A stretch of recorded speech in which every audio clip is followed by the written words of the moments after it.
Can you please do more POV? You meet a white guy. It was insufferable, but so funny. Yeah, people sure do seem to like this. Is this like a how would it, what is this like a this feels like the setup to an escape the room puzzle, you know what I mean? Like some get out shit where you're like POC and you encounter a white liberal. Shoot posted some. Contrary to stereotype, I'm not under the impression that you'll do less work than me. I expect the work to be done 50-50. Not that I, a white person, think that I have the right to tell you how much work to do, because that harkens back to the days when my family would have owned yours as property. I don't want that, but I would appreciate it if we did even amounts of work, you know? Like equal amount. Well, not separate, but equal. I mean, well, we will be doing separate tasks on this central project, so it actually will be separate but equal amounts of work. And I understand that sounds really weird from like a race perspective, but I need you to understand I'm not racist. I've masturbated to many interracial porn. Well, okay. Interracial porn can mean any race with any other race. I specifically mean interracial with just like a black man and a woman, you know? Well, a black man and a white woman. I mean, obviously I meant white when I didn't say the race beforehand, but oh, wait. No. I didn't. I assumed that you would assume that she was white because I said black man, but I didn't say the race of the. It was several black men. I'm too good. I should do stand up. I'm too good. So many of the replies are thinking you're being serious. Yeah, it's Shu's audience, so yeah, you know. Did you have that thing prepared? Nah, man, it just rolls off the cuff, just comes naturally to me, you know. Just a you know a pure and undistilled expression of my internal monologue, you know.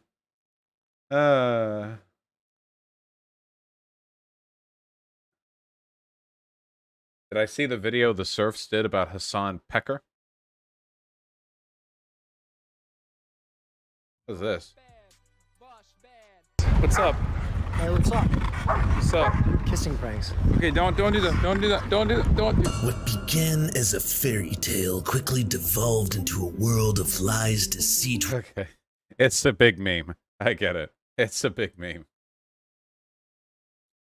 Can we cancel Hassan really quick? Hassan's entire existence is queer baiting, and it's not okay, alright? If we can call out, like, TV shows for doing it, then we can call out Hassan for doing it, okay? It's because he's hot? Yeah, it's because he's hot. Yep. I don't queer bait. I like men. Even if I get, like, super handsome Squidward, like, it's not baiting. I love men.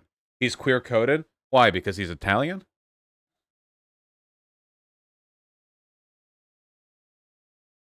True. He's Turkish, Kek W.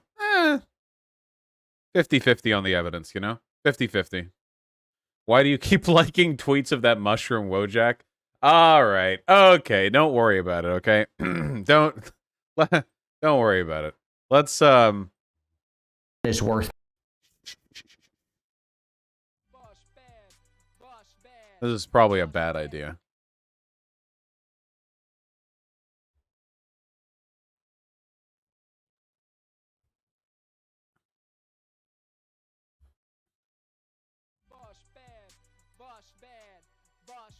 All right. There's a particular kind of guy that I've always felt really, really sorry for, okay? And it's the type of guy who has a really, really specific and refined understanding of... Wait, hold on. Is this going to work? Wait, what? Wait, what cable just got unplugged? Wait. Hello? What does this connect to?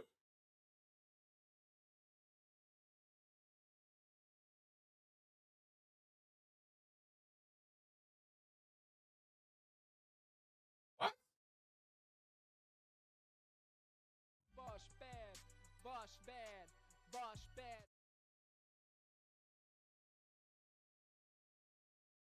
Wait.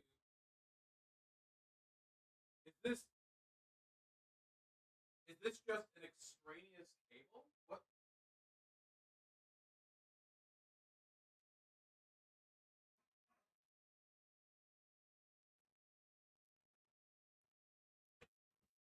I don't understand.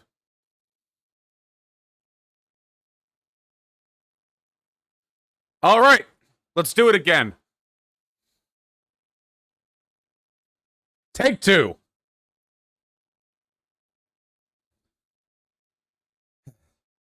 So there's a type of guy that I feel really sorry for, and it's a type of guy that I think we've all met, and it's a person who's like painfully and agonizingly aware that there's some kind of archetypical ideal of masculinity they're not living up to, and it burns at every second of every moment of their life. You know what I mean?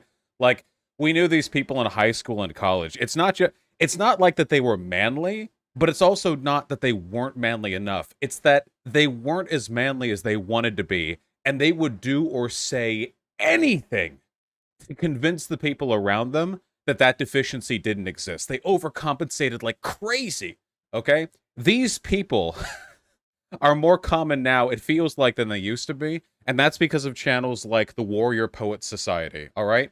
Which, you know, contrarily to their the stated goal of improving men, do nothing but feast on and replicate anxiety and insecurity in them, all right? Look at this. The Warrior Poet Society. Here's a video up here. Surviving Biden's America.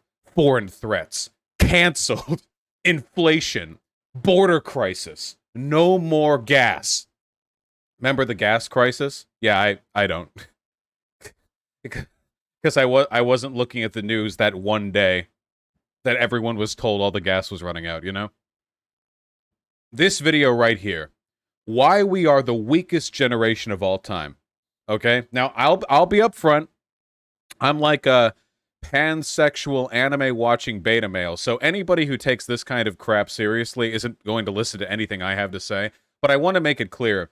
This, to me, is the most soy-face shit in the universe, okay? There is nothing more soy to me than this, all right? Watching videos, this is like the modern, like, insecure beta male equivalent of those kids who were like, I'm 14 and I listen to Pearl Jam and Nirvana, unlike modern kids who only listen to Nicki Minaj, you know? That's the equivalent here, because the people watching this video, why we are the weakest generation of all time, are not like homesteading 30-somethings with lantern square jaws and rippling muscles, okay? They're insecure high school boys who are trying to not be like the guys being described here. So let's take it in. We've thoroughly poisoned the water. I haven't seen a single second of this video, you know? So, everything that I've just said is just a complete off-the-hat assumption, but I'm going to be right, as we'll see shortly. There's a quote by an author named Michael Hoff, and it goes something like this. Yeah. Hard times make strong men. Oh, no. Strong men create good times. Yep. Good times create weak men. I know this and one. Weak men create hard times. Yep. And you can really see this idea rolling through this the highly ages, scientific and that idea wheel of history turning is just soaked blood red by not understanding that hard times means lots of people die, tyrants rise up and rule. And so this is a really painful lesson that we have to keep learning. By the way, this is one of the funny thing about that quote is that it's non-falsifiable, because if you ask them to like apply it to history, they have to skip generations to do it. You know what I mean? It's completely nonsensical. Like, well, the hard times were this, but then it doesn't mean anything. It's completely nonsensical. But the reason why right-leaning people like it so much is because they like to imagine that they're the strong men seizing and improving upon the weak times created by liberal beta males. Which is funny because historically most of the weak times we've had to deal with have been the direct product of conservative movements failing to address the problems they claim to, you know? I mean, what were the weak times in Nazi Germany? Because let me tell you this much, okay? It was from the guys who thought they were the strong men, all right? Learning over and over. And I wonder if we become even weaker. Let's imagine for a moment that we are the weakest generation right now that has ever walked the face of the planet. Like I actually physically? believe that. I think we are the weakest people that have ever walked on planet Earth before. That's crazy. And I wonder, and I'm gonna back that up in just a moment here. But I wonder, the weaker the person, the worse the times to come are. Probably so. Hey guys, weakest generation in human history. Ignore the fact that conservatives have been saying this about the modern generation, every generation for all of human history, okay? Ignore all of that.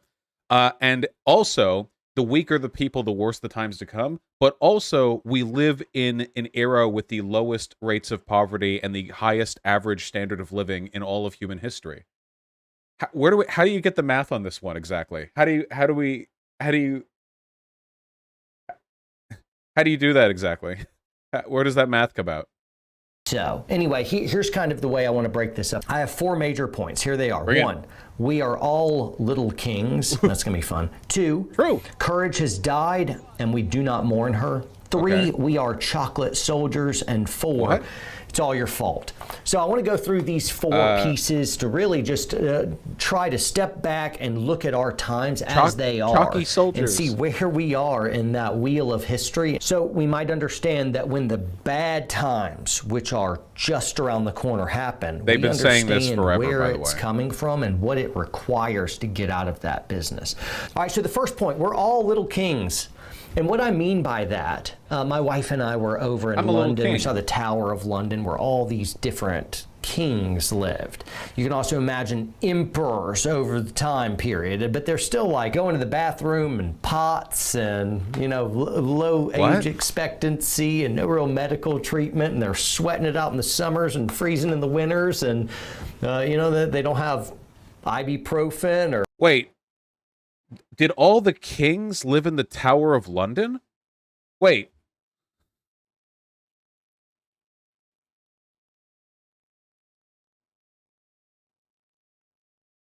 The Tower of London was a prison? Why is the Tower of London famous? It's a castle and fortress in central London notable for housing the crown jewels and for holding many famous and infamous prisoners. So it's like a vault in a prison? What? Did he just say Tower of London because it sounded cool? Like the great noble houses of kings enshrined forever in the Tower of London. Like he's just saying shit that he thinks will. Okay, yeah, all right. Just Benadryl or any of the modern kind of creature comforts. And so today, even our lowest socioeconomic class in the United States, we live in greater comfort and luxury than any of the emperors of old. This is a point people sometimes bring up. It's highly variable. It really depends on what you mean by luxuries. In terms of access to refrigerated food and indoor plumbing, yeah, the poorest people today in America are generally better off than, like, the monarchs 1,000 years ago. But then there was the whole an army of servants waiting on you hand and foot, access to all the wealth in the lands, and the ability to do anything and everything that you want. Now, personally, while I am happy that the technological timescale has advanced, I don't think that necessarily completely compensates for the overwhelming power of a monarch. It's just, I hear it sometimes. It bothers me. Yeah. We're going to step into our vehicle, which can transport us, Which 80 we use to miles have an hour and a hour half somewhere commutes else. to work. The journeys that would have taken months and you might have died at is now just kind of a casual day trip where we can artificially. Wait. Okay, a casual day trip from your town to the next is not a trip that would have taken a monarch months and would have put a threat to their life. Okay, we're misappropriating a couple of things here. I don't know what kind of casual trip you're talking about. Maybe a casual trip across the English Channel? Is there a bridge across the English Channel? There probably isn't, right? It's pretty big. There isn't, right? No, there's not. Okay. There's a tunnel beneath? Oh, okay, there's a tunnel beneath. Okay, gotcha. That's cool.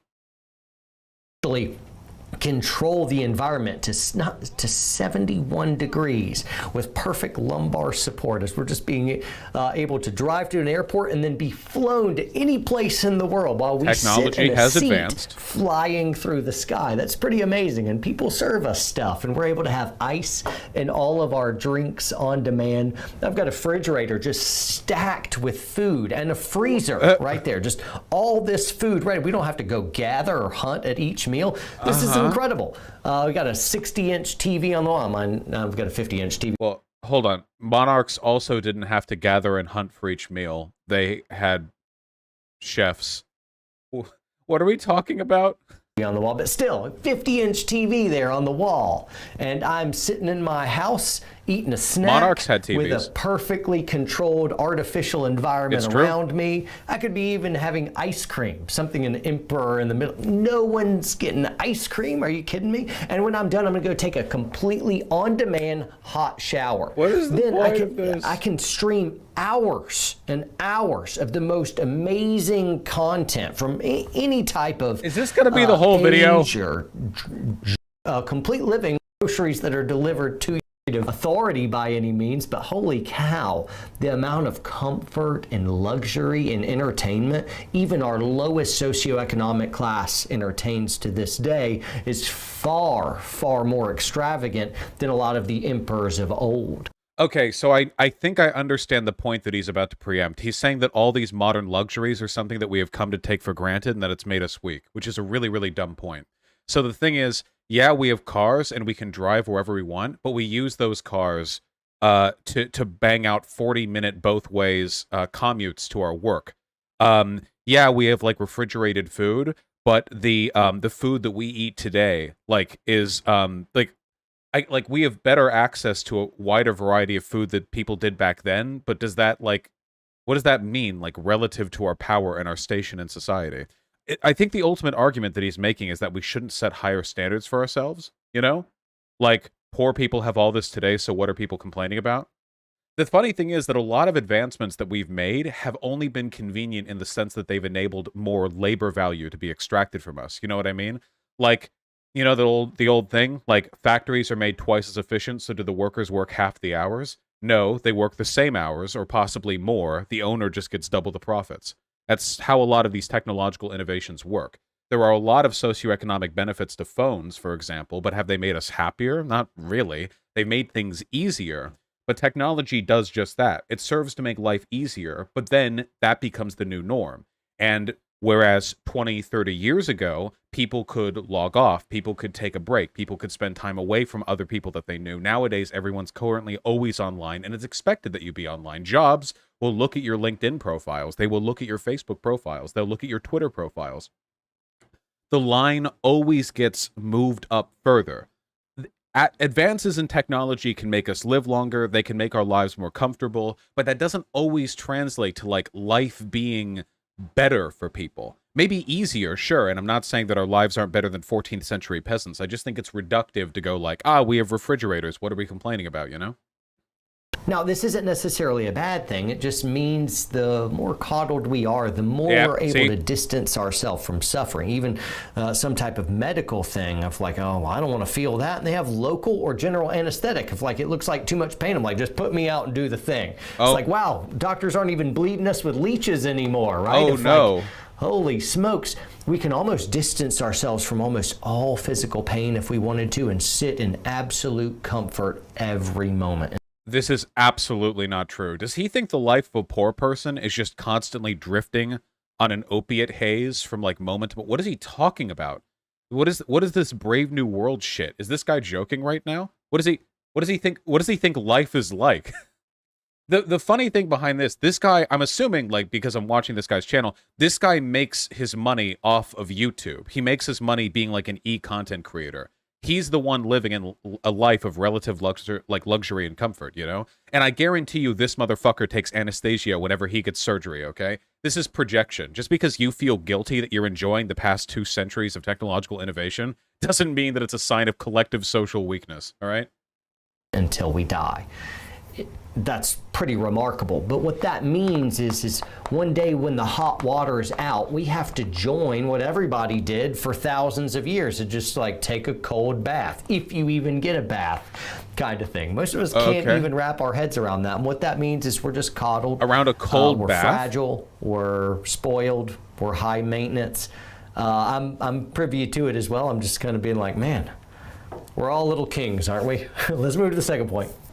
That was a very incoherently structured point.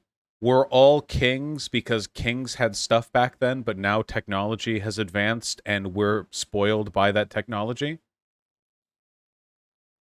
All right. Okay. Sure. He knows that he's this refers to every human in a modern society, right? Who doesn't this apply to? Where are the alpha chads in modern day America that the water gets knocked out and they're it's my time, and they jump out the window with a bow and arrow to start hunting raccoons for food or something? Nobody does this. the most powerful people in our society today, liberals, conservatives, the wealthy, the poor, men, women, black, white, everyone, all benefits from these material luxuries and is spoiled by them in similar ways. So what are we contrasting ourselves against? And by the way, people said the same thing about the last generation. Back with Gen X and back further, the boomers, the silent generation, every group of like conservative, whiny piss babies has said the same thing about their generation. Yeah, you're spoiled by motor cars and radio wires. We used to have to send letters to the postmaster general, and now, like there's always somebody making these arguments. Fucking wasn't it Plato who said this? Or was it Aristotle? The one who said today's like generation, today's youth are more more, it was Aristotle. They're more like lazy, more spoiled, more self-obsessed, more narcissistic than any generation previous. It might have been Socrates. Gotcha. Oh, not Aristotle, Socrates. Yeah, people have always been saying this.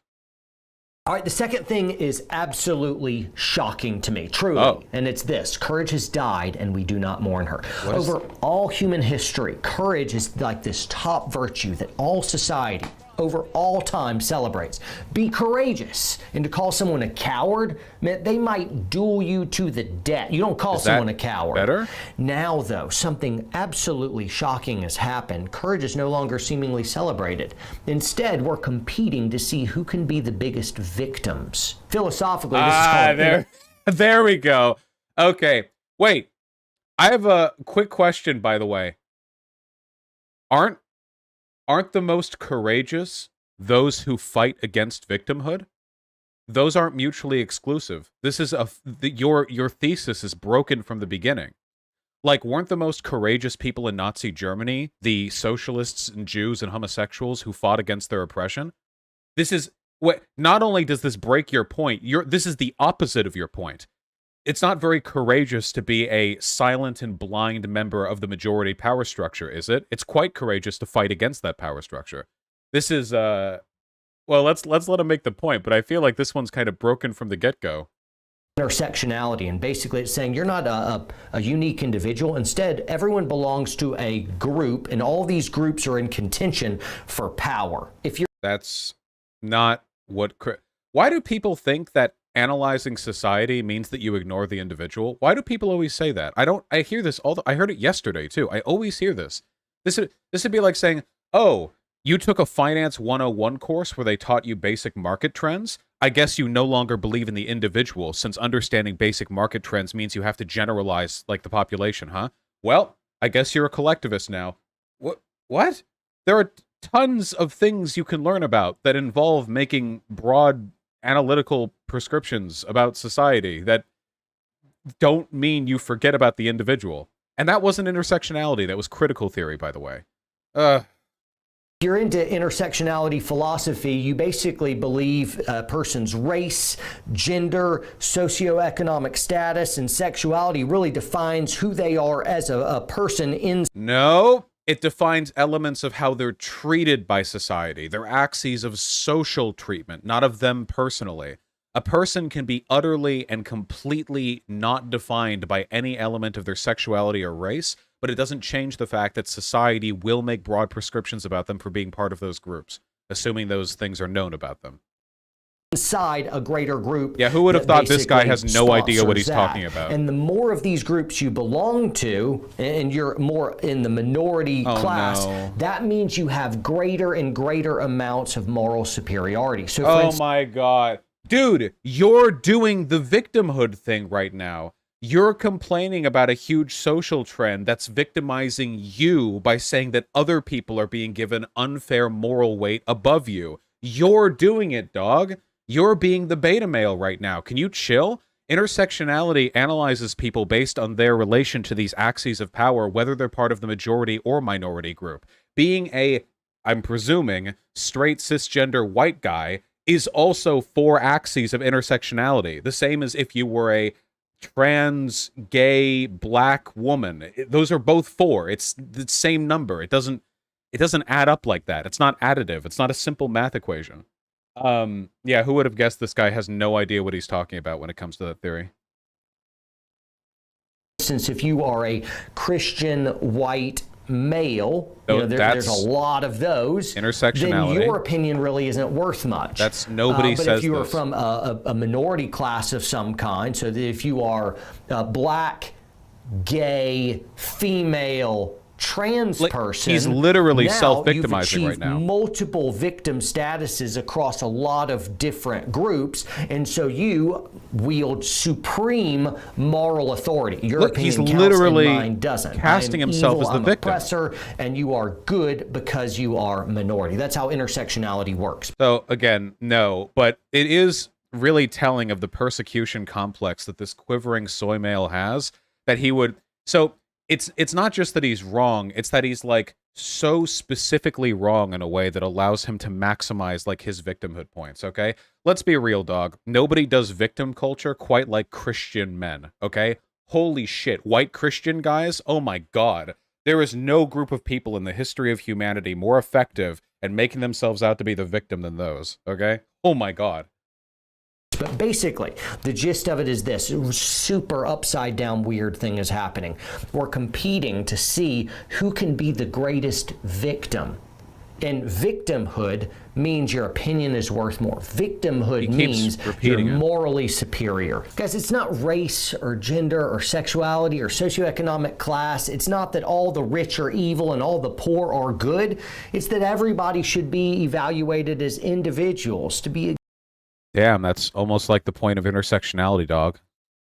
The point that people aren't being treated as individuals because there are overlapping power structures that bias people's opinions. That is crazy.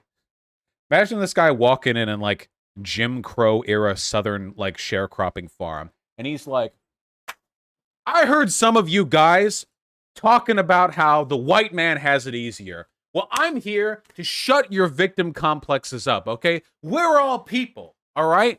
We should be respected based on the merits of our individual worth. And he's staring at like a black guy who's like 72 years old and was alive to have been born a slave, you know? Oh, God. It's, Be a good person, be a loving person, be giving, be generous. That's the stuff. It's what are your ideas? What are your beliefs? You don't get a token pass just because you belong to a minority group. Doesn't mean you're right or wrong.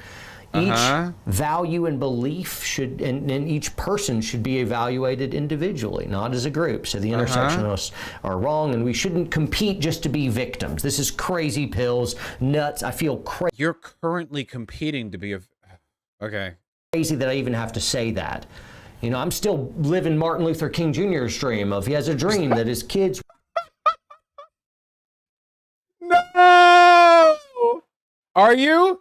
Do you believe that? Do you think America is fundamentally rooted in white supremacy and you want reparations for the black man, and that you believe that even integration is not enough and that massive steps have to be taken to fundamentally overwrite the racism built into America's... No, you don't believe any of that? You just listen to the I Have a Dream speech? Okay, gotcha. All right. You believe in social... Okay, no, you don't? Okay, gotcha. All right, okay, gotcha. Just the I Have a Dream speech. Wouldn't be judged by the color of their skin, but by the content of their character, right? But intersectionality immediately kind of like Martin Luther King Jr. Who? What? And oh my God. Ran right past what he was saying. My third thing, guys, is we are chocolate. The funny thing is that even though intersectionality as we currently define it wasn't really something people talked about back in MLK's day, he basically advocated for it. Like, you guys have read MLK, right? What he said about class, how he said that, like, poor black men and poor white men should link arm in arm, how he directly linked the struggles of people aligned in race and class in order to describe the overlapping systems of oppression that affected them. Yeah, I mean, back in the day, they wouldn't have called it intersectional theory, but that's basically the root. Yeah, I don't know why soldiers is spelled with a U here. I don't know if this is some fancy European spelling or what, but yeah. Soldiers. That's wait, oh, is this a wordplay like soldiers, like the soul? Please don't let it be like that. I would prefer it be a typo. Don't do that to me. Interesting phrase, chocolate soldiers. I stole that from a dude named C.T. Studd, who was basically calling out some of his peers because they had the appearance of being courageous, but really... Wait, what did the previous segment even have to do with courage? Wait, I completely forgot. The second point was all about courage. He didn't talk about courage at all. All he did was talk about intersectionality and quote-unquote victim culture. He didn't say anything about courage. What, did he get his points mixed up? What? What? Just a reminder that if you're a trans person and you march at Pride, you're literally braver than all the troops and all the soldiers rolled up into one hideous amalgam of American nationalist bravery. Okay, you beat them in the bravery scale. Well done. Carry on, soldiers. When the slightest amount of heat was applied to them, they would melt away. I mean, you look like you're brave, but you're really not. We're chocolate soldiers. Oh. Now today, we like to imagine that we're all fierce and strong-willed and strong-minded. But listen, I wrote this. Everything is offensive now. Oh, Cat in the Hat. Stop! Please stop! Please! This isn't even a screed on the generation and alpha male. You've been offended. This entire thing, this whole thing is you complaining about modern society. And the Cat in the Hat thing was the publishing company deciding themselves to no longer publish books that were written 70 or 80 years ago. Canceled, MAGA hats, old statues in parks, inconvenient facts of history. Oh, wait. What inconvenient facts of history? Number of genders, disagreement on what is healthy sexuality, the state of... What? Wait, how far right does this guy go? Is this guy like a gays or sinning against God type? Healthy sexuality? Wait, what? How far right does this guy go? I actually want to know really quick. You never know. You never know who's like a fash or a Nazi. These people never... Would you die for America?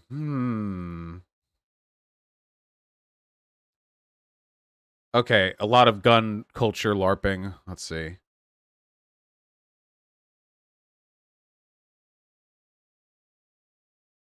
It's just gun stuff.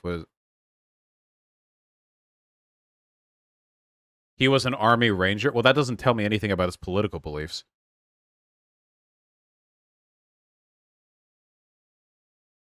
Okay, whatever. Warrior Poet Society.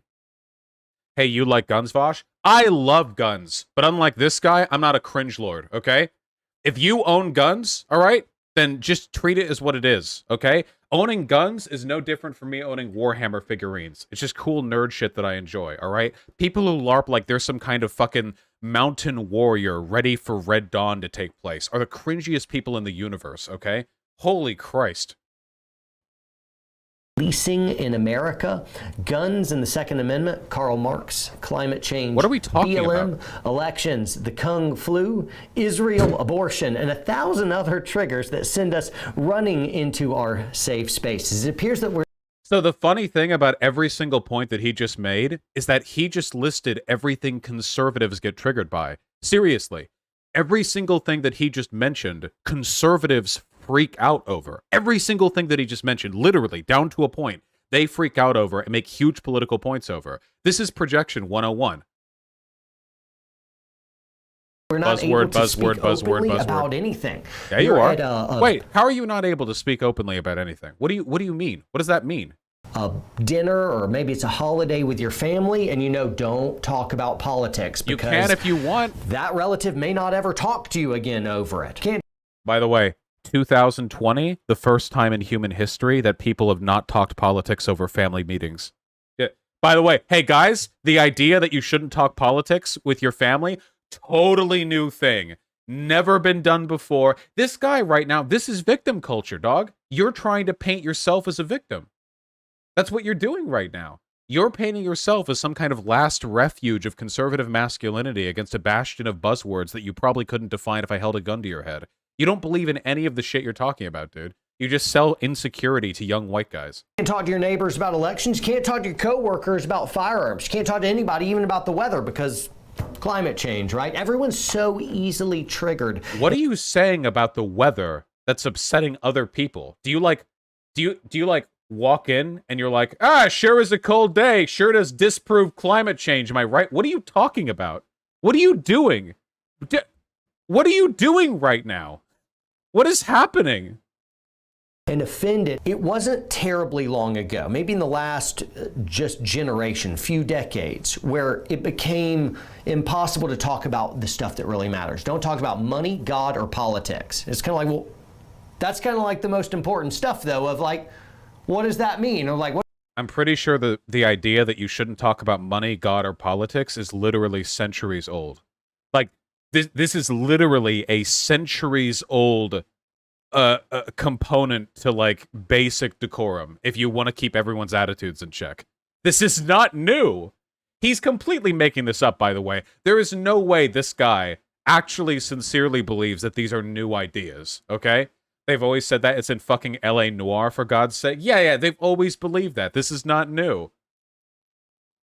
What do I just talk about the weather? And now we can't even really talk about the weather, as I said, because before you couldn't talk about what matters. Now it seems like we can't even talk about what doesn't matter. He's just complaining. We are all so pathetically whining weak and triggered. Just delicate little snowflakes. All right, wait, hold on. We need to do a bit of a call out. Hey, Warrior Poet Society, you want to debate? I think you're unironically like a huge pussy, okay? This entire video is you bitching like a little child, okay? Holy fuck, I can't listen to this. It's insufferable. You're a grown-ass man, okay?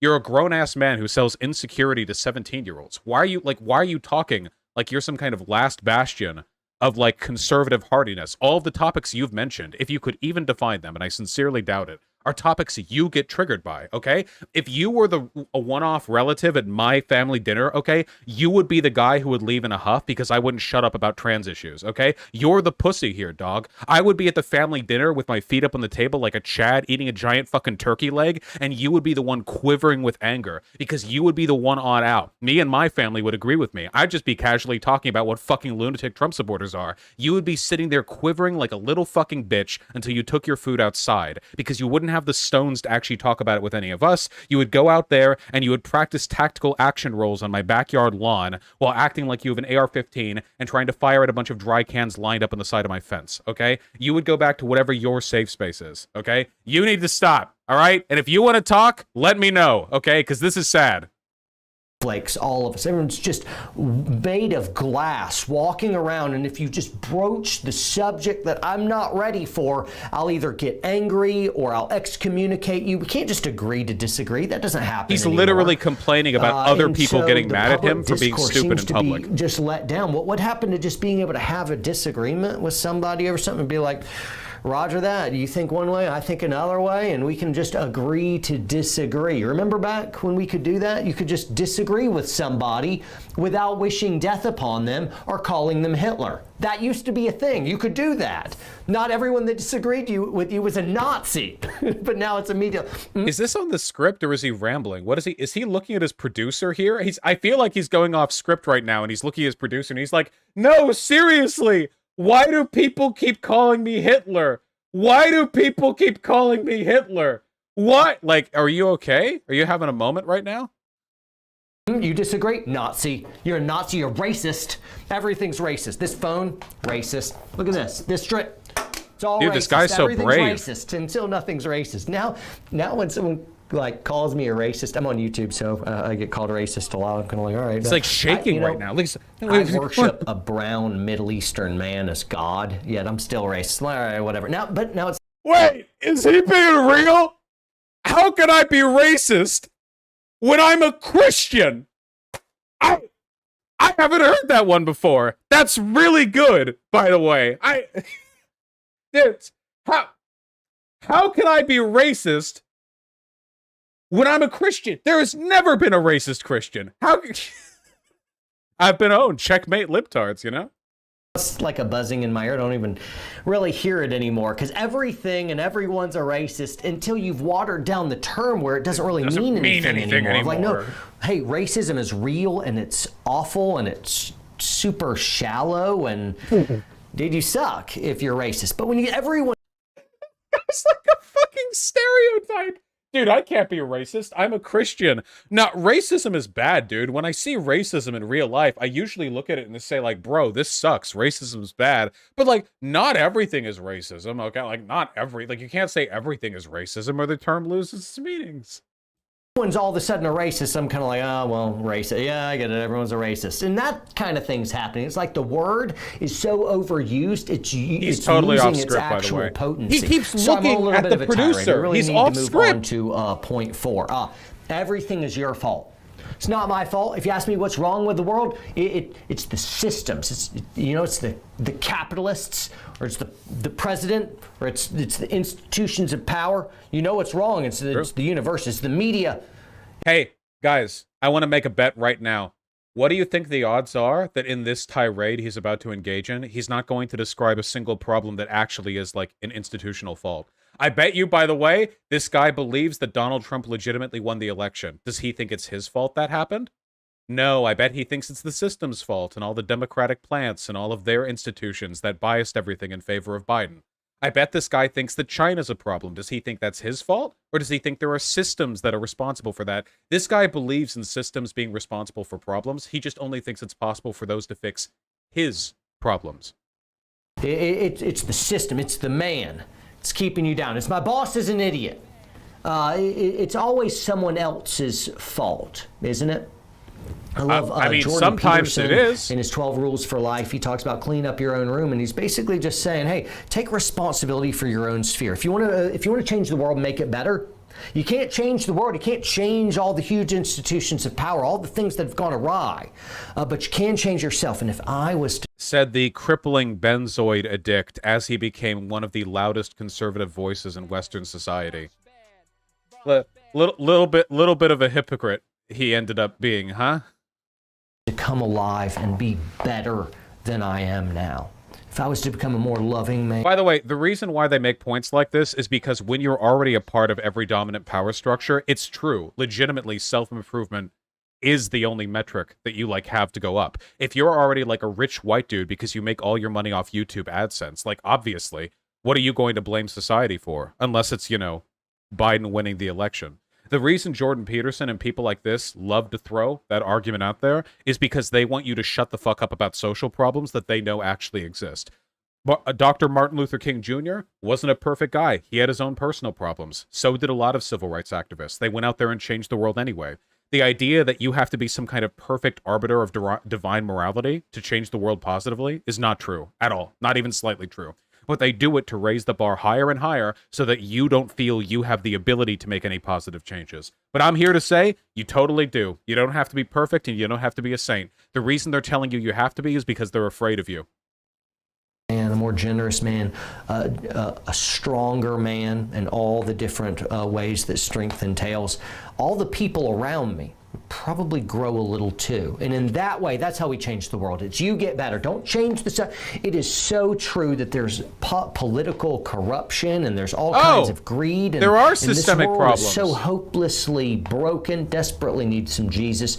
Anyway, the world is absolutely broken. And so I won't disagree with you there. But at some point, it can't just always, all wrongs in your life can't be someone else's fault. At some point, we just got to own it and be like, hey, you know what?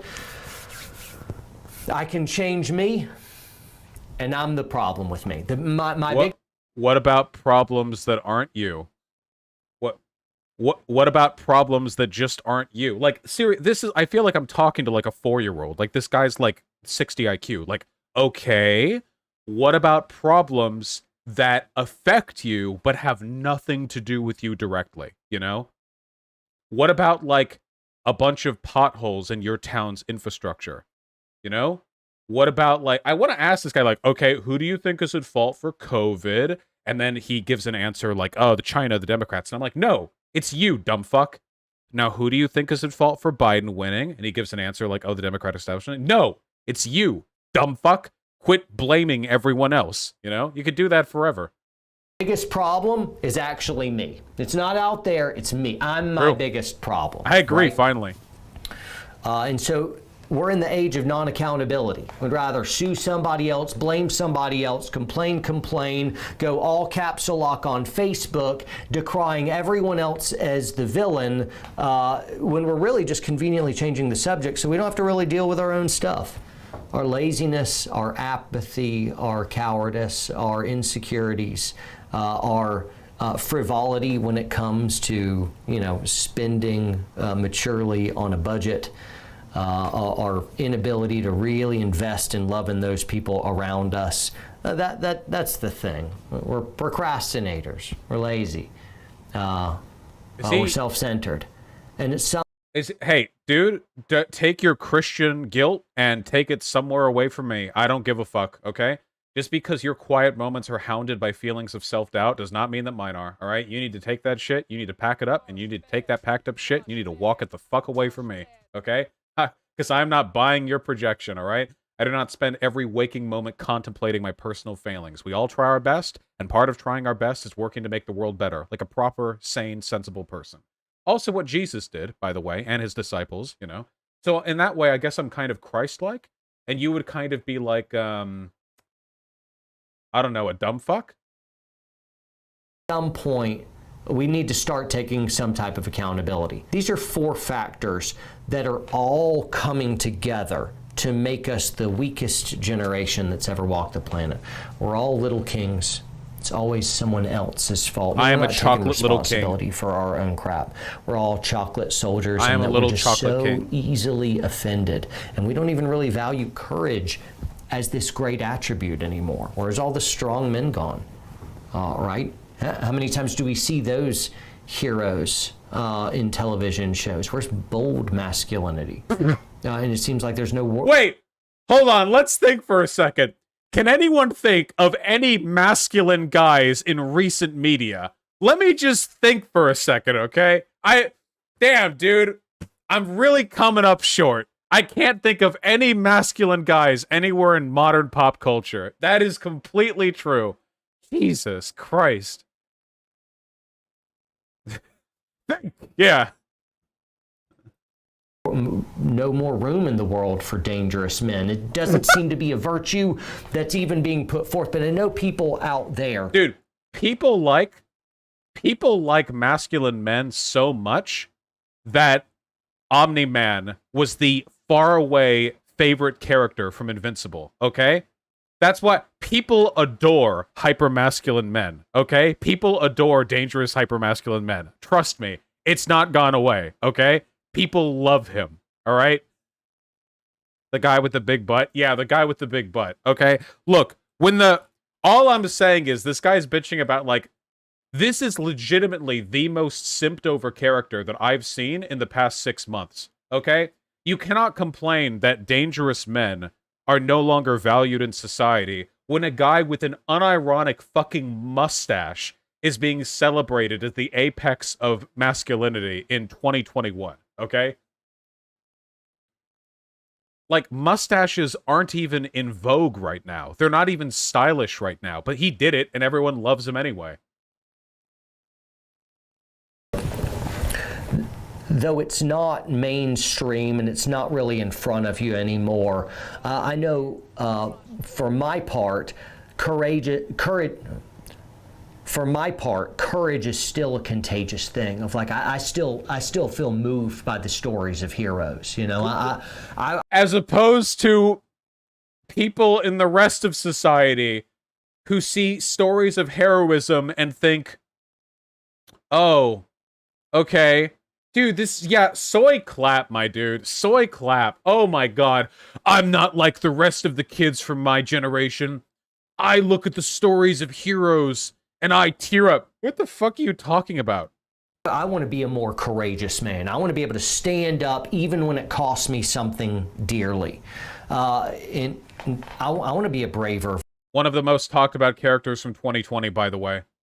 A literal brick shithouse of a hyper-masculine hero. version of me. Courage hasn't died to everyone. I think it's like hibernating there, and lots of propaganda and the tides of antithetical ideology is suppressing it. I think hidden in people out there is still that yearning for personal responsibility and gritty, strong will and bravery and courage. And to be able to stand for something greater than ourselves. Oh, in case anybody's wondering, by the way, the contents of this little, speech at the end are basically identical to what you would expect, like, a Hitler Youth camp leader talking about, and the necessity of, like, strength and strong wills being used to, like, serve your nation. This, like, hyper obsession with heroic narratives, with sacrifice, with bravery. This stuff is, this is how you indoctrinate people to die, basically. Which is pretty cringe. This is like Eurofascism, like 101 stuff right here. Really, really direct. The thing that really, like, speaks to the impotence of his storytelling here is that he can't give a single fucking example. What does he mean heroism has become less popular? Aren't Marvel movies the most popular thing right now? Like, aren't those literally stories of heroes, like modern American mythology of heroism and strength being used to overcome great adversity? Did not we just have the largest civil rights protest in all of American history with, after George Floyd's death with, well, this guy would probably call that victimhood. See, it's not heroism to take to the streets and stand up against the police and your oppressors, in his mind, because in his mind, the police are actually the victims. It's funny how, from a fascist mindset, you can so quickly victimize the powerful and so quickly embolden the powerless through a quick change of rhetorical framing. I think that's still buried in our souls, and it can't be eradicated. Also, right this now it weird is suppressed. I think essentialism. it's time to really just throw that off and to be able to stand tall again and recognize, hey, though culture may be getting very weak, now it's time for me to be... Vosh, you're making assumptions. Maybe he supports BLM. Who is this guy? Tron Panda TKS? Why would you ask me that when you weren't around for the segment where we learned about this guy? Why would you see me make that claim and then go, you might be making assumptions when you have no idea yourself? Like, why would you do that? Be able to put myself in positions of strength, right? And so you just look at the 4 different ways and say, I don't want to be any one of those. And then we just do the opposite. Whatever you see culture doing, just do the opposite now. Everything seems so evil and upside down. Whatever's happening in mainstream culture, you want to know what to do, right? Do the opposite. Whatever everyone's saying, say the other thing. They say don't eat poop. Do the opposite thing. It was never like that before, right? Now everything's just super, super evil. Everything's evil. Now eat the poop. This has been... Hey, notice how he's blaming all of society right now? Hey, notice how he just went on a tirade about the importance of focusing on yourself and self-importance, and now he's talking about how all of society is evil? And how you have to resist all of society. That's just kind of interesting when you think about it, you know? And a rant of a blossoming curmudgeon. Ugh. I feel like a grandpa up here, just making a case for old traditional values, like I'm some fringe lunatic, just saying what everybody knew, like every 10-year-old knew all this stuff 50 years ago. Yeah, just speaking for the silent majority. I sound crazy now, but actually everyone has it buried deep down in their soul, and one day they'll... Yeah. It's weird. It's a weird world. This has been my video. Train hard, train smart, stay free, subscribe, like, share, all that. Nice meme. He didn't actually describe a single thing wrong with the modern world, by the way. Like, not in a specific sense. He talked about how people have become less this or more that, but not any real change. Lunatic.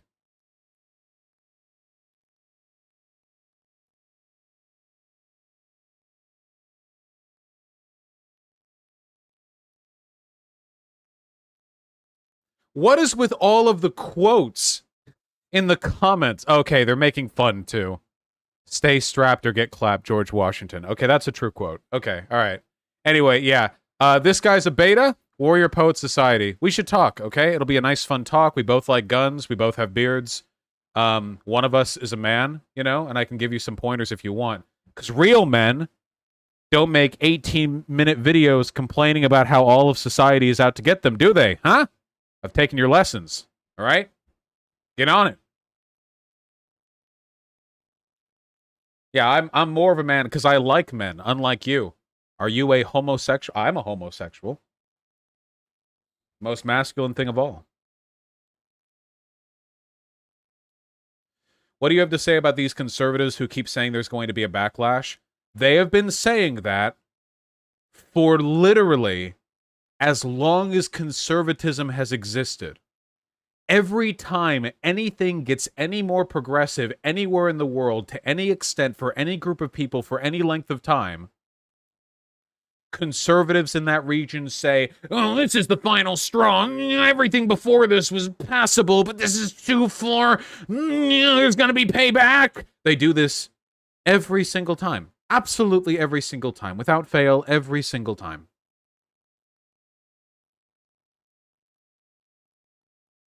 Yeah, you don't understand this time for sure.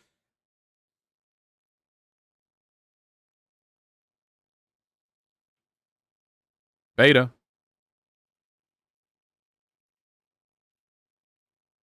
Beta.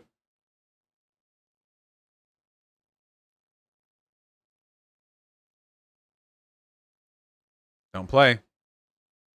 Hold on.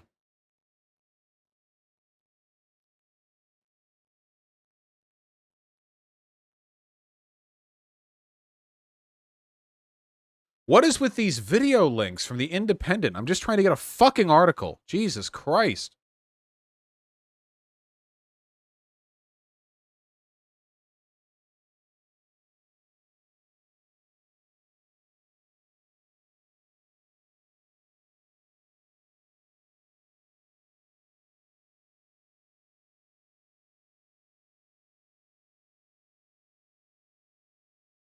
Hold on.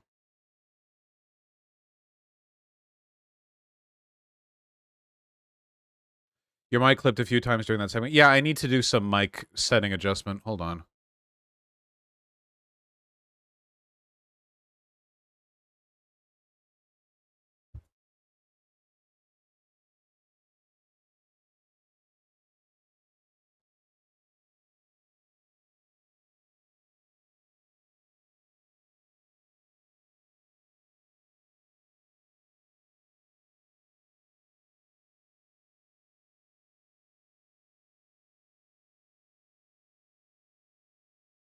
Shut up.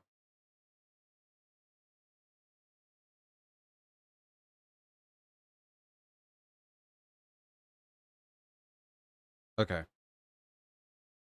I want to talk about Cosby really quick.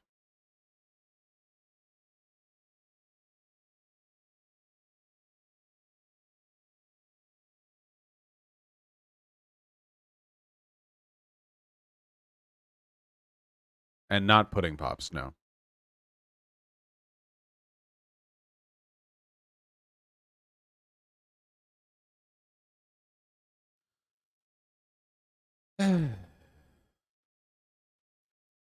So I'm sure that some of you have heard that Bill Cosby has been freed from prison.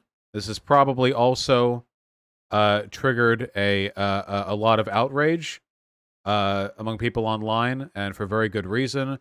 And there are people who seem to be a little bit confused as to why this is taking place. I see it in chat now. It's prosecutorial incompetence, unfortunately. I'm going to read a quick article for you guys, and we can talk about that afterwards. This is from theweek.co.uk. I know, British people, but we work with what we can. Bill Cosby was released from prison yesterday. It's a couple days now. After serving just 2 years of a maximum 10-year sentence for sexual assault, which he was very fond of, by the way. Anyway, the non-prosecution agreement... Oh, hold on. In a stunning turnaround, Pennsylvania's highest court overturned his conviction after ruling that a non-prosecution agreement with a previous prosecutor should have barred the entertainer from facing any charges in the case, which marked the first high-profile celebrity trial of the Me Too movement, said the LA Times.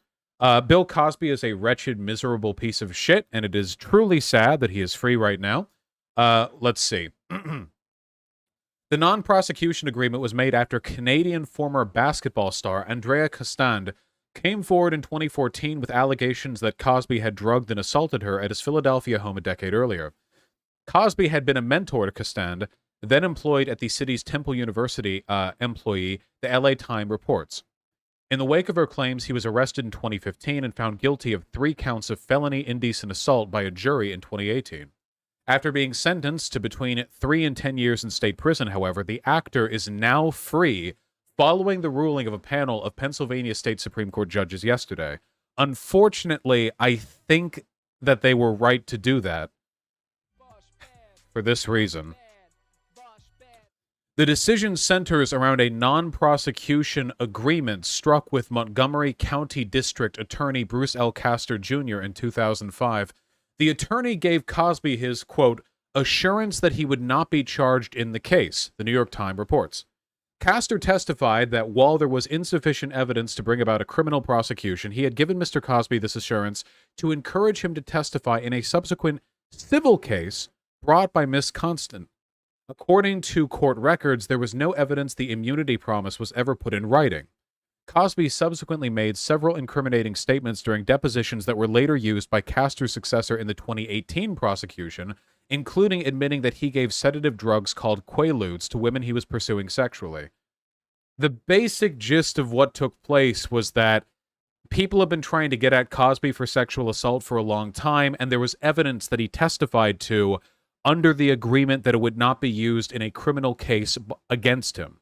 And then later, that evidence was used in a future criminal case against him.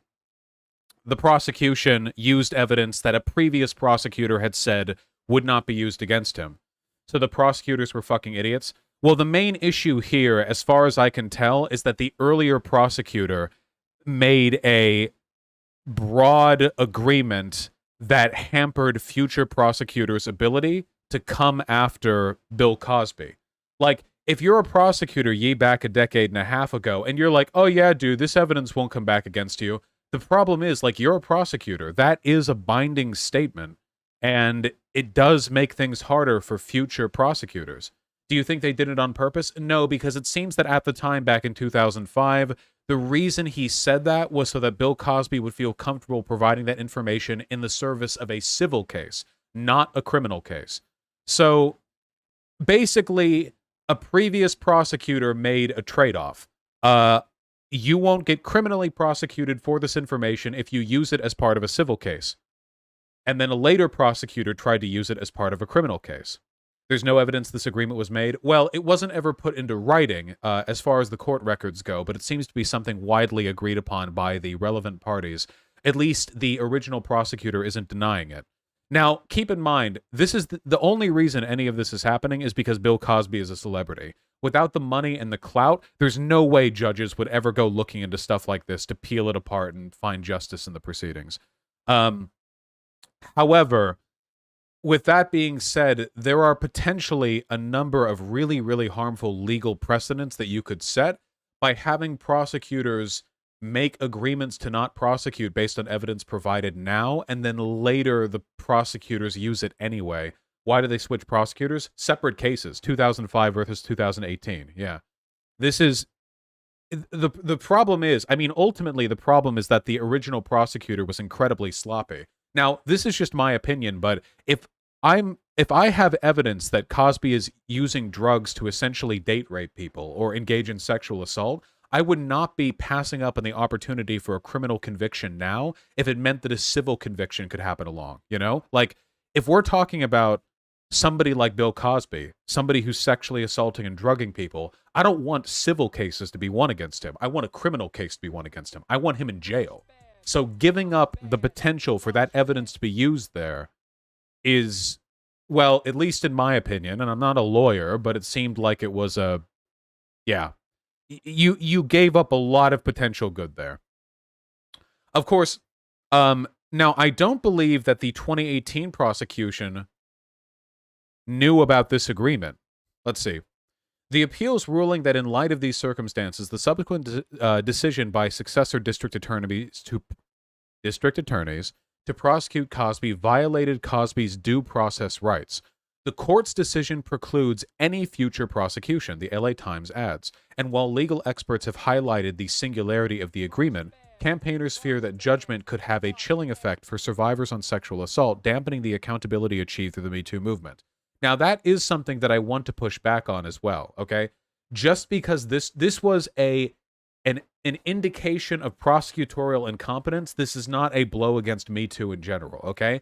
This is not a legal precedent which was set as part of some broader pushback against the ability for people to hold powerful rapists to account. That's not what's happening here. It's a specific and insular and stupid act of incompetence that ended up boomeranging back like 20 years later, you know? But this is not like the beginning of pushback against Me Too. It's just not. That's not what it is. I wouldn't read into this too hard, you know? It can be a psychological hit, but you can't let that push back against a good movement.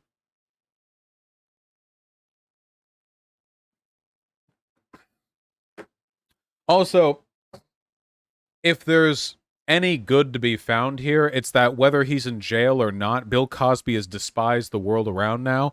He is not going to have a moment's rest, okay? Every time he's out in public, he will be stared down and glared at and shouted at. There will not be a moment of peace for him from now until the day that he dies, which will probably be soon because it'll be induced by the stress of being hated by everyone.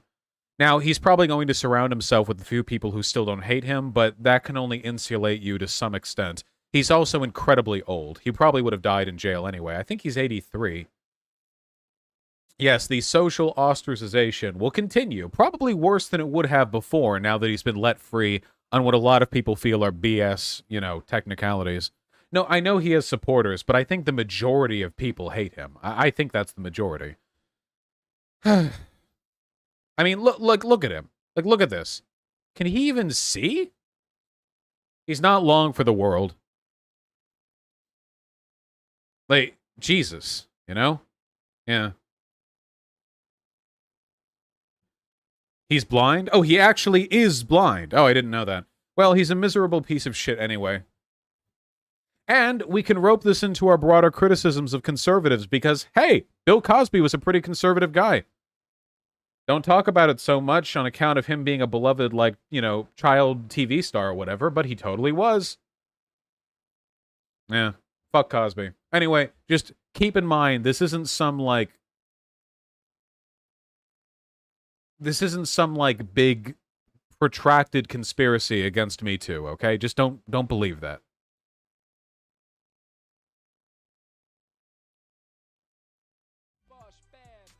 Vosh, are you interested in the truth in this issue because you sound really wrong about a lot?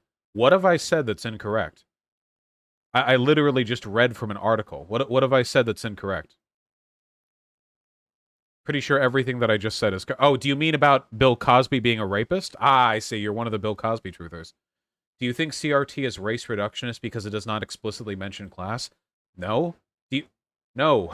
Do you think that buying a hot cup of coffee from Starbucks is class reductionist because it doesn't mention... What does that mean? No.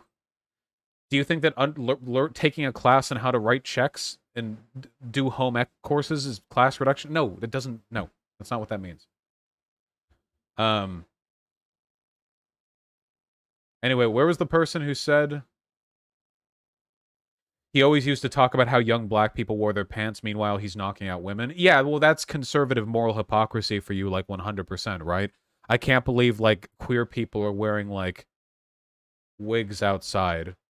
I sure do love my child beauty pageants, by the way. That's what conservatives say. Don't you fucking clip me out of context. Whew, nearly caught me with that one.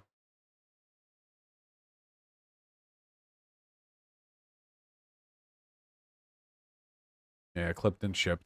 Already 1 billion views on YouTube.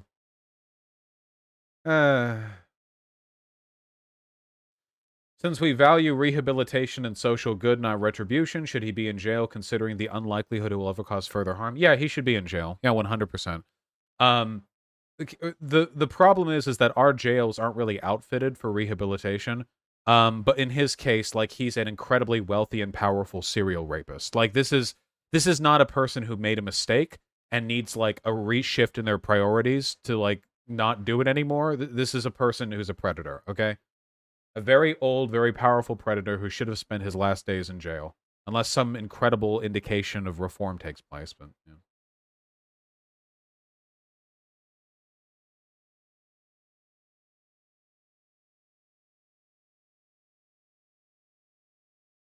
We also, yeah, we just don't have the infrastructure for criminal rehabilitation. We need to work more on that.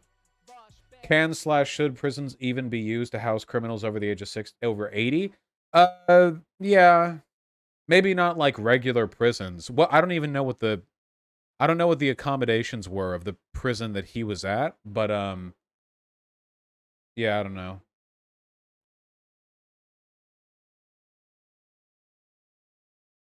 He was in a maximum security nursing home. Yeah, there you go. Old people can be just as deserving of time away from society as young people. I mean, he raped quite a few people.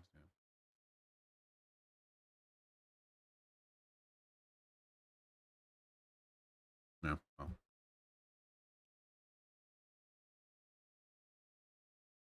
Have you covered the ocean being hot yet? We're gonna have to do donos first, actually. Argos, thank you for the $2. Bennick and Hi-Fi, thank you for the $5 both. I really appreciate that. Genuinely curious, as a leftist who ostensibly believes in restorative justice, how do you hope Cosby goes to prison, or do I misunderstand the concept? Believing in restorative justice doesn't mean you can't want people to go to prison.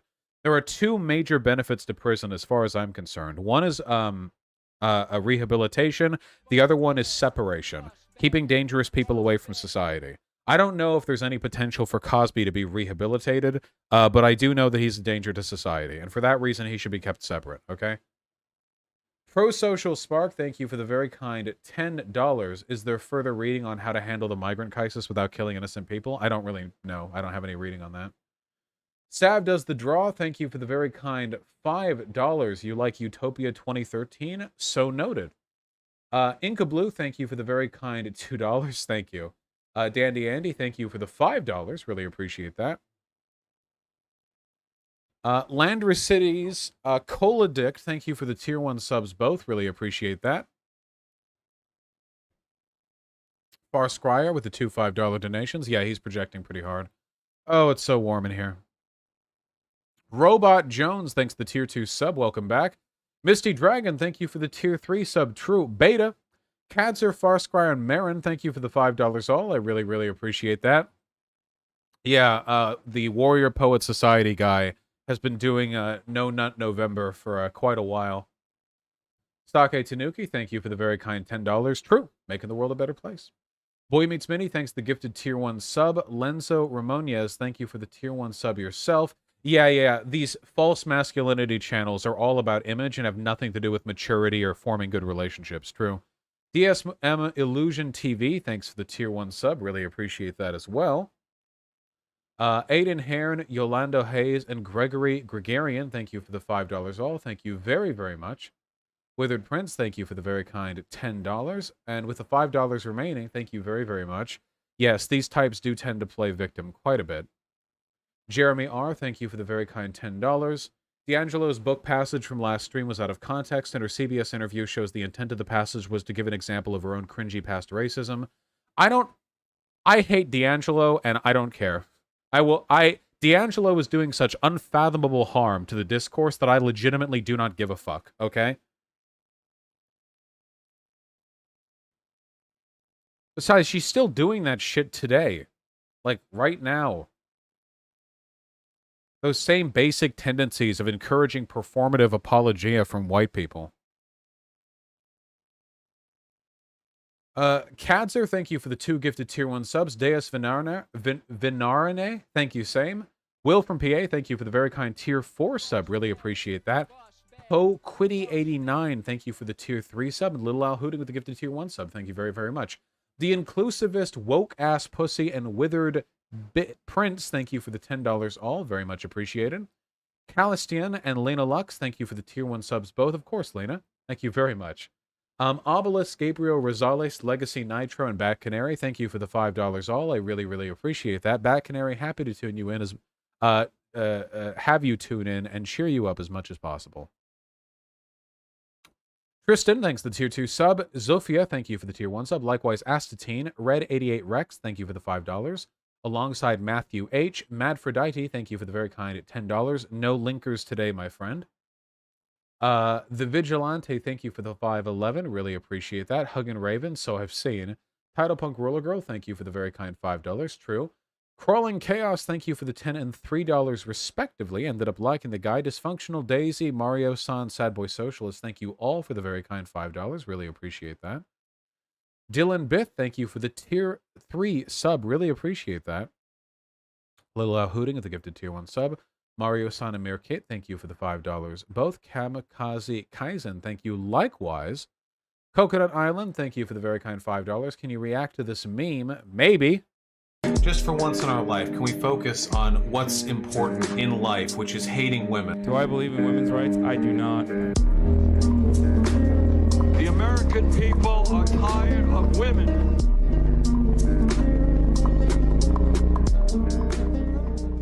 True.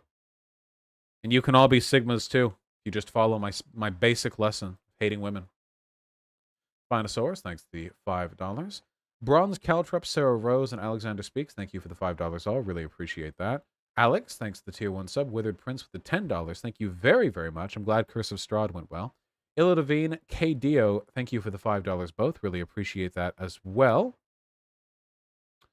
Soviet Ball, thanks to the 2 gifted tier 1 subs. B Summers with the 750, thank you very, very much.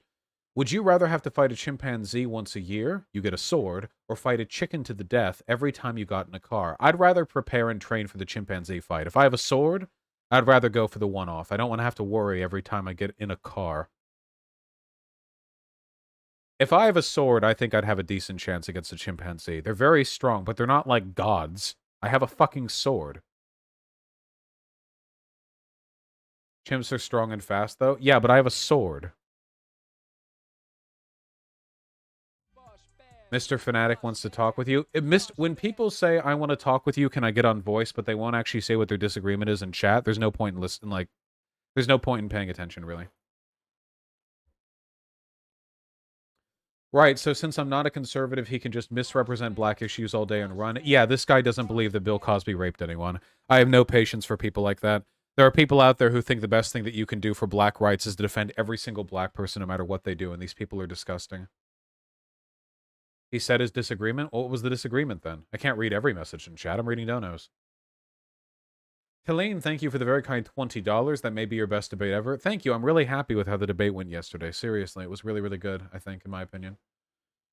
Casper Christensen with the $2. Much appreciated. Schleppen Life, the gifted tier 1 sub. Thank you very much. Mandoy XL, thank you for the $5. Yes, I need to know why you think ReZero is bad. I'll let you know when I'm not as warm and grumpy. Also, my chair is really, really uncomfortable. It broke, and I'm just shifting around. Ugh. Illa Devine, thank you for the $5. Celestio with the very kind $10. Do you think the victory that a trans woman is now competing in the Olympics outweighs the concern trolling from right-wing reactionaries, seeing a lot of transphobia on the timeline? To be real with you, it's awesome that trans women participate in the women's sports in the Olympics, but politically, it only causes problems for us. Wait, is that actually happening? Politically, it only makes things more difficult for us because now they're going to say, like, oh, they're only there because they took, like, the space away from a cis woman or whatever. They're not trans? Wait, are we talking about that black woman who's not trans? Is that who we're referring to? That woman's not trans.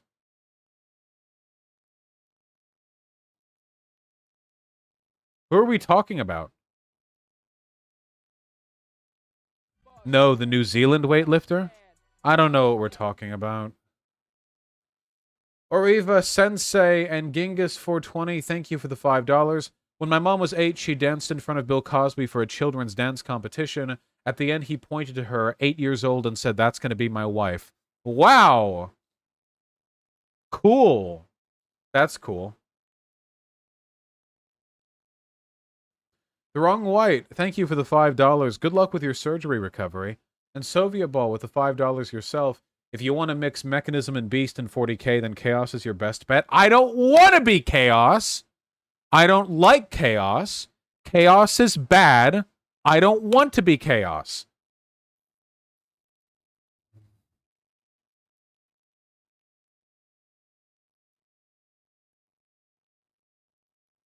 I will burn your heretics to the ground. 40K has no good factions. No, I'm not saying 40K has a good faction, but the Imperium is better than Chaos. You can't argue that. The Warp is literally hell. They're literally demons. This is not the moral ambiguity is that everyone is bad, but there are worse shades of bad, and the Warp is about as bad as it gets. I don't know how anything could be worse than Chaos. The Imperium is feeding into the Warp, though. All sentient life feeds into the Warp.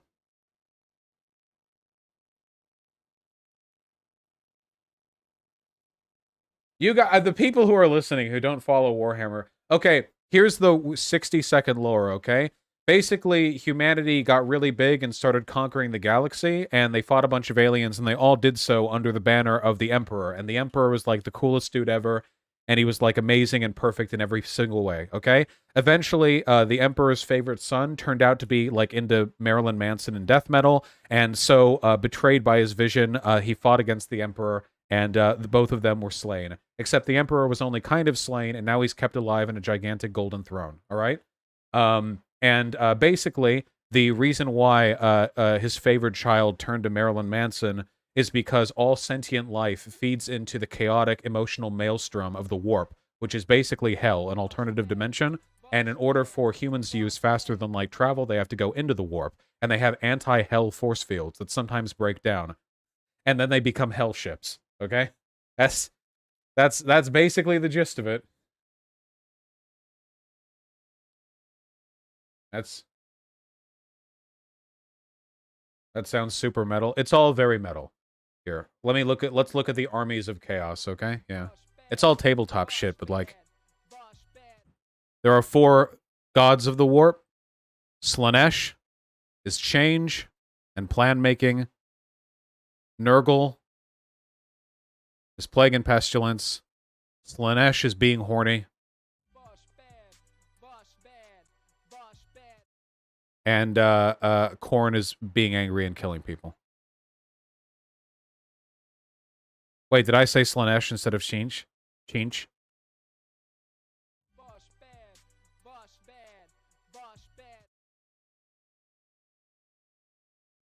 I did, didn't I? Yeah, I did. With a horned rat? Yeah. Well, we got the gist.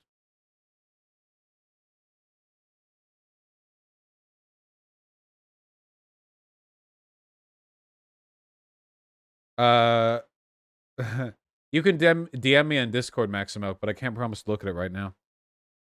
What about the rat people? Those are Skaven. The rat people aren't in 40K, are they? No, they aren't really. The rat people are, no, the rat people are in Fantasy and now Age of Sigmar.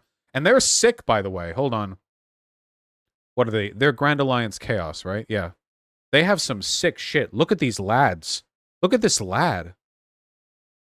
Now that's a lad right there. Big rat ogre. Look at that lad.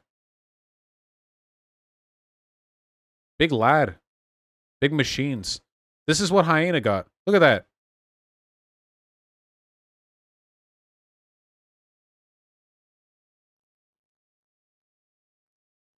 Big. Yeah, sewer socialism. True. Very true. Big. All right, what were we doing? Oh, we're almost done with donations. We should probably finish those, huh? We have a Discord AMA pretty soon. Conrad, thank you for the 2,500 CLPs. Chilean fan of the channel, would love to talk with you. We're writing a new constitution. We might just elect a communist president. What do? Oh, I don't know what you can do specifically. I'd have to give it a look. Hold on. Wait, is this guy seriously tweet? Can you stop? The unmitigated gall of a white guy in white spaces claiming to advocate for black issues while misrepresenting them to create systemic barriers to prevent. This guy's pro-rape, okay? Can we all ignore the pro-rape rapist, okay? Chill. All right, roofie people on your own time. Jesus.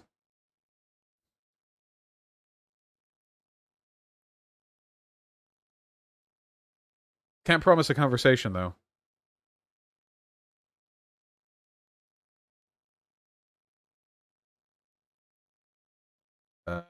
Justin Okraski, thank you for the $2. I don't like playing orcs. The orc models look really dumb. I don't like them.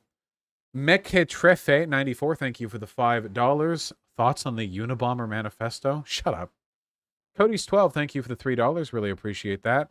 The federal government should probably be handling healthcare ideally because there are systems of scaled economy that could benefit like a larger distribution network. The Nathan Gilang and Dude Man, thank you for the $5 both. Really, really appreciate that. Yeah, you can link that in chat. You can link whatever you want in chat. I just can't guarantee looking at it. Facedoll, thank you for the very kind $5. Watching Vosh with my dog. He's being pulled out of the alt-right. There are no alt-right dogs. Pretty metal room, though. Howdy. Why do you... Is that a... Are these, like, pull-down projection or projector tarps? What is that? All, thank you for the $5. Yolanda Hayes, thank you for the very kind tier 4 sub. Really appreciate that. Finally fell down your rabbit hole circling for so long. Please give boost to Comrade Jeff Seal. Amazing content and very underrated. I'm not familiar with Jeff Seal, but I can take a peek later. New York City's worst landlord, apparently. Matt S., thank you for the 50 PLN.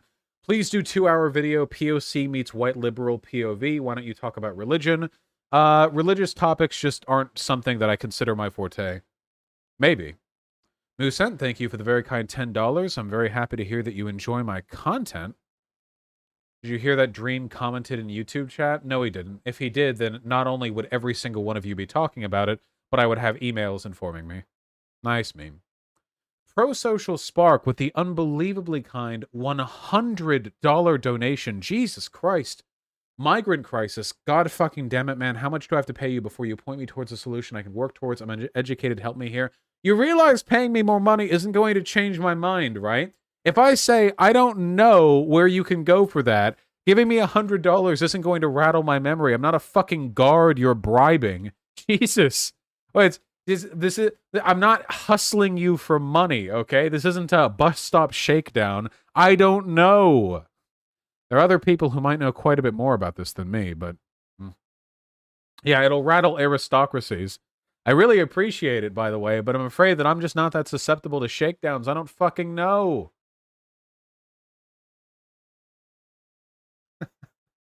God. Here. Hold on. Before we finish I really appreciate the donation, by the way. I don't mean to come off ungrateful. It's obviously very generous of you.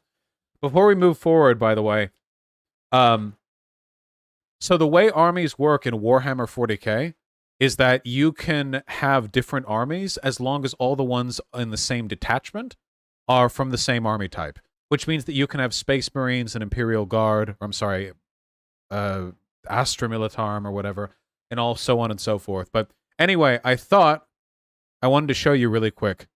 The army that I want to build in 40k is the Adeptus Mechanicus, okay? Look at these guys. Look at these guys. They're like sick, retro, Zerist, futuristic Martian tech cultists, you know? Very transhumanist. These things look like they're right out of like a 1920s like sci-fi horror film, you know? Literally 3 people in chat care but go off, I guess. Well, you're all stuck with me. Look at these lads. You're going to build that? I already kind of have. Here. I have a few of their models. Hey. We've got Dune Walker here. I really need a webcam so that it doesn't blur when I show things up close. Look at this guy. Look at him. Wait, here's the I love these two. The Dragoons. These guys are fucking sick. These guys are a nightmare to paint very hard. These are probably some of the hardest guys to paint of any army. There's so much technical complexity to their design. Oh, these are all hideously overpriced, but that's part of what you pay. Here, I have one of these. The Adeptus Onager Dunecrawler. That's the fellow that I just showed you. Of course, this is painted and guzzied up a little bit, but... why don't they come pre-painted? That's the point. You assemble them yourself, too. Look. See this lad right here? Come on. Come on.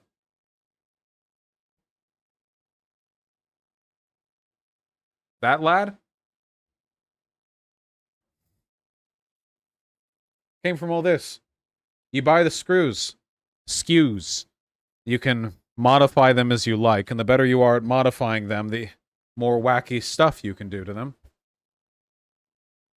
Why are they more expensive than figures that come already painted and assembled? Well, on one hand, they are overpriced, but on the other hand, credit where credit's due, Games Workshop models are very high quality. Look at this thing. This thing's about an inch tall.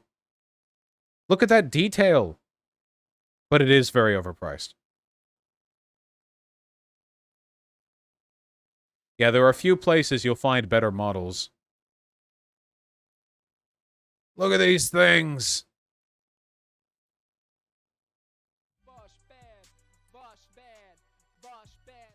So cool looking. Anyway, since these are part of the Imperium, you don't have to just stick to these lads. I hate these ones, by the way. These guys look like those not Doom, the what was it, the Doom 3? The guys on the wheelchairs or whatever, like the mobility scooter cannon lads. I hate these things. Wait, why? They're strong as fuck? Because I hate how they look. That's why. It's a painting project, huh? Here's Belisarius' call. Look at this fucking guy. He's huge. Isn't it better to paint the pieces before assembling? It can be in some cases, but oftentimes you want to compare how everything looks compositionally together, you know? Anyway, I was thinking that it would be fun to have, like, the main army be Adeptus Mechanicus, but then after that we could have another army, probably of, like, Astra Militarum, and we could just flood them with soldiers and have tanks. Tanks and soldiers. I don't know if they still have them on the website. Where are the Vostrian... the Vostrian Imperial Guard? Where are the Russian ones? They look best by far. Are they not here anymore?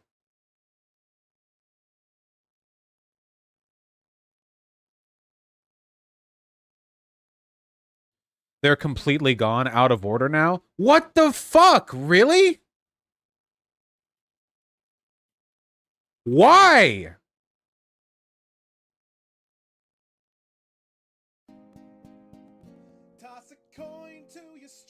They look sick. They looked sick. Look at these. Look at these models. I used to have a unit of these. The Vostrian Firstborn. Can I get some high-res models, please? That's not high-res.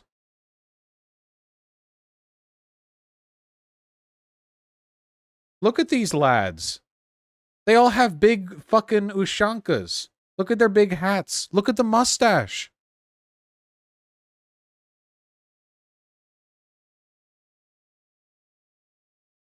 Big hat. I like them. I'm not buying a fucking 3D printer. Yeah, I guess I could always look to Forge World. Something like that. What would you be then? Astra Militarum, if not that. Sisters of Battle? Astra Militarum, Adeptus Custodes, I don't care. Imperial Knights, I don't care. Inquisition, yeah, we also have Sisters of Battle. They're basically battle nuns. They're pretty cool. Never actually painted a face, though.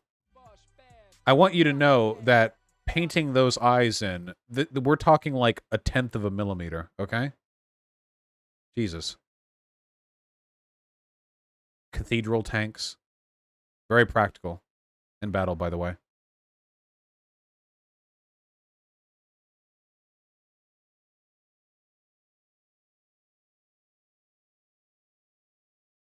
Yeah, single bristle with some paints on top. Yes, the Grey Knights are cool, but I'm not having a fucking Space Marine army. Space Marine army, honestly, in this day and age. What are you people kidding?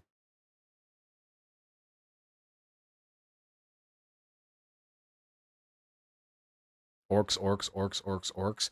Fine, I'll show orcs, then we're done. Xenos armies. The orcs' main feature is that they're fucking stupid.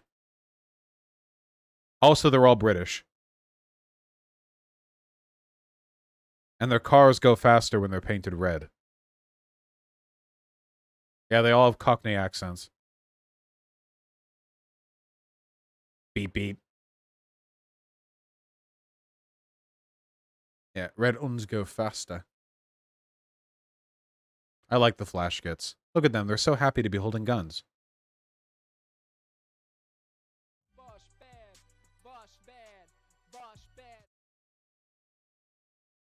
Aren't they like psychic? Well, some orcs are psychic. Some everythings are psychic, I think.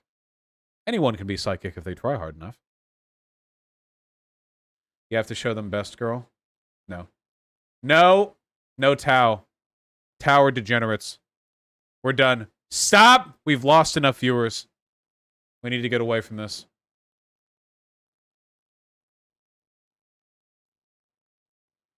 Of course, my fucking anarchists in chat would be Tau. That's what you're like. That's what you sound like.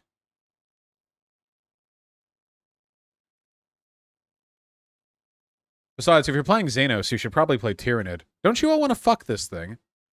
When I played Alien Isolation, you all wanted to fuck the Xenomorph, so I assume...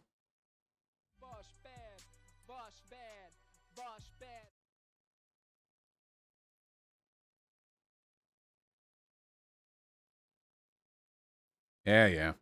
Well, the Discord AMA starts shortly, so I'm going to pee really quick, and then I'll be right back. We're going to read the last few donos, and then I guess we'll do a Discord AMA.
Hello. Too damn warm in here. Christ. Alright, I'm assuming the Discord invite will come over email, but I'm not sure. Could come over Discord DMs. Max. I like that quite a lot.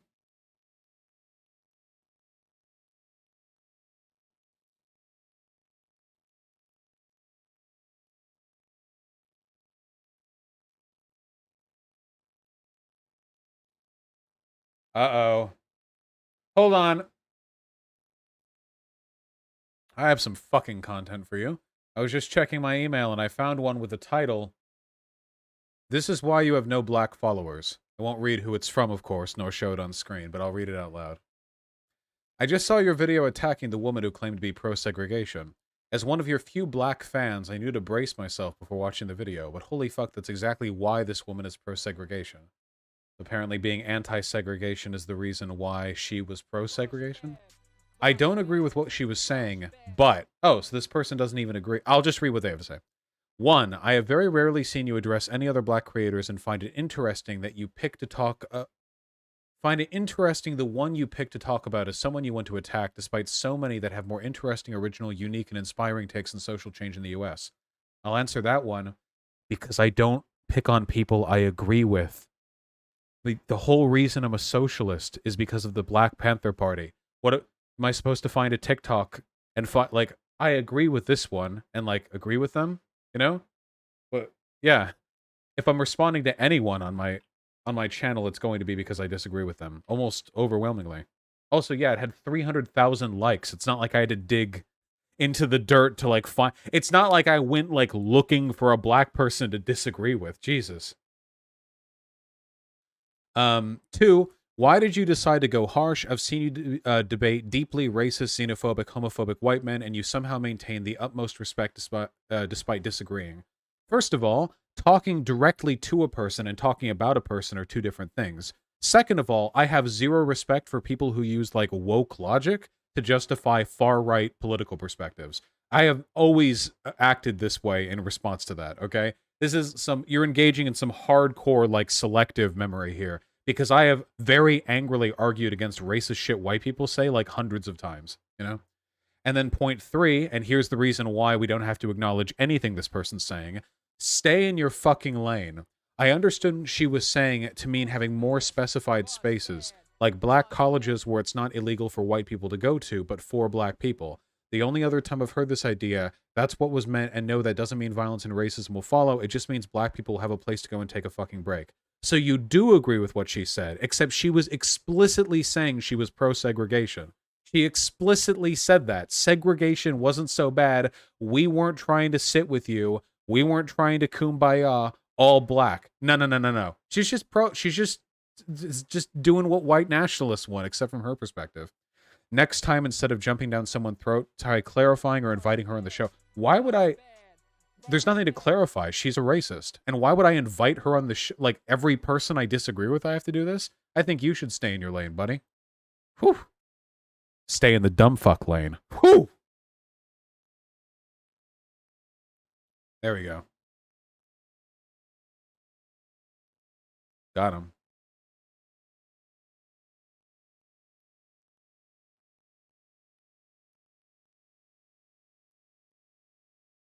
Nailed to the wall. Will you ever talk to cultured thug? People can talk to me if they want. I don't go after, like, conservative debates because, like, I really don't care about their opinions that much. Isn't that cultured thug dude like, I'm black and the racists are right about us? Isn't that like the vibe over there?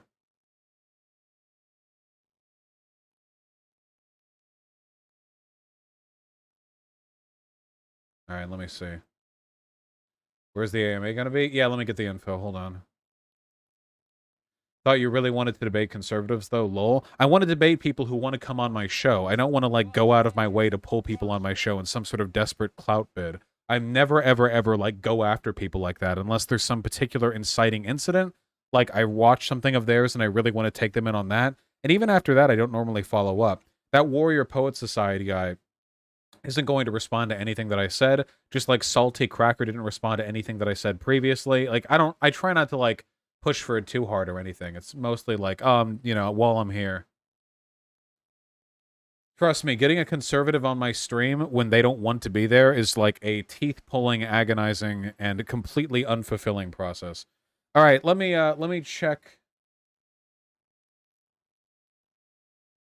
Isn't there a distinction between calling for segregation and wanting black spaces? Yeah, but that woman wanted both. Also, I think that black colleges are a stupid fucking idea anyway. I don't like black colleges or black dorms or any of that. I don't care if they're normalized at this point. I think they make things way the fuck worse.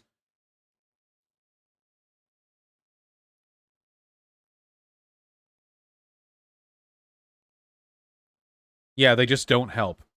Why? Because the best thing that they do is they insulate black people from the horror and reality of having to live in a white-dominated society for a few years longer, okay? Yeah, I don't like it, okay? I don't, all right? And I think that in the meanwhile, it does a lot of broader harm. If you want spaces that are, like, pro-black, make anti-racist spaces. Okay? You can do that just fine. I'm nothing against that. Make safe spaces. Make spaces or communities where it's assumed that people will be, like, educated on some issues so that people won't be horrible to people of different races or genders or ethnicities or whatever, okay? But trying to literally segregate colleges and blah, blah, they do help black people get an education when they couldn't otherwise, though. There are ways to fix those systems without segregation. Like, you think that's the way we fix, like, black people lib take? Nah, dude. Hold on. Banned for racism. Get him out of here.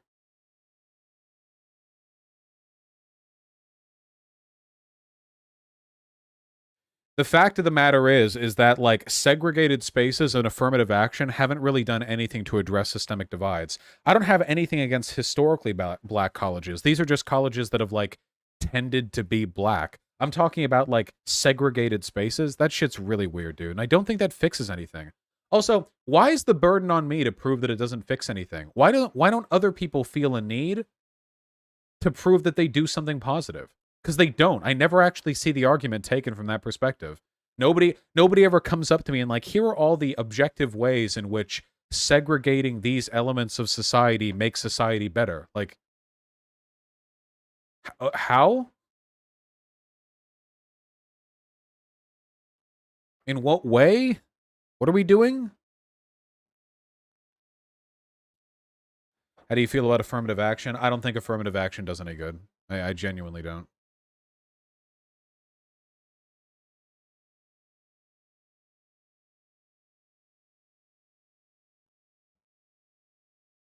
Yeah, it seems to mostly help white women, you know? Oh, shit, I keep trying to look for this fucking Discord AMA thing. Hold on.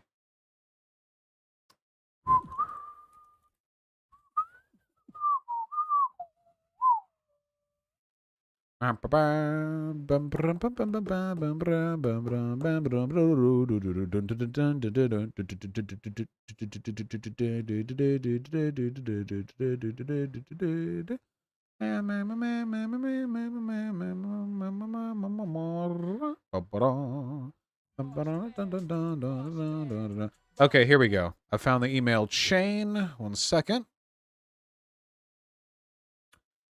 What about black-only spaces, not part of any institution, just like social clubs and whatnot? I'm not gonna lie, the more I do this shit, the more that I start to think that shit only makes things worse, and that all you're really doing is, like, engaging in the kinds of racism that we would condemn white people for, but we won't condemn black people for, because we know that black people have, like, a slightly better need for the space, but otherwise, like, I just don't get, like, why? What if a white person wants to join that space? Are you really gonna look them in the eye and say, no, you're white? Like, fucking why?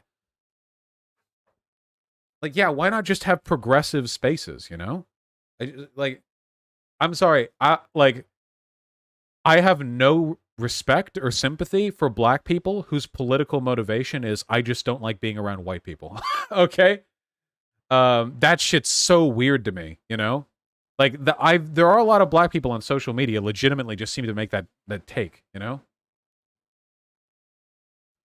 What are your strategies for creating purely non-racist spaces? Just make them non-racist. That's really genuinely how you do it. Just push for inclusivity and push for social awareness, and that's how you do it. It's simple as that. By the way, having spaces be black only does not necessarily make them progressive. Where's the link to this Discord server? Oh, there it is.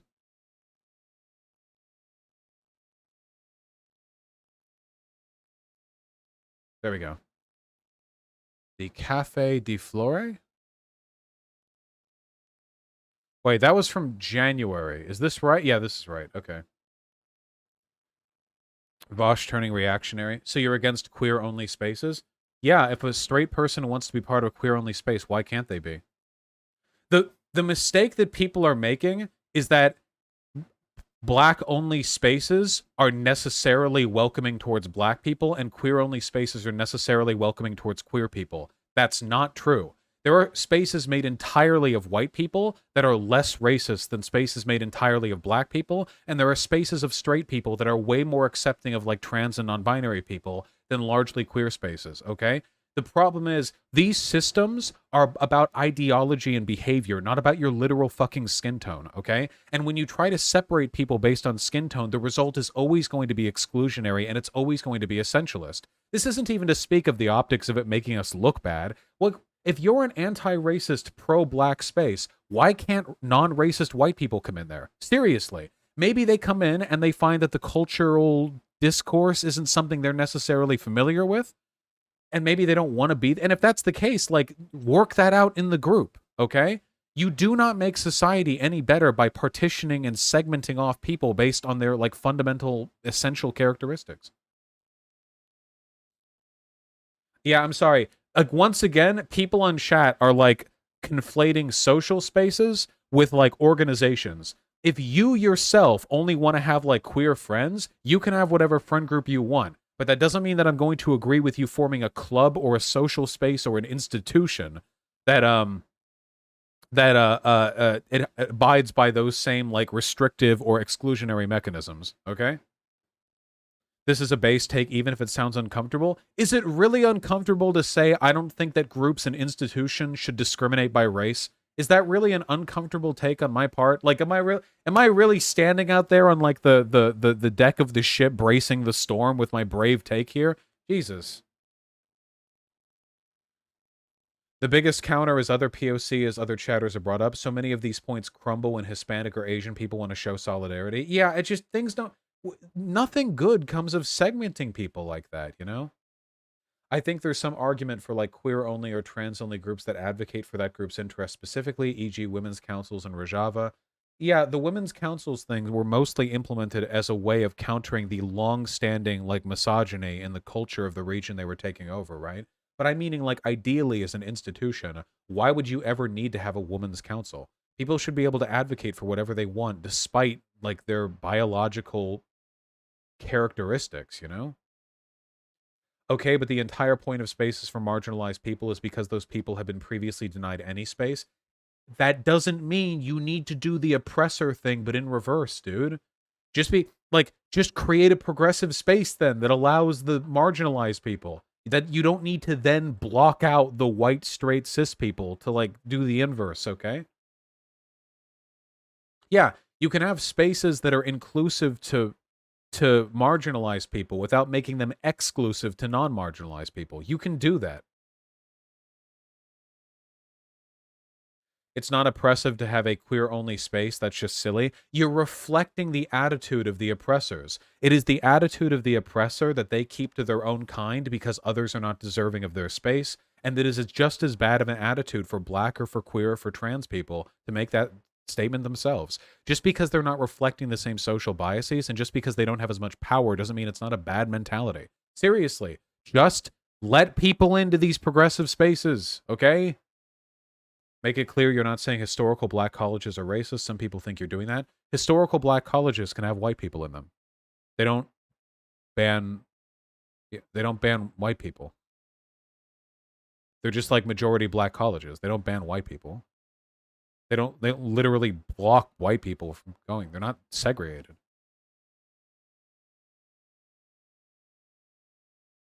Let rapists in survivor groups. Big Papa Grundle, are you actually saying... Wait, hold on. I can't tell if you're making fun of the idiots who disagree with me or if you're hold on.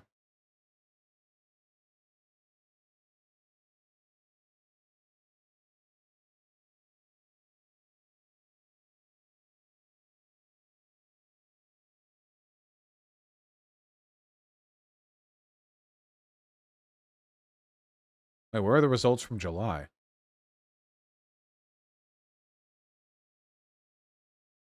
Wait, I don't see anything from July. How is that working?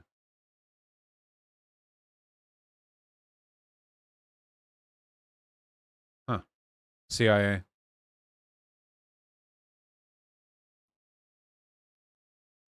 It's funny because when you posted the VOD, the TikTok VOD, it was the 1-year anniversary of the Eric Stryker 2v2. Oh, God, of course. Are you against black students' unions? I'm against institutions that ban people based on their race, okay? I think you can advocate for black interests without the organization doing so needing to literally ban non-black people.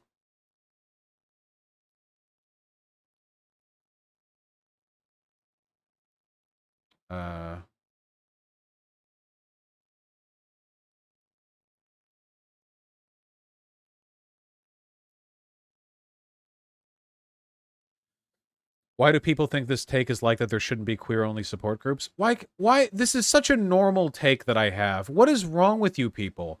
Jesus. I need to bring on Blair White sometimes to speak to all of you as an advocate for all trans issues so you can see the logical conclusion of assuming that just because a person belongs to a minority group, it means their opinions are more worthwhile than people who belong to majority groups, okay? I have always said from the very beginning, okay, there are black people with shit takes on race, and white people with great takes. There are cis people with great takes on gender issues and people with really bad takes on gender issues who are trans, okay? None of this is new. I believe this for a long time, and all you do by reflecting the essentialism of the dominant power structure is you codify and you normalize all of the same systems that led to previous levels of oppression. I have never in my life seen any evidence that being exclusionary towards people who are part of a majority power structure makes anything better for everyone. I have literally never seen any evidence of that. I have never seen any evidence of that anywhere in any institution, that things were made better for not letting some of these people in. Okay? Ever. I've never seen it. I've never seen it. And I never will see it because it doesn't. All right?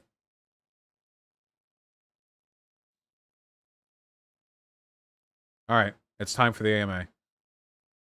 I don't get why your chat is being so cringe, because they're all fucking Twitter brain poison dumb fucks who think that what I'm telling them is that there should be no spaces that are progressive. What they're hearing in their brains right now is, I don't think any space should be progressive and everything should be swarmed by like chuddy white guys, because they're fucking idiots and they don't understand nuance, and all they want to do is preserve their like queer Warhammer 40k or Dungeons and Dragons group, not realizing and talking about institutions and not their own social groups. Okay?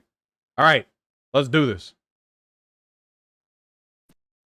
Let me try restarting Discord, actually, real quick. Vosh is here. Damn right.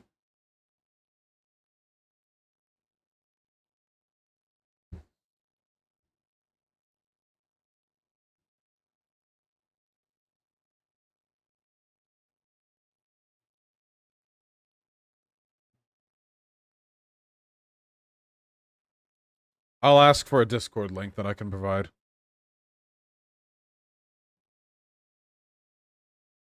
This is a different kind of Discord layout that I'm not familiar with.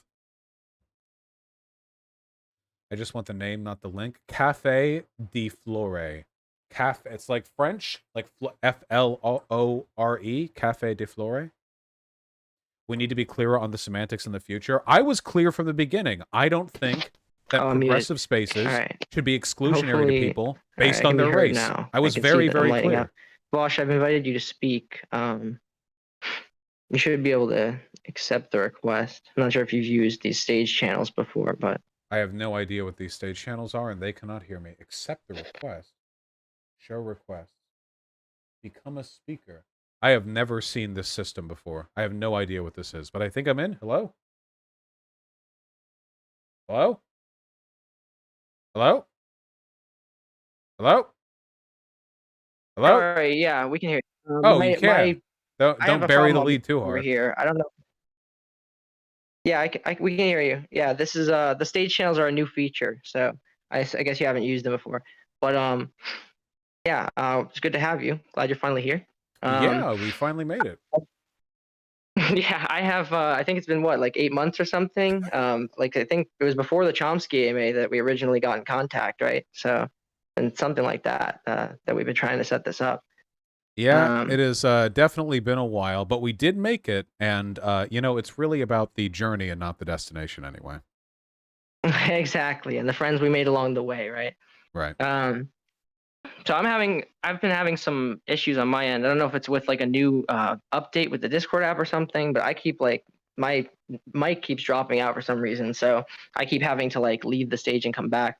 So hopefully that won't keep happening while I'm trying to speak here, but hopefully once we get into the main like part of the AMA and it's mostly you doing the talking, answering questions and stuff, it won't be as much of an issue anyway. So as long as I can get through the like the introduction here, we should be fine. Give it a go. Yeah. So I guess let's see. I already made the announcement. We're already recording, so I will go straight into the introduction here, and then we will get started. All right. So, good evening and welcome, listeners, to Café de Flore. Café de Flore is a server dedicated to education and debate, where we discuss issues in philosophy, politics, the sciences, and the arts. My name is Steven. I also go by Shiny, and I'm joined tonight by Vosh, who has generously agreed to take some time out of his busy schedule to answer some questions from our community. A recording of tonight's event will eventually be hosted on the Café de Flore YouTube channel, a link to which can be found right in my pinned tweet at twitter.com/shinybaboon, where I also post announcements about upcoming events. And I will go ahead and post the link to the YouTube channel in the live chat right there in the AMA discussion channel for anyone who wants to go and subscribe to it right now. So with that being said, I'll now briefly introduce our guest for those who aren't already familiar. So Vosh is a libertarian socialist streamer who has a bachelor's degree in sociology. He primarily streams on YouTube and Twitch, covering contemporary political issues and current events, usually relating to American politics in particular. In the past, he participated in high-profile debates with public figures such as Destiny, Sargon of Akkad, and many others. And he's also notably raised nearly $300,000 for the Palestine Children's Relief Fund during a recent 24-hour charity live stream. So Vosh, we're so glad to finally have you here. And I gave you a bit of an introduction right there, but if you want to add anything else to what I said, yeah, you can feel free to do that now. I am also a Bloodborne speedrunner, and I was the first person to complete the 100% route for the game. Right, of course. I can't believe I forgot to mention that. So, how much time do you have for this AMA, by the way? I think we can kick forward at least an hour and a half. All right. Okay. So we'll move on to about that amount of time, about hour and a half, however much you have, much time you have of audience questions, where I'll be reading out the questions from the AMA questions channel and unmuting anyone who wants to ask Vosh a question directly. If you submit a question that you want to ask in voice chat, be sure to indicate somewhere in your question, preferably by including the letters VC in an obvious location, like at the beginning or end, and I'll just bring you onto the stage when I get to your question, and you'll be able to ask directly. So with all that out of the way, are you ready to begin, Vosh, and go into the questions? Yeah, absolutely. Hit me up. All right, excellent. So we'll start out here with a question from Mikey Ann. They ask, what do you think of dialectical materialism and historical materialism? I think they're very neat ideas. I don't think they encapsulate all of our understanding of human history, and I don't think that they're singularly capable of explaining everything that we know about the reasons why people have progressed in the way that they have, but I think it's a really good metric for framing our understanding of history in a way that leads us naturally to some conclusions. Conclusions about who has what, why they have that, and what we can do to stop them from having too much. All right. And they also ask, they say, I used to watch you quite a lot when you were at like 60K on YouTube and around until later 2020. It's interesting to see that since then you've gained such a following and I've moved on to become a Maoist. I don't mean this in a condescending way. So what do you think of people you radicalized later moving on to Marxism and more specific forms like Marxism-Leninism, Maoism? Any thoughts on why this happens? Probably because I didn't do a good enough job expressing my hatred for your ideology at the time, but that's okay. I'll reel you back in with time. I don't think that Maoism or Marxism-Leninism lead down any good roads, so it's really just a matter of time before you all get pulled into the whirlpool that is Voshism, anarcho-Bidenism, as it were. Okay, so next we have a question from Spoopy. They say, hey Vosh, I've seen clips of you denouncing black nationalism and nationalism in the hands of the oppressed, comparing it to white nationalism. As a Palestinian, I need to ask about your feeling on Palestinian nationalism. Don't you think faith in one's homeland and pride in your nation is something powerful for Palestine in such trying times? Can't Palestinian nationalism be an avenue towards proletarian internationalism if wielded correctly? Also, with Israel trying to erase Palestine and Palestinian culture, doesn't Palestinian nationalism serve as a powerful counterbalance to total erasure? I don't think that systems of oppression stop being as such when wielded by the oppressed, I'm afraid. Masters' tools and all that.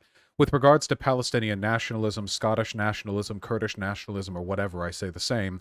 I think that nationalism can be a useful tool to coordinate anti-oppressive activities and rebel against your oppressors. But fundamentally, existentially, I still think that nationalism is extremely dangerous. Most of the black nationalism that I was describing before is actually black separatism, the ethno-nationalist component of their behavior and ideology, which ethno-nationalism is not acceptable under any circumstances by any group. With regards to Palestine, though, if you're going to champion Palestine's flag as part of resisting oppression, I think that's acceptable. But in the long run, I hope you would move past that towards a broader and internationalist approach towards proletarian affairs. All right. So then we have a question from Freeze Peach. They say, hello, Vosh. I believe you said that in explaining the disparities between the black community and other groups, you've said the explanation is either going to bottom out in racism versus environment or genetics versus socioeconomic circumstance. I just want to know whether you think that these narrative options around explaining disparities, intrinsic versus environment, downplays the role of agency, namely the idea that you are not merely a product of either your genes or your environment, but are always already responsible for your choices and the way you engage in the world. Does explaining people as products of their environment foster the sense that people don't control their futures and thereby become more passive in planning their future? Think about that one stream you had arguing with Chad about the value of hard work and how they were confused, how confused they were by it. The same thing may happen with explaining things environmentally. Chat was confused because they were all 14 years old. No, I don't think that when you're talking about broad statistical averages, consequential like influences of things like the environment are much more predictive than anything like agency or free will or hard work or whatever else people want to say. On an individual level, there is a massive amount of variance between people's behavior based on their personality and their skills and their talents, but a disparity between large groups, a disparity between, say, two racial groups, can really only come down to environmental or genetic factors. The alternative explanation would be that one group just doesn't work as hard as the other group. And that is also either a genetic or an environmental factor, isn't it? Or a combination of both. If you were to make the argument that for some reason, on average, a person's race affects their likelihood of working hard, then I mean, you're essentially saying it's either a genetic thing or that some cultural or social element is precluding less individual autonomy. That is to say, autonomy and agency really only matter at an individual level. Statistical averages will always win when you're looking at the bigger picture. All right. So we'll move on to a question from Vagan or Vagan. I'm sorry, I'm not sure how to pronounce that. So if I pronounce it wrong, my apologies. What are your thoughts on the labor theory of value? Have you looked into it before? Do you agree with mainstream economic perspectives on the LTV? I'm unfamiliar with the economic perspectives on the LTV. I've thus far been unconvinced by some of the explanations that I've found. My advocacy for socialism is largely sociological. I like democracy. I like people's ability to engage in self-determination. The economic arguments have always felt a little bit outdated to me. There are predictions Marx made that have not come to pass. Obviously, capitalism is thriving along at a time period when most Marxist followers 100 years ago probably would say by now it would have collapsed or succumbed to its internal contradictions. To me, the economic arguments are largely like secondary. I care about the social arguments. I'd be interested in learning more about the economic side of the LTV, though. All right. And then they say, Vosh, you typically advocate a market-style socialism. How is that consistent with Marx's critique of capital? He specifically rejects the market exchange of goods. Here's a quote directly from Marx.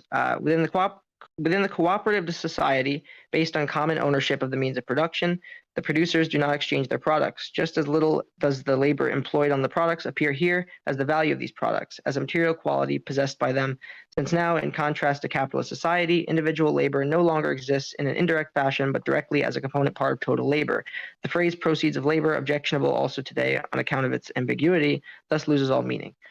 That's a quote from Marx. Do you have any comment on that? Yeah, I mostly don't care. I don't think that like just quoting theory or like long dead people is necessarily in an argument. You would have to justify it furthering.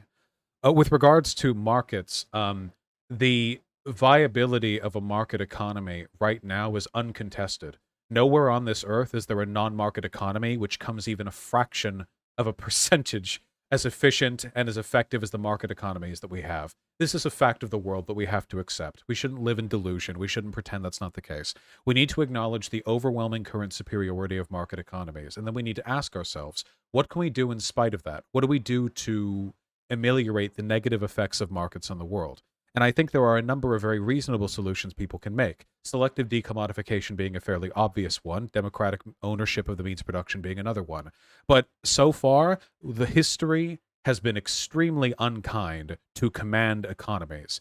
There are some edge arguments I've seen, which I think look very nice with decentralized planned economies, but even these are largely untested and barely come even close to the potential efficiency of the market economies we live with today. So let's work within the reality we live in now. Nowhere on this earth are we suddenly going to snap our fingers and get rid of a market economy. Nowhere on this earth are we suddenly going to abolish the commodity form. Let's do what we can to make changes to the system as it exists now in ways which do not undermine the efficacy of modern economic production and also do not make ourselves targets for the rest of the world, as we would make ourselves if we were to suddenly close all of our markets and become an entirely internal system. There would no longer be a reason not to invade us. We don't provide anything for the rest of the world anymore. In fact, we would be providing an incentive for invasion, which is one of the reasons why some countries around the world have made it so easy to make themselves targets of regime change. The less connected you are to other countries, the easier it is to take you down. Okay. So we'll move on to a couple questions from Degenerate. Me They too. ask, they say, "Hi Vosh, big fan. Of course. What are your thoughts on the U.S. military and your opinion of the moral character of those who join it?" Um, I believe the majority of the military went to Biden. I don't think that the military is there are people who joined it are particularly morally heinous. I try not to think of individuals that way. There are many individual reasons why individuals may participate in a system like that.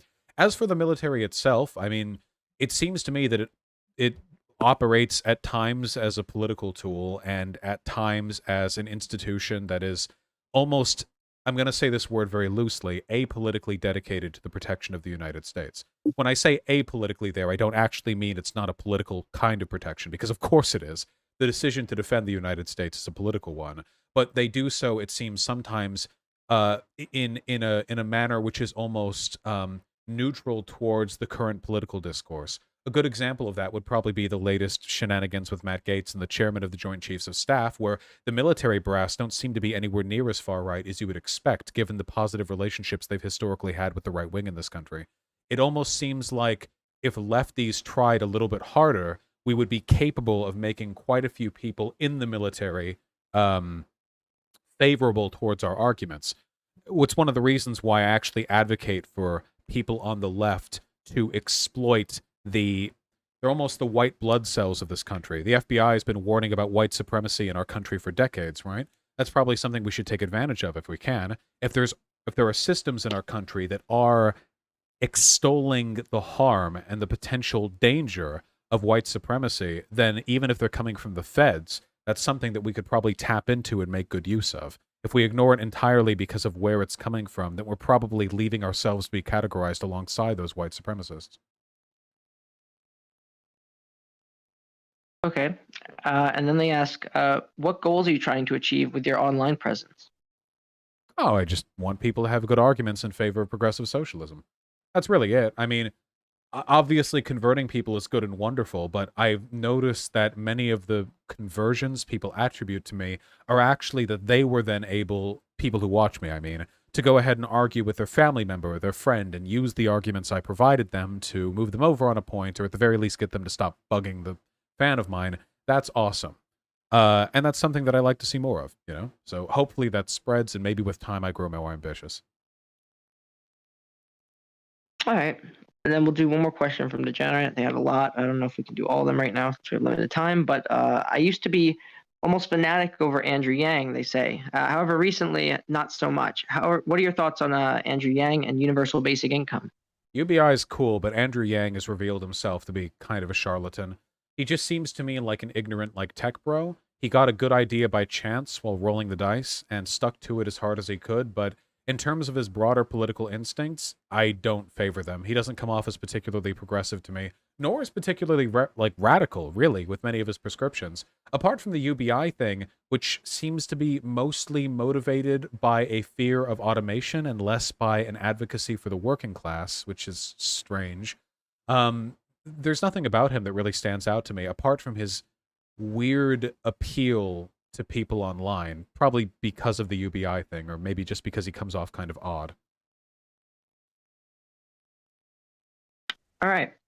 And then we have a question from Pogare or Pogare. Not really sure how to pronounce this one. A lot of strange names tonight, but they say, "Hi Vosh, I'm a bit of a noob when it comes to leftist politics or progressivism in general. What do you think of a system where a person has all the basic necessities to live, such as a house, food, etc., without having to worry every day that they would lose those necessities, but they have to work in order to buy other stuff, such as a 3090, more food, or basically anything that makes life more fun? Thanks, Vosh, and everyone involved." I think that's a good starting point. There's actually a lot of evidence that availability of base necessities doesn't decrease people's willingness to work. That is to say, if you gave everyone like a base income that could ensure their survival, or even like a moderate level of middle class comfort, that wouldn't really significantly reduce the workforce. There have been studies done on that. I think that Medlock has. I need to. There are some things that he posted a while ago that I need to download, but so the evidence is in favor of us in that respect. You would also make the argument, I think, that if people did that, you would also give more weight to the bargaining power of workers, because no longer would workers feel a need to do degrading, humiliating, difficult, and under-rewarding work. They're already taken account of, at least at a base level. There would be a higher bargaining power there, which means that corporations would have to work harder to incentivize people to come and work for them. Essentially, I think it would balance out the worker corporation power dynamic in a way that doesn't just empower workers, but also ensures a fundamental level of human prosperity, which we should all be entitled to. All right. And then we have some questions from Foxo. What are your opinion on furries in their community? Or what is your opinion on furries in their community? If you have one. I think they're just fine, and I hope they keep on doing what they're doing. They make good porn. Okay. They also ask, I feel like the LGBT movement is kind of hurting LGBT people. I feel like the pride and stuff makes people hate us. Nothing wrong with people having pride in being LGBT or being LGBT in implicator, but just the whole thing of pride in general. Don't buy into conservative propaganda, if I may. Don't buy into conservative propaganda. Conservatives have complained about the queer people molesting youth and corrupting society with their gay shorts every year for decades. This has happened every year, always. This happened in the Obama administration. It happened during the Bush administration. It happened during the Cheney administration. It happened quite a lot back under Reagan. It keeps happening. It will always happen as long as conservatives are around. And yet, in spite of their complaining, every single year, year by year, Americans become more accepting of basically every single metric relating to queer people and their acceptance. So I wouldn't worry about it. It is a smokescreen they try to pull. Every year, this is the thing that goes too far. It's not true, okay? Did I see Cheney? I meant Reagan. Ugh. Every year it goes farther and farther, they say, but their complaining has been around for like 40, 50, 60 years. Just don't be fooled by it. Right, yeah, and I think they also wanted to know kind of your take on like rainbow capitalism and whether you think that corporations appropriating LGBT aesthetics is like going to be ultimately a good thing or bad thing or just a neutral thing, like what corporations will do. The problem with rainbow capitalism is that we want more. There's nothing wrong in and of itself with corporations cynically appealing to us. It's a reinforcement of our power. We're the dominant buying group. The fact that corporations are cynically appealing to gay people and BLM means that we're powerful enough for our buying block to be greater than the people who are angered by that type of stuff. That's a reinforcement of our social power. It should be something that we celebrate. What we push for then is not the removal of rainbow capitalism, but more. So it's not enough then that we only get the June flag or what have you. We need a total and comprehensive indication of acceptance. That's what we push for. And that's what we should push for.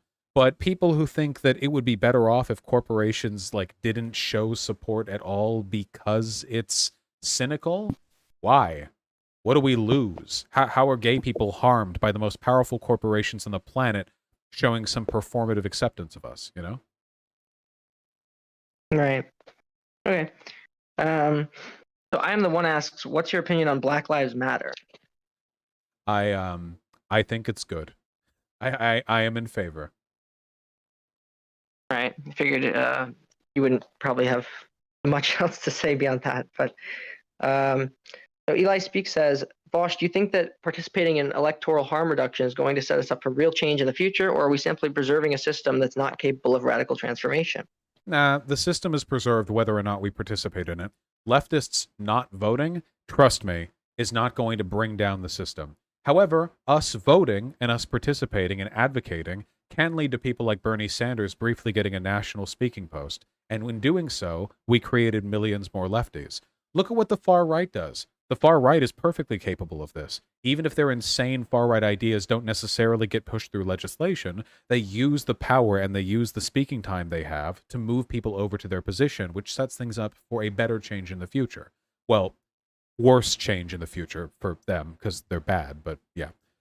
We need to do the same. It's not about changing the world by voting in like a lefty president. It's by giving ourselves enough legitimacy within these institutions that we can move more people over to our side. And maybe then more radical options become available.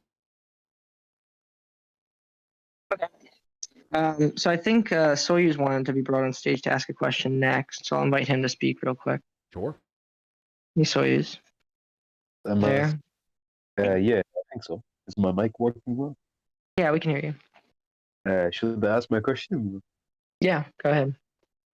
So I've been meaning to ask this if you have noticed in the Maghreb region of Africa, in the northern region, specifically in Morocco and Algeria, there are a bunch of movements that want the government to reform and set up a more democratic enclave separate from the existing corrupt government.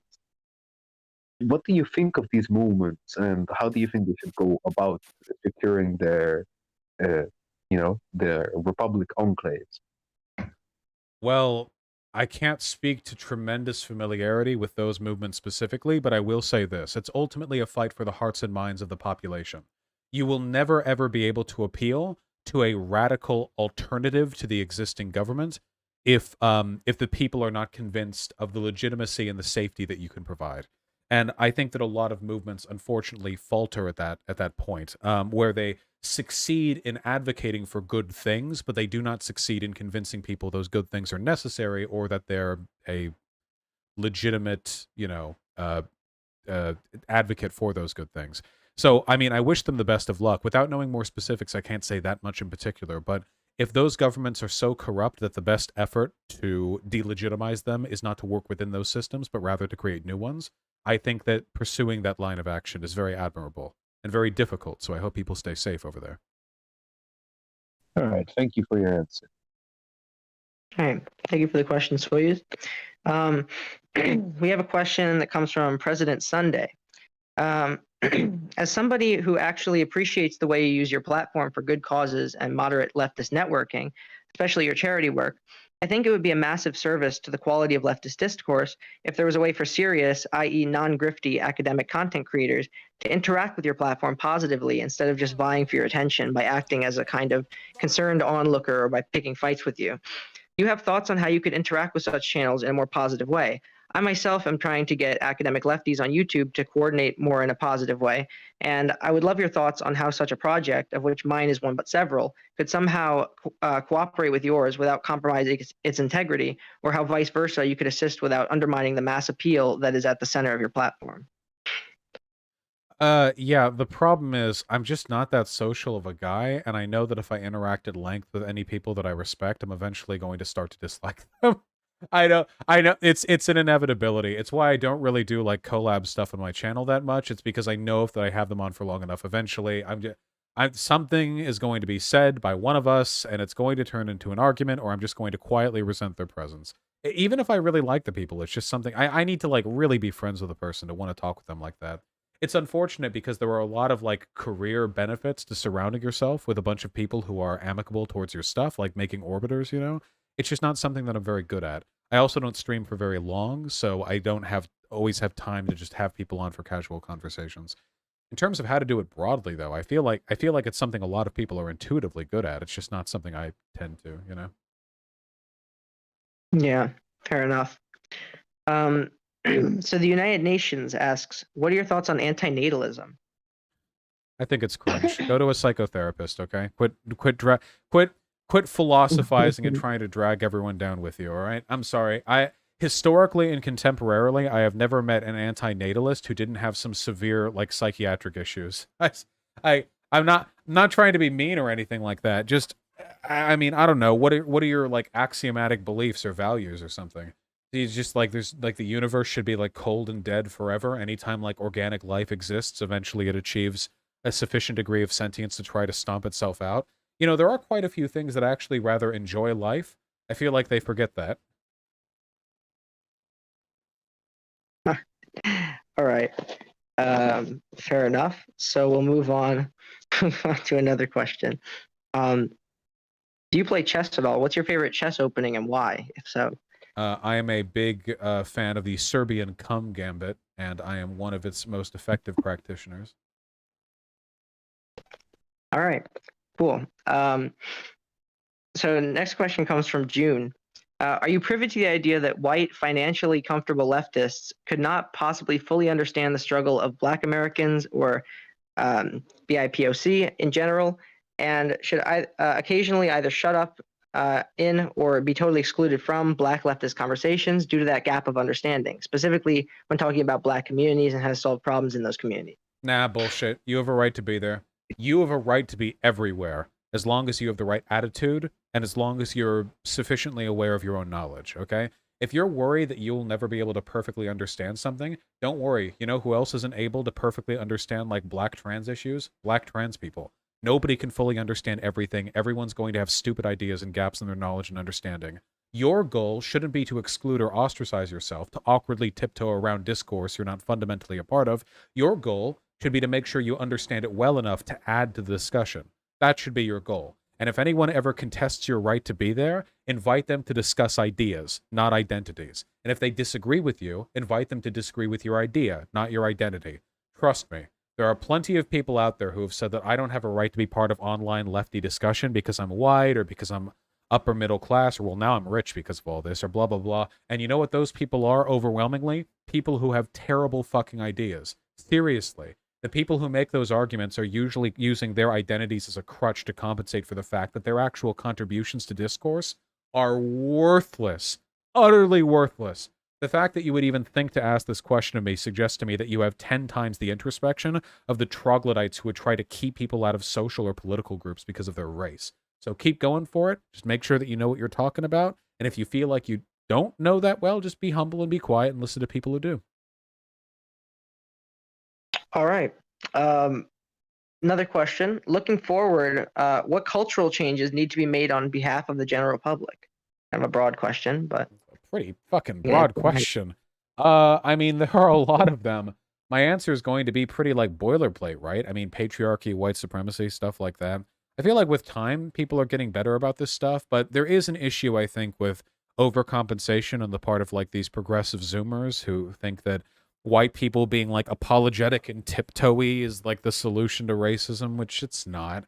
The point of systemic racism, the point of patriarchy, the point of all these broader institutional problems is that they can exist without intent and they can exist without action. They're a perpetuation of long-standing social norms and harms that don't actually need any individuals to act poorly to continue to replicate themselves. So by making this some kind of like individual moral purge, it really doesn't fix anything. I mean, if anything, it kind of reinforces the problem, right? We all need to chill out a little bit. Like Michael Brooks said, be hard on institutions, be easy on people. okay. And then they also want to know where do you draw the line between people who can be discussed with and people who should not be discussed with? I mean, you can talk with, you mean like platforming, I guess? You can talk to anyone you want. It's just a matter of calculating the potential good or the potential harm. There are some people who I don't want to have on because I think they're desperate grifters who will do or say anything to get my attention. I don't really benefit from talking to them, but they benefit a whole hell of a lot from talking to me. That's fine. There are people whose ideas are odious, but if you bring them on, you can like tear those ideas apart and you can end up making yourself look really good. I don't think there are any hard lines. Just be introspective about this stuff, you know? Recently, Dylan Burns, he got in a big kerfuffle because people were quote tweeting him after he announced that he would host me debating JF Gariepi, a rapey Nazi, you know? There were people saying like, oh, you're doing social harm by having him on, blah, blah, blah. And well, there are some arguments there that are legitimate and some arguments there that aren't. It's always a lot. There's always like a blurry line, though. It's always discourse. I wouldn't take it too seriously, you know? The far right has historically not empowered itself based on being platformed by the left. That's not normally like the avenue that contributes the most harm. Usually they have their own systems for replicating their power, and usually they take advantage of civil discourse by expecting to be treated fairly and neutrally by liberal interlocutors up until the point where they no longer have to keep the mask on. That's not something that's typically a problem with leftists. I heard about what was going on with Dylan because of the JF thing. That was kind of ridiculous. It was definitely like, I mean, I understand having criticisms, right, of like platforming people like that, but the response was like over the top, man. It was pretty dumb. It was mostly led by Sean, who I think is like kind of a really scummy person. The funny thing is, and I'll drag the tea on this one, Sean, you know, like of Sean and Jen fame, the Skull YouTuber. That guy, after Lindsay Ellis made a big video discussing the abuse she suffered from Twitter woke scolds, including like a long discussion on her rape and sexual assault in the past. Sean continued to make like vague tweets like antagonizing her. Like, oh, The Last Dragon movie looks really good. I should look at it. That kind of thing, you know? Like, tweets that he only made because he was trying to signal disagreement with the person who just made a tell-all story about her abuse without actually committing to it because he's a fucking coward. And the funny thing is that behavior leads people to kill themselves. So, it's like, Sean was, like, posturing super hard about how awful Dylan Burns was for platforming JF because someone might have heard it and then DM'd JF and then JF might have groomed that person, a thing which has happened before. But Sean was engaging in the perpetuation of like online bullying, which we know leads people killing themselves. These people, the people who get super up in arms about this, are usually massive fucking hypocrites. So I don't have any respect for them. All right. And then we'll take one more question from June. She asks, do you think that the left should take more steps to arm and train themselves properly with firearms and other means of revolution? Spicy one. Yeah, no, for sure. Yeah. If you're a lefty, yeah, get a gun safe, get a couple firearms, go to a local range, train and practice for a bit, maybe take a couple of those self-defense courses, you know? It's not for now. It's not like owning a firearm is going to help you John Wick yourself out of some home burglary in the near future, because it's not. Overwhelmingly, it's not. The math does not favor those outcomes. But what you can do is insulate yourself potentially against the community threats in the future. Because it's possible that maybe things are cool right now, but guys, with how tumultuous life has been lately, do you really know for sure that 10, 20 years from now, there's never going to be a time where maybe you're happy that you and your like-minded neighbors have firearms? You never think that might happen? We already have white supremacist patrols and militias that run around parts of town in Portland and Seattle from time to time. You really think there's never going to be a time where you're going to be thankful that you and your neighbors have guns? I'm just going to say this much. If society ever destabilizes a bit, I do not want them to be the only ones to have guns. Right, that makes sense. Just don't be weird about it. Just don't do some weird, like, you know, my gun is me and I am my gun, like holding your gun, shaking, waiting for someone to knock on the door. Just don't let it influence your paranoia, because that can cause other social problems. Just have it as like it's like a fire extinguisher. How many times have you used your fire extinguisher in your life? I have never in my life used a fire extinguisher or needed a fire extinguisher to take care of any fire in my house. But I keep one. I make sure that it's full and that it's not expired. And I have trained myself in its use by firing it for like 3 seconds outdoors once many years ago. And if I ever need it, then there you go. But that's how I think of my gun. It's also like pretty. Guns are pretty, but like for in terms of its utility, that's how I think of my gun. It's a fire extinguisher. Okay. So I think we had a couple questions from Mars Bars that they wanted to ask in VC if they're there. I invited you to speak, Mars. Ah, there you are. Hey, what's up? Yo. Hey. So I have 2 questions. The first one, what's your relationship with Destiny right now, and what do you expect it to be like in the future? We don't talk now, and I imagine we're not going to talk in the future. Though I'm sure fate and circumstance will bring us hurtling towards each other at some point or another down the line. Yeah, probably. And second, how do you go about improving your debate skills and knowledge? What is the process like? And how do you know you're getting better? Like, what criteria do you use? My audience tends to be pretty critical of me, so I usually think they're decent at judging this type of thing. With improvement, though, really it's just a matter of practice. The number one thing that everyone needs to do to be good at debates is staying calm during them, because that's the tool that you use in every other aspect. If you're calm, you're more likely to be able to make good decisions. You're more likely to be able to wrangle the conversation favorably to yourself. You're more likely to pick topics that favor you, remember evidence that you can use against the other person. Staying calm helps with everything. I used to be way more angry during debates than I am now. Anybody who remembers the first Sargon debate, for example, like, whew, I get toasty in my brain, you know? Lately, though, the overwhelming majority of the conversations that I have, even ones that get heated, I'm usually able to keep pretty calm.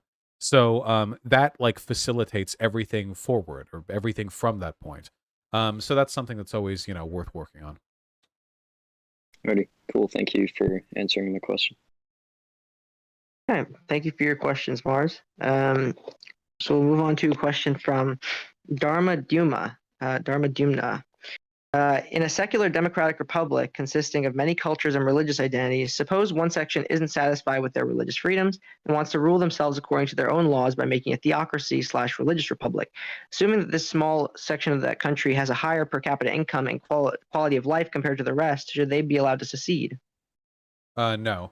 I don't think that anti-democratic ideals should be allowed to ferment or foster in a democratic society, and I don't think that like using autocratic methods to procure some preferable social results is a sufficient excuse for secessionary activity afterwards.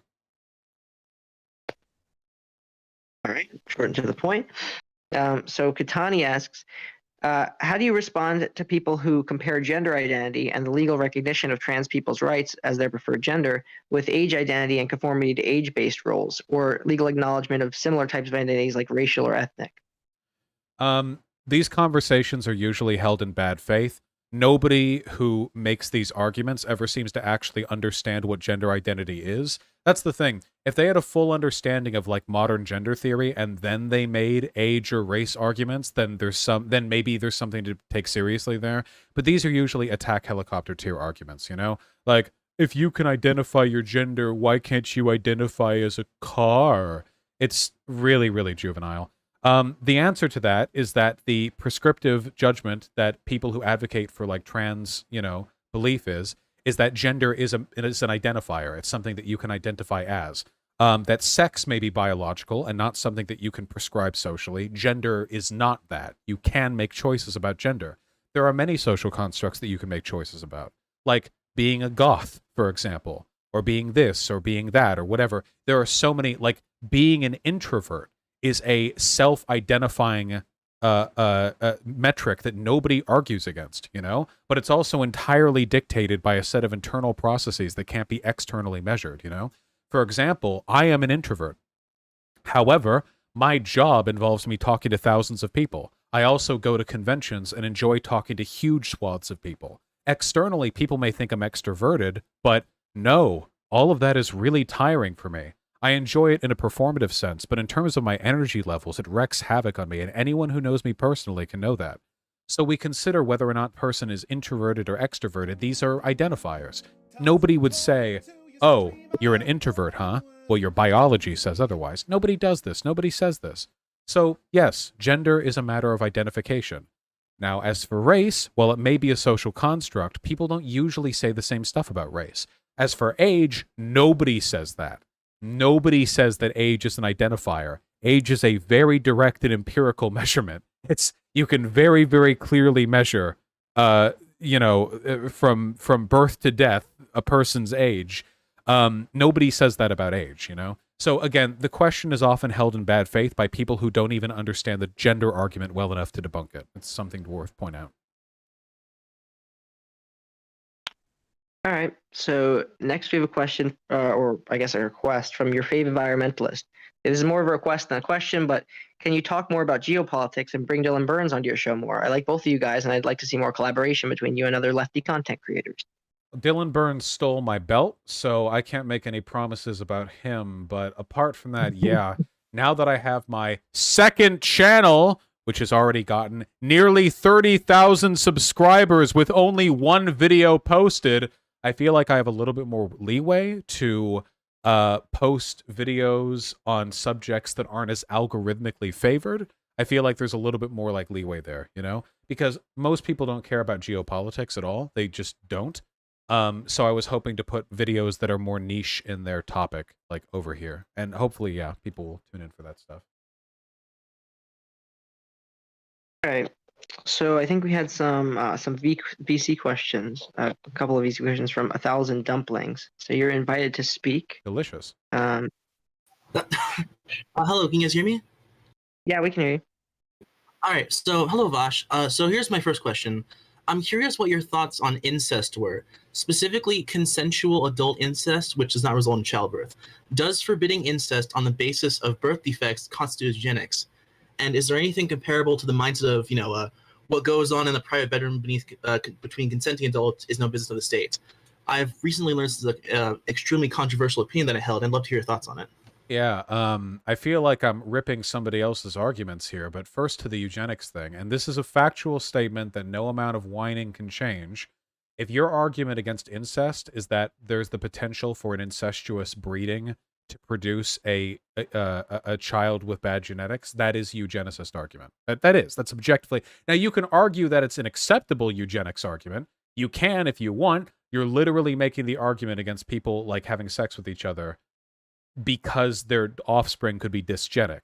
Now, the state doesn't prevent anybody else from having sex with others if they have some kind of horrible genetic defect, so that's probably not the best argument against incest. The argument against incest is the power dynamic one, you know? The idea that, like, it's really, really, really hard to determine consent in some cases because you're talking about, like, a formative power structure, you know? We feel the same way about bosses and teachers. Like, can a college professor and a student have sex? Like, sure. And like, even if they're both of age, like, I guess, but there's a power dynamic there that makes it really unacceptable, especially if the teacher has control over elements of the student's life that make them feel like they don't really have a say in the issue, you know?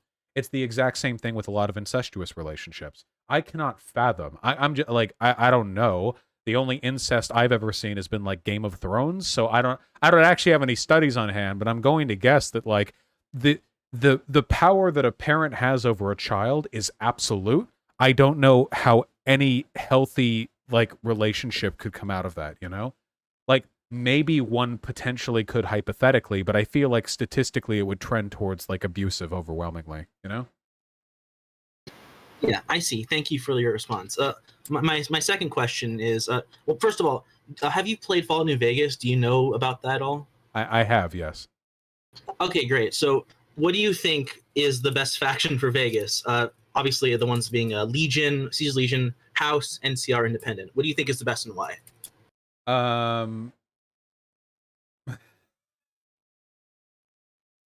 Sorry, I think chat. I think the best option in terms of like likely world stability would probably be House Independent, followed by New California Republic, then followed by Yes Man, and then followed by, after a very long gap, Caesar's Legion. But in terms of like awesome, ideal, you're playing a video game and you call the shots, then Yes Man, followed by NCR, followed by the House, followed by Legion, probably. There's not really a strong ethical argument for Legion. I feel like the House probably had, or Mr. House probably had a really strong argument for like stability that he could pretend. And past that, the NCR seems like the best hope for like broader democracy, but I don't know. With video game logic, if you could make like a sequel to New Vegas and you went independent the last route, you could probably like single-handedly unite the wastelands, right? Because you're a video game character. You know what I mean? Right, obviously, yeah. Yeah. All right, that's everything. Yeah. Thank you so much. I really appreciate it. Yeah, Thank of you for your course. question. Yeah, thanks for your questions, 1,000 Dumplings. So next, we have a quick question from Jake Sherwood. Do you have any investments? Not presently, but I plan on getting into it. I don't think there's anything unethical about investing. Yeah, absolutely. I mean, if if Google AdSense is going to give me money, I might as well have more money at the end of the day, right? I don't know, like it seems like I feel like I worry about like a future market fluctuation. I wish I invested right after COVID-19 because things have trended up so far since then. But yeah, if you're like a young lefty or whatever, you should totally look into ways to responsibly invest because once again, I would rather live in a world where lefties are financially comfortable than not financially comfortable. And it doesn't make you any less of a leftist to invest in the stock market. It's not like you become bourgeois just by doing that. All right, so next we have a question from Zondo321. They ask, for those who live in hard red areas of the U.S., many local and state level elections, such as auditor and treasurer, go to Republicans completely uncontested and no Dem even runs.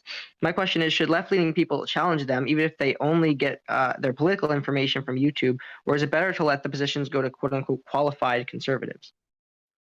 I mean, you have a right to challenge them whenever and however you can, right? It's really a matter of how much time and money you want to put into it.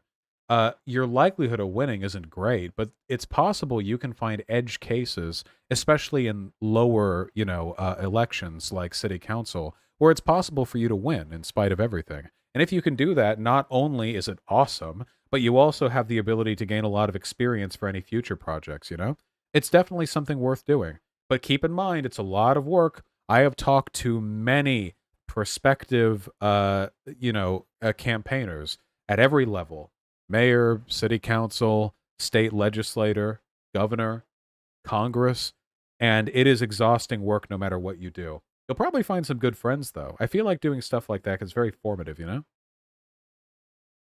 Yeah, yeah, okay.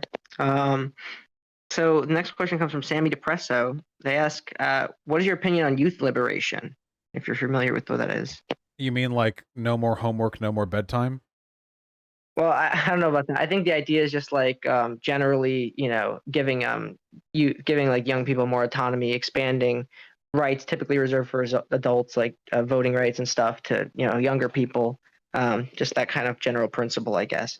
I They think didn't really go into more. I think I'm generally okay with that, right? Like maybe lowering the voting age to 16. I've heard good arguments for that. I don't know if like people suddenly become wiser at 18 than they were at 16 or 17. Yeah, the problem is like there are so much mixed up in here because on one hand children are stupid fucking idiots who deserve nothing. And on the other hand, like I don't think it's right that children are basically like legally slaves to parents. There is a lot of progress that could be made in those elements, one of which would be like medical care. Like for example, I know there are places in the US where you can't even get a COVID vaccine if your parents don't approve of it. There are places where children have an incredibly difficult time like resisting the medical will of their like fundamentalist or cultist parents. A lot of really, really weird stuff like that. In elements like those, kids could probably do to have a little bit more medical autonomy than they do now, a little more political autonomy. But I still wouldn't want kids like signing contracts or whatever, I don't, yeah. Give more power, but maybe not more responsibility, because responsibility is a two-way street. If it gets exploited, then children could find themselves committing to really dangerous long-term, life plans. All right. So we have another question from Mars. It's about optics. Vosh, I've heard you talk about optics, and it seems like you're in favor of perpetuating narratives or arguments or appeals by any means necessary, or that sort of approach, at least from what I've heard as from secondary sources. Don't you think this is counterproductive and opens people on the other side to believing that leftists may be dishonest, or are there rules to political optics? No, because I'm a firm advocate against misinformation or dishonesty. I've always believed that. Dishonesty is is politically undesirable for democratic movements because it completely insulates the people making those arguments from accountability from their audiences, Even if you were some kind of like ruthlessly utilitarian advocate for democratic socialism, the problem that you would run into is that if you use lies to promote yourself to the world stage, it becomes harder and harder for you to actually act in the goals that you said you believe in, even if you were lying for a good cause. Like, how do your followers check you, Who knows what you were saying was truthful? What expectations have you set for people? It's not acceptable. Optics are important, but you don't need to lie to have good optics. We're right. All we need to do is tell the truth well. All right. So then I think, wait, is he here? We got a question from, yeah, Bruff and Dust. I'm inviting you to speak if you're able to come to the stage. There is. Yo, Josh, what's up? Yo, what's up? So I've noticed that you've made jokes in the past. Uh-oh. You cut out there, Ruffin. Not. I foresaw a criticism, so I had his house line cut. Oh boy, I'm not sure if he's there anymore. Uh-oh. Well, okay, we'll give him. Oh God. Yo, can you hear me? Howdy. Howdy, howdy. Howdy, Hey. howdy. Oh gosh. What? Yeah, we can hear you. Howdy, howdy. Yo, Hello. can you Yeah. hear me now? Yeah, we can hear you. Can you hear us? Okay. I don't know why you guys weren't able to hear me when I was outside. I was able to hear you guys. That's kind of weird. But yeah. So Vosh, I've heard you make jokes about white individuals for their whiteness in the past, and I'm just wondering if you'd have any problems with similar jokes being made towards black individuals for their blackness. You mean like I make jokes about like I say like, oh my god, this whitey, but like I couldn't say oh my god, this black person because it'd be racist, that kind of thing? Yeah, sort of. Yeah, I'm kind of wondering what would make you have problems with the opposite happening. It's not an intrinsic problem thing. It's more of a like, this is the world we live in now, and it's a sign of people's like willingness to adhere to social expectation, you know? So like, I'll give you an example. In a fundamentally like perfect world with no racism, there'd be no difference between those things. I guess you wouldn't even make those comments because race wouldn't even be a concept. In the world we live in now, obviously, people get away with making jokes about white people, but can't really make those same jokes about black people unless they themselves are black. But you can be black and make jokes about white people. Is this unfair? Well, kind of. Yeah, it is. It's totally unfair.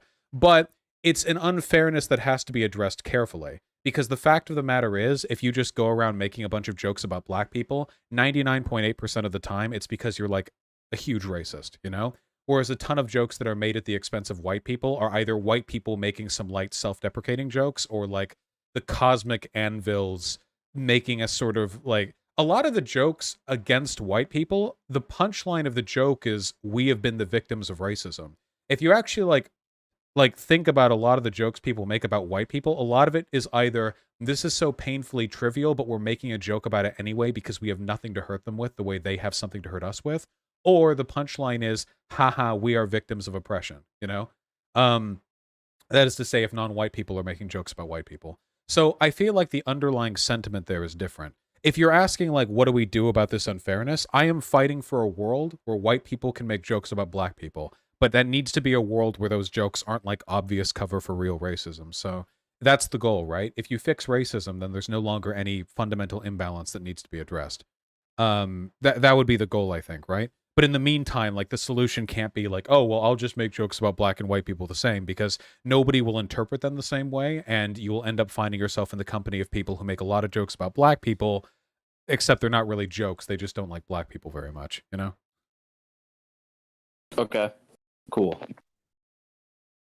All right. So thanks for your question, Bruffin. We'll now move on to a question from Deluce Juice. They say, hey, Vosh, have you set dates for when you'd like to do another research stream? I think your last one on the situation in Xinjiang was some of the best content you'd ever done, and I'd like to see more of its nature. Same thing with charity streams. When would you like to do another one, and what about? Well, I guess what kind of call charity streams have to be on cooldown because my audience does deplete a finite resource when they contribute to those.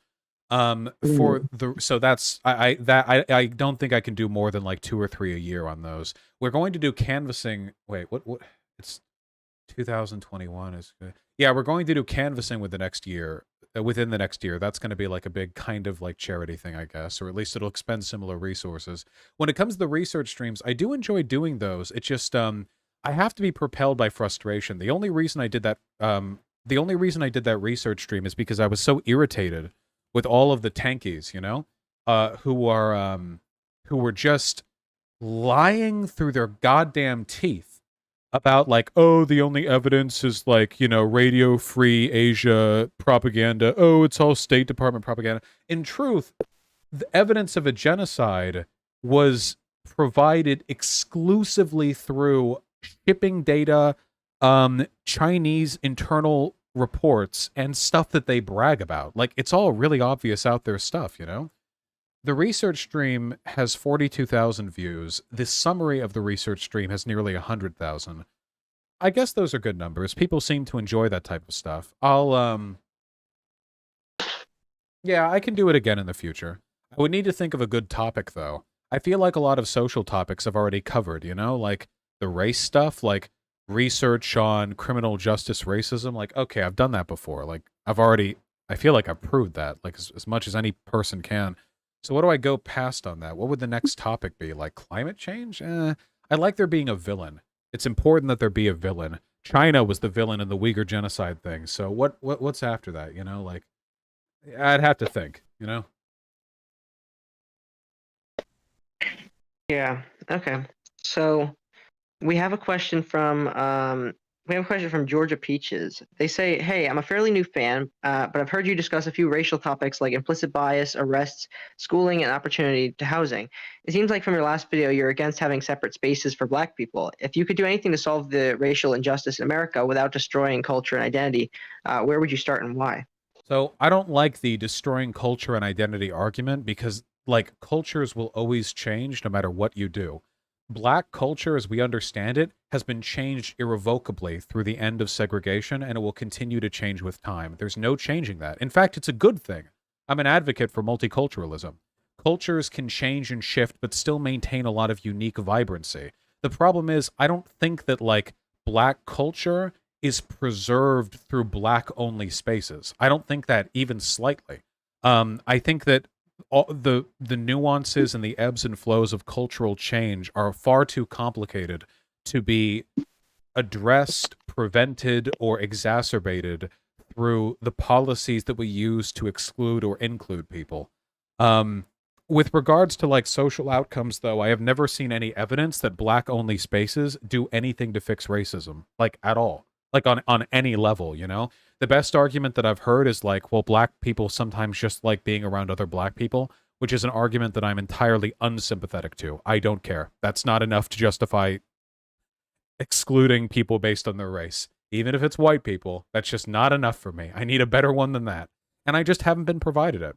I don't have an issue with some spaces being predominantly Black or like tailoring themselves to Black people at all. That's totally fine. But literally excluding non-Black people, I don't think that's acceptable. I mean, we have that with white people, don't we? Like, I don't know, what would be an example, okay? Like, Anime Expo feels like pretty white sometimes, but you can still get a ticket if you're Black, you know? I don't know. It just, yeah, a NASCAR rally. Yeah, sure, yeah. It feels like a fairly white event, but if you're Black, you can go. I don't know why you'd want to, but yeah. Yeah, just don't draw hard lines of exclusion and everything's fine, you know? I think that's okay. Yeah, there are actually a lot of Black people at AX. That's true. So I think Girl Boss Marcy wanted to come on stage and ask a couple questions. Uh-oh. So Marcy, invited you to speak. Hey, what's up? Howdy. You're Let me find my question. You're known I lost it. in my community. Yeah, decently. I'm working on that. I'm trying to make it so Twitter isn't my biggest platform because I hate Twitter. Okay, so I recently watched two documentaries, one on QAnon and one on James O'Keefe and Project Veritas. The most important lesson I took away from both is that the right in America has very clear inroads between younger, more social media savvy personalities and the halls of Congress. This gives them a level of reach that the Democrats do not seem to be taking advantage of. In your opinion, do you see a future with a more online Democratic Party, or do you think we'll let the Republicans meme us all into the death camps by then? It'll only happen if the establishment Dems shut up and die, or like stop having the power that they do. The problem is that moderate Republicans want fascism. They want it, and they're okay with cultivating it by forming alliances and building bridges with like the e-savvy types online, you know? Thank you very much. Got some lemonade. The problem is Democrats do not want socialism. Democrats do not want like progressive social democracy. So they're not willing to build those bridges. They will actively exclude segments of their own advocacy base if they feel their message is too radical. Like look at remember Feinstein? Those Sunrise Movement kids? Those like Yeah, literal yeah, I remember children. that. Yeah, and they were like, you need to help not have the planet burn. And Feinstein was like, you're all children. I hate you. Get away. I don't care. You're all kids. I don't care. Like, Republicans would, yeah, like, that's not an attitude Republicans take. Hold on 1 second. Let me, one of the windows blew open. Hi, Bosch's chat. What's up? I had light in my What's eye. There we poppin'? go. I'm back. Okay. Hello. Hi. So yeah, it's such a black pill for me because I feel like they have such a common goal between like the old guard Republican Party and the kind of like seriously online on the ground like spreading the message to people who are actually going to influence change or whatever. And the Democrats just don't do that. They actively avoid doing that, right? They cut ties with their like content creators and their people who are kind of spreading their message on the ground. It's really irritating. It's pretty disgusting, yeah.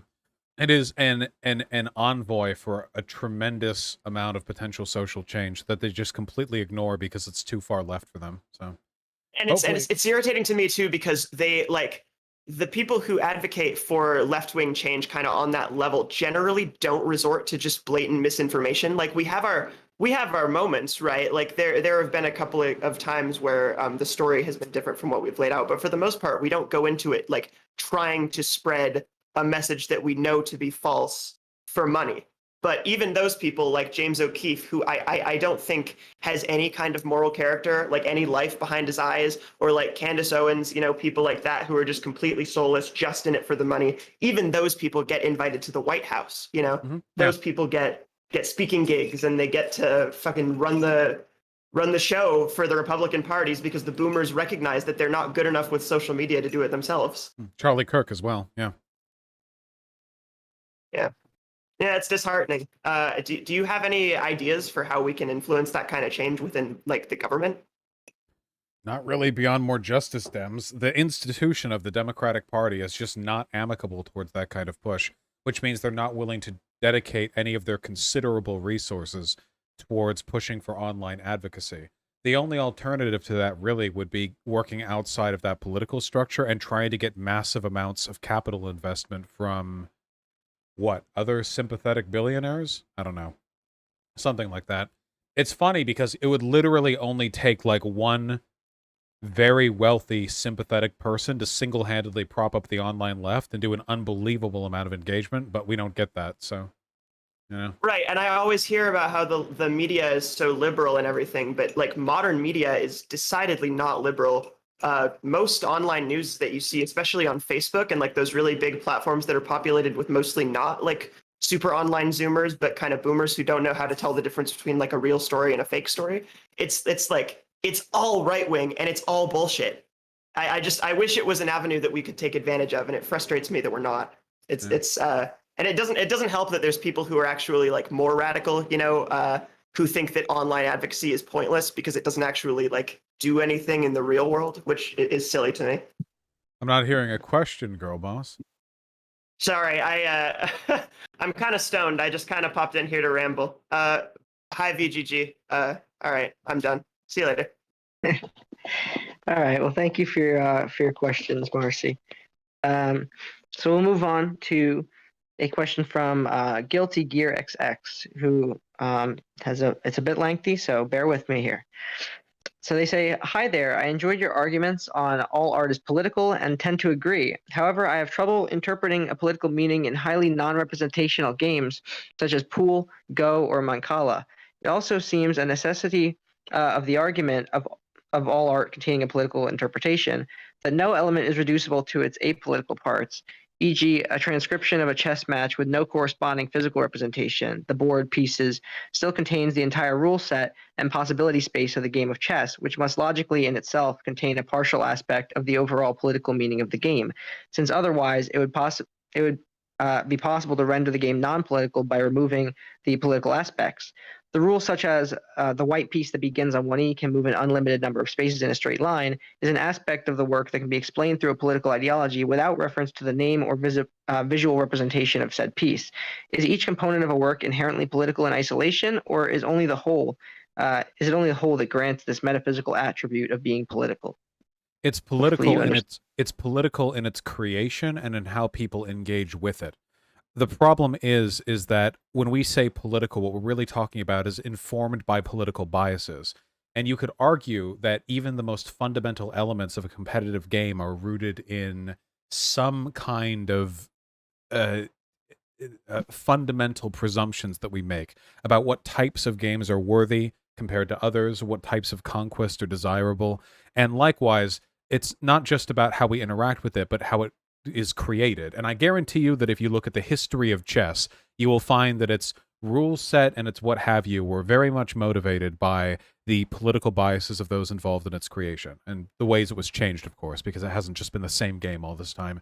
You can argue that once you subtract everything in isolation from this and that, I mean, if you really want to, you can take the movie Clockwork Orange and you can distill from it a trillion individual artistic pieces and then just look at an off-white swatch, just a panel of off-white, and it's one of the colors that was used in one of the scenes.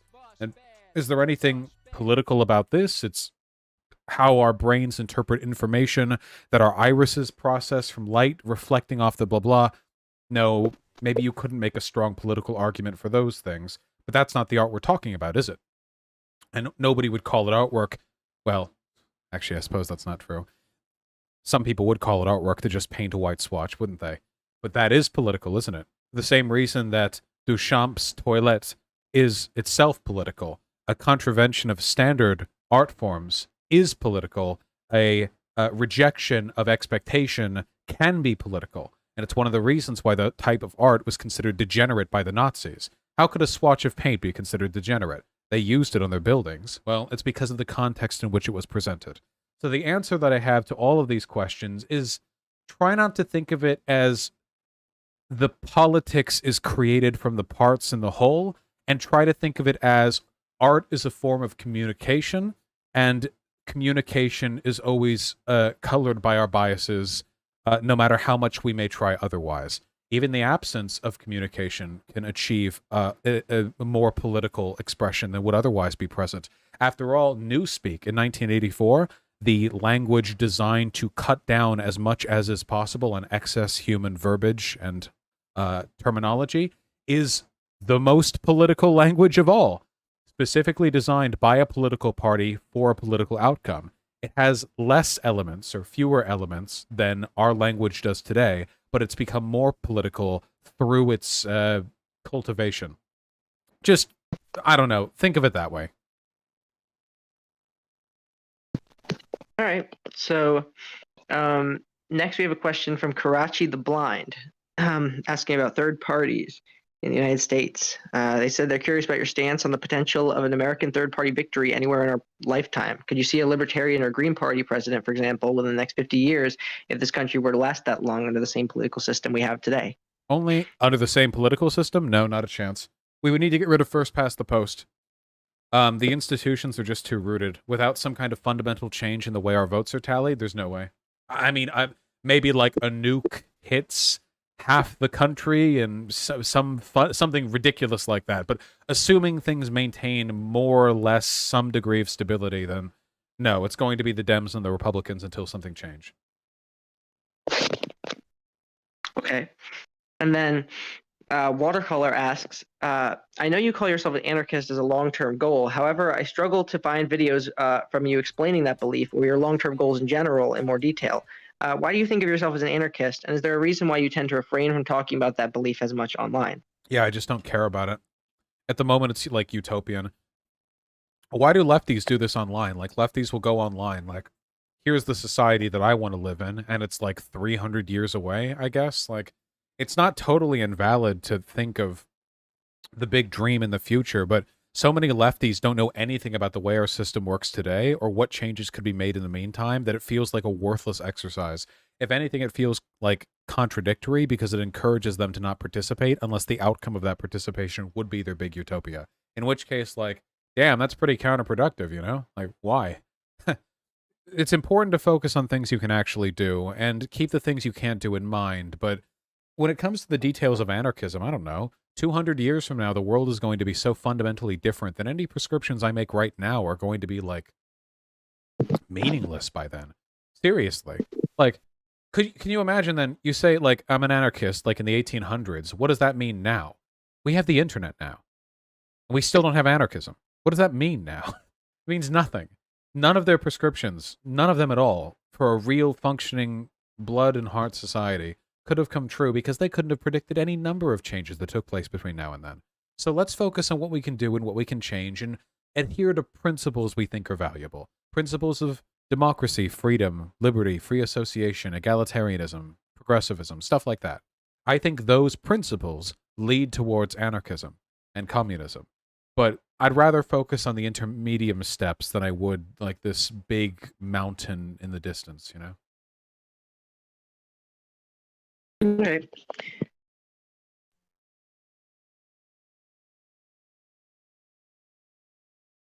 Hello, hello? Hello there. Hello.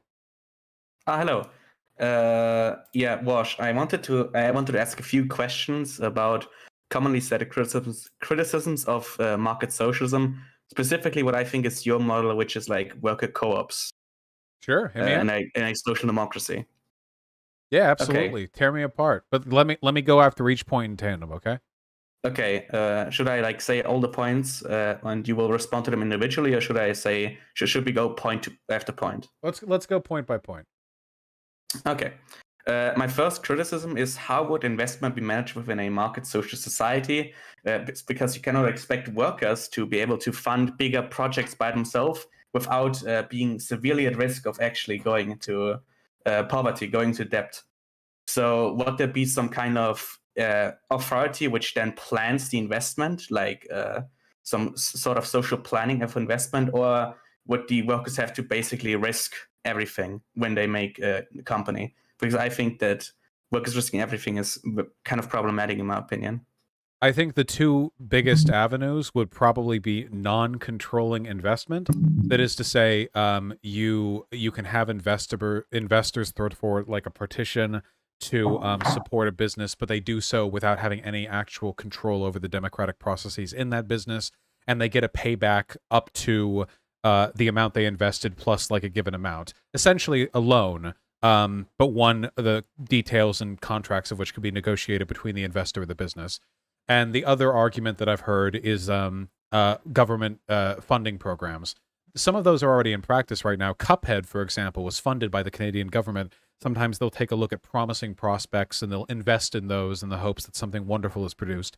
Maybe you could have systems like that at lower levels of government too. The federal, state, and even city levels, where a given amount of the, let's be clear, enormous tax revenue raised from a functioning democratic socialist society could be partitioned off into investment in new and promising projects. That kind of thing. I'm sure there would be many ways such a system could be implemented. Okay, I'm gonna go to the second question.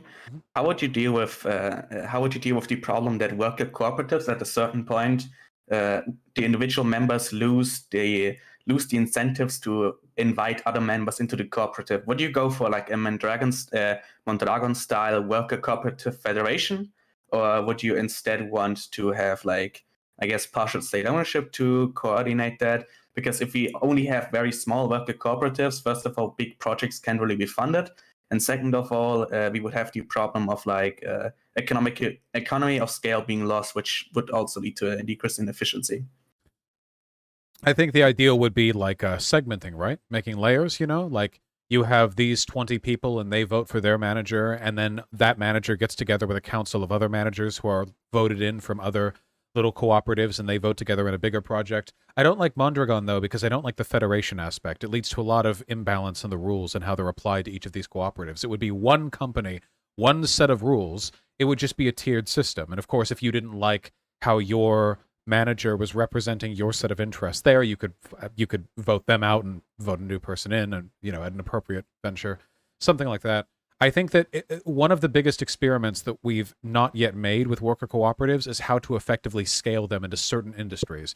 It's possible some industries need to be very large and they wouldn't be very susceptible to worker cooperative power structures. And in those cases, I would look towards state ownership to total decommodification, if possible. There are some things that I think would work better that way. For example, transportation, medical care, those seem like obvious ones to me. Even if you had a worker cooperative system, there are still broader external problems with the market and internal problems with the accumulation and distribution of resources that seem they would be better handled by decommodification. Okay, I'm gonna go to the third point. What literature on market socialist model have you engaged in thus far? Like, for example, Richard Wolff and his mostly co-op model, or maybe the model of Johnny Romer? All of them. Have you and all theory? All right. And fourth, how would your system deal with public bads, aka externalities, which can be produced by profit maximizing cooperatives? Which I guess a labor managed firm would still try to maximize profits for itself and its workers.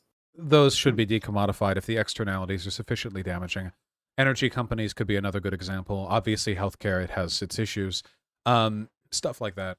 I think that we would have to be very careful in how we assess the relative harm posed by some externalities over others. Obviously, any market system is going to have externalities, like inherently, pretty much.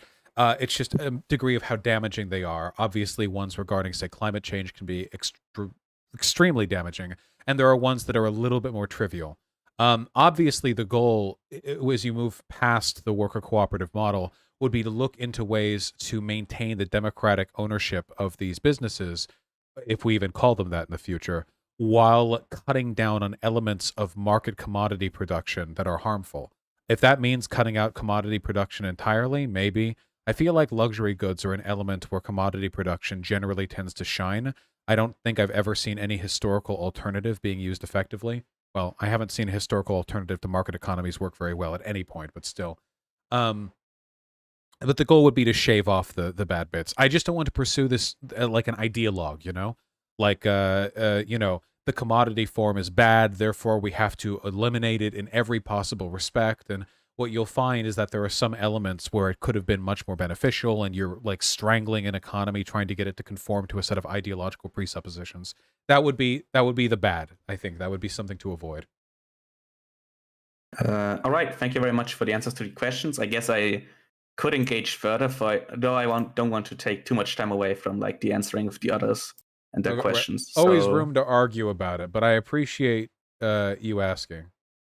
All right, I not see you, but goodbye. Have a good one. All right, thank you for your question, Spooky. Uh-oh.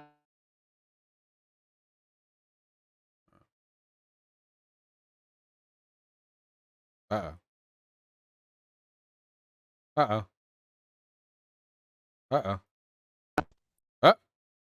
All right, I dropped it there. But Victor, are you there? Yes, I am. Can I be heard? Yeah, we can hear you. Yes. So first of all, thank you for having me in here for the question.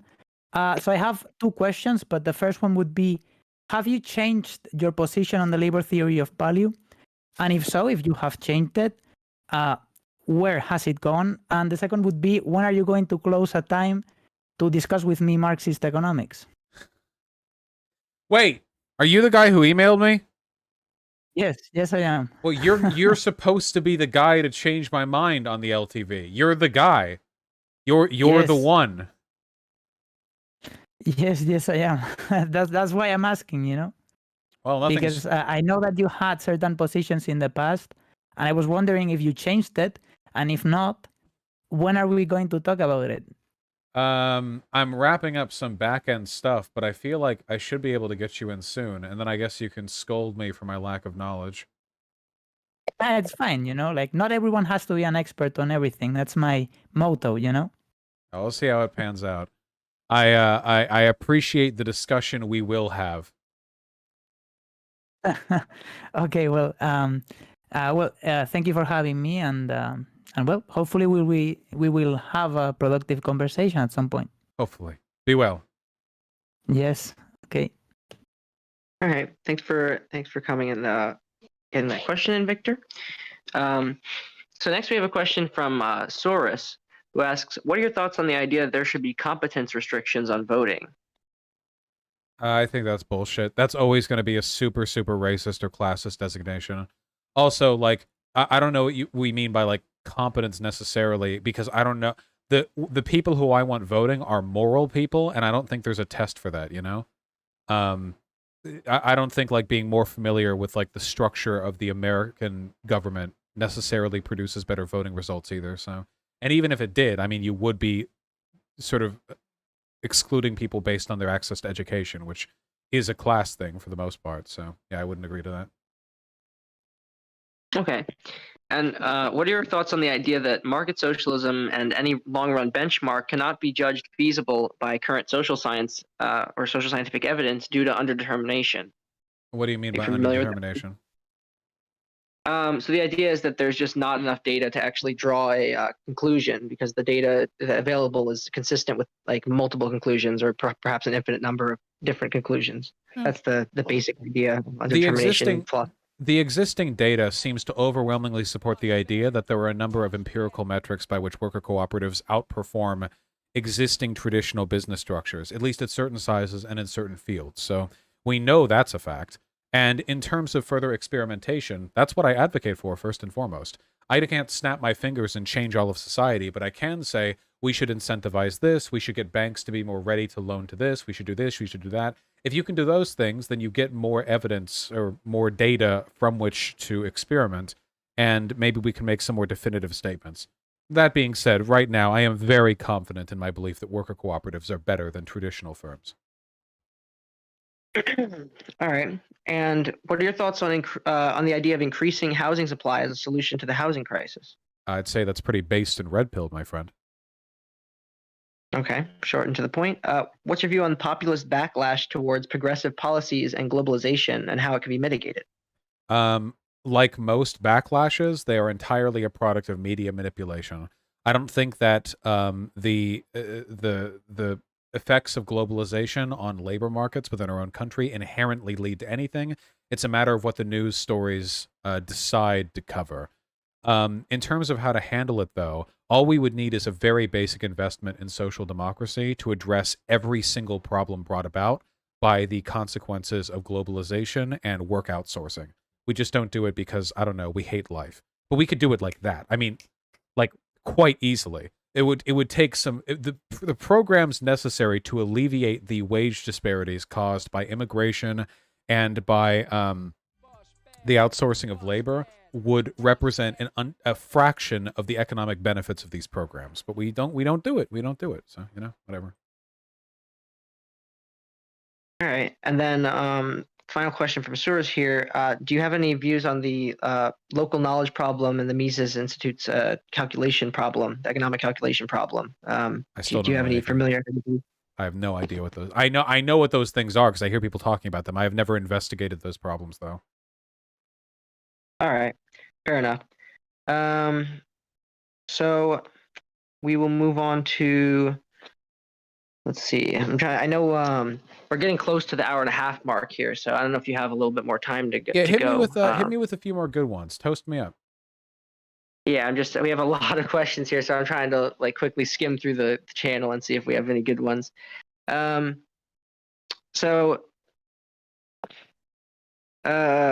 Okay, so some Commodore asks, given that Marxism is grounded in the idea that socialism is necessarily an evolution or a product / reaction to capitalism, and that it's an inevitable process, should you not therefore be advocating extreme free market positions to accelerate the advent of socialism?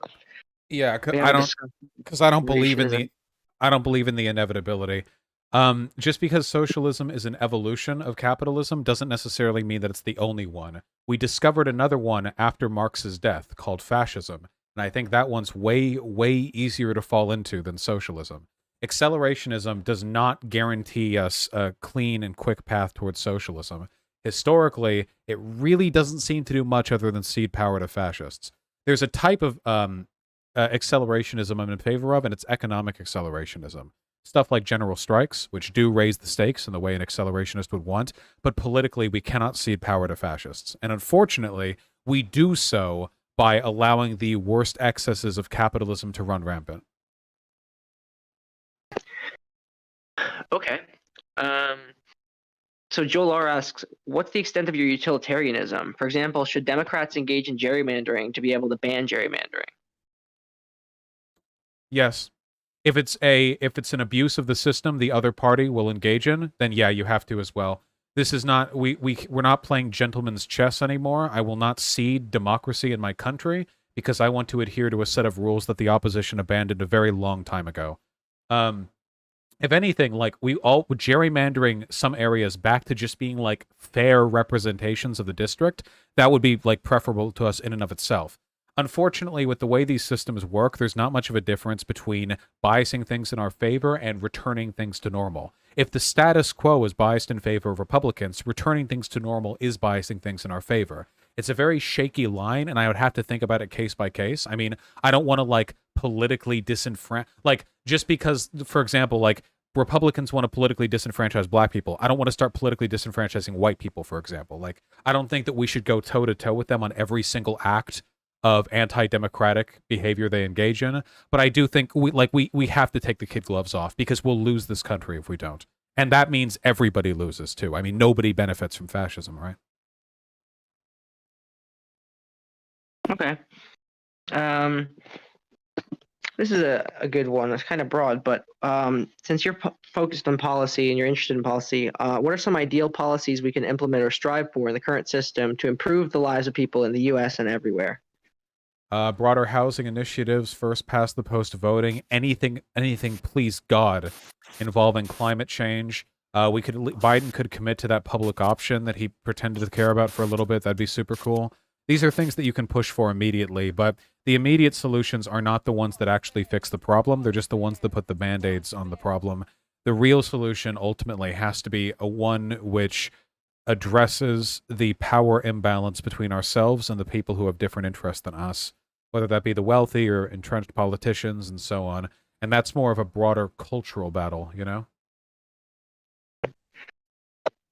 Oh, did I say rank choice? Sorry, and first past the post voting. My bad. All right. So, sorry, I'm just having trouble figuring out which ones to choose here. There's so many. Let me try to find one more good one. I saw one a second ago. Oh, I guess this is like this is an interesting one that we haven't kind of touched on. Not really related to politics directly, but what advice would you have for an aspiring for other like aspiring online lefty debaters or content creators? I've got a video on that. That's all I can really say because like the advice is fairly complicated, but I have a video on that, recommendations for future political content creators. In terms of debating, it's mostly like a rhetoric thing, which I've talked about as well. Yeah, make sure to touch plenty of grass, you know, don't get too insular online, but beyond that, yeah, it's mostly just about handling yourself in a way to mitigate the excesses and the harms that are a product of online political discussion. And then from there, you can sort of move forward, you know? Yeah.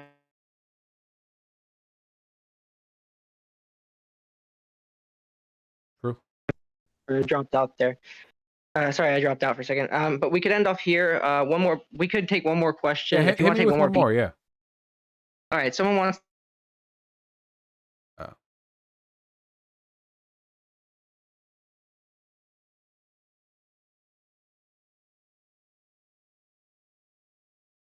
How's it going? Am I coming in?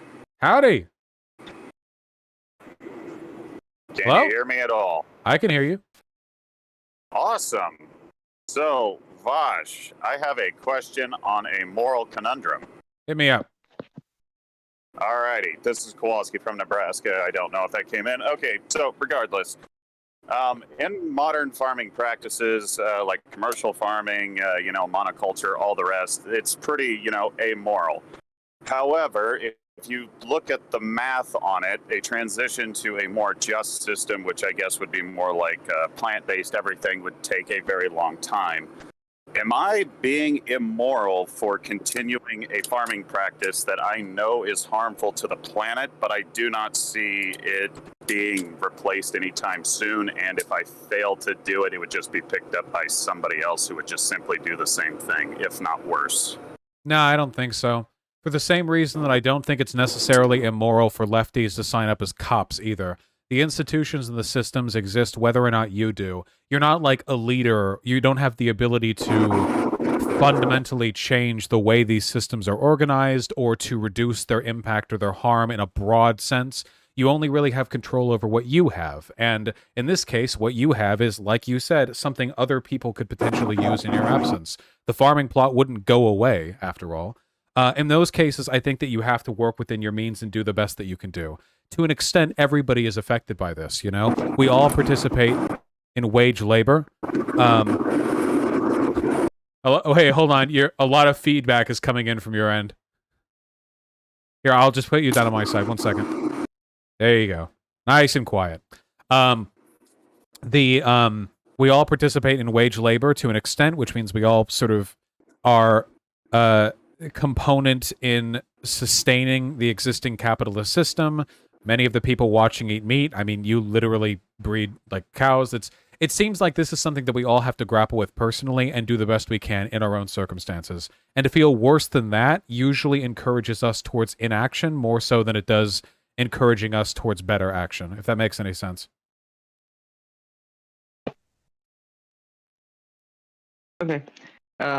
Seems like they... Goodbye, Kowalski. Seems like they left the stage, but... All right, so I think we can pretty much wrap up here. Really appreciate you taking the time to do this today, Vosh. If anyone... again, my Twitter is Shiny Baboon. If anyone wants to go by and check out the YouTube channel. We have, events... Uh-oh. Sorry, I cut out there again. Just but we a have little events bit. like this all the time. We've had Dylan Burns on before. We've had Noam Chomsky. We've had a debate between socialism on the left and New American left about gun control. So we do things like this. We have discussions and debates. Just talk about various academic subjects. Vosh, do you want to plug anything before we end off here? I will post some of your links in the discussion channel here, including the link to your second channel. But if you want to mention anything verbally before we end off, then feel free to do so. No, that's okay. People will find me if they find me.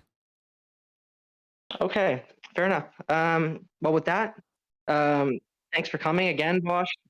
Anybody who wants to, stick around and hang out can move down to the, the regular channels in the server. And I'm going to close this channel in a few minutes. But Vosh, you're free to go now. Thanks for coming. I'm free. Have a good one.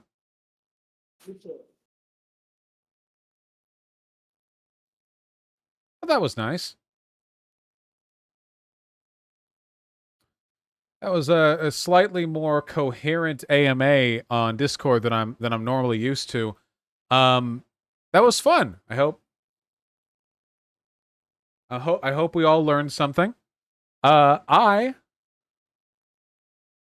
am hungry. And I'm going to go fix that. We do have donations to read, and to those people I say, you fools. You morons. You absolute imbeciles. I can't believe you fell for it again. Bosch reading all donations before stream ends? You fucking moron. You utopian.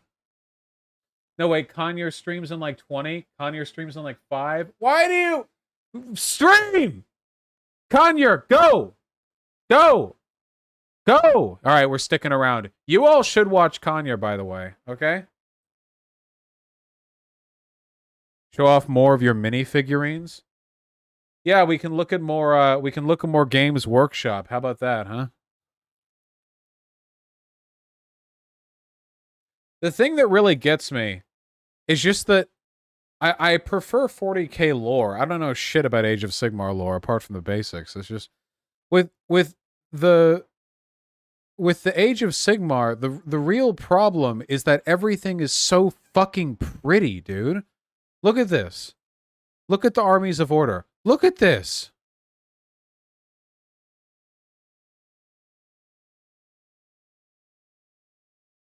Look, it's like a dryad wearing a beehive.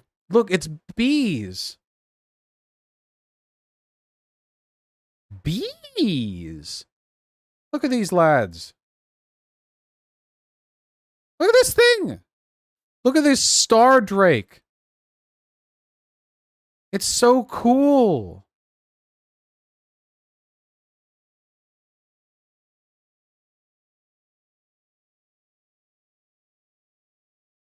How much college debt are you in? I don't know. Who pays attention to that stuff? This is all Age of Sigmar, like fantasy, basically. But in 40K, the models just aren't this cool, I don't think. Not always.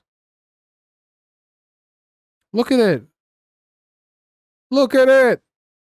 Look at Marathi. No, this is Warhammer Age of Sigmar, not 40K. This is Fantasy World. Look.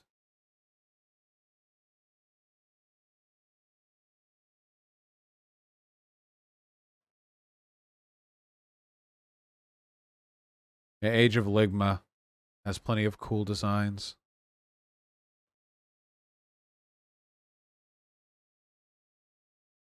The Stegodon. Hyena has these. Can you use Sigmar demons as 40K demons? Yes.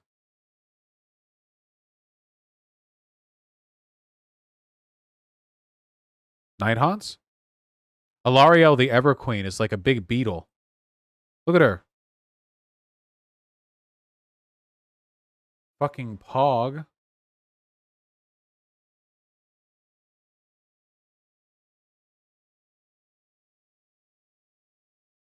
I don't think the beetle is the queen.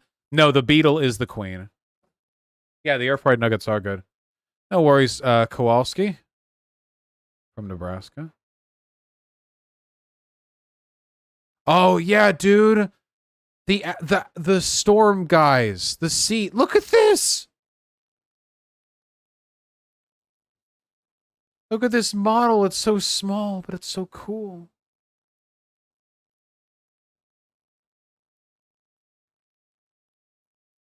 Fucking water army. Here's the ironclad, a giant boat. Here's a giant fish. Turtle fish. What do? You paint them and they look pretty. And then you play games and pretend they're fighting. Here, this is what Hyena has.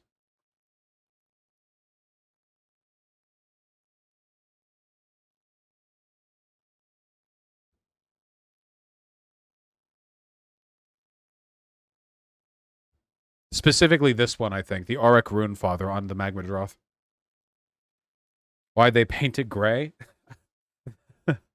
I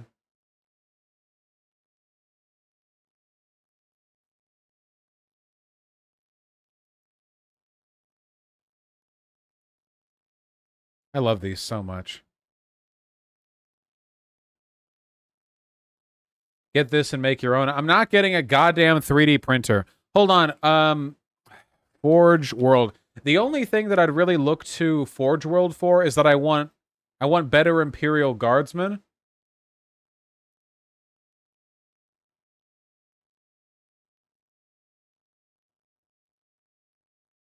Seriously, why did they get rid of the Vostroyan Imperial Guardsmen? Like, actually, why'd they do that? Why would they do that? Why?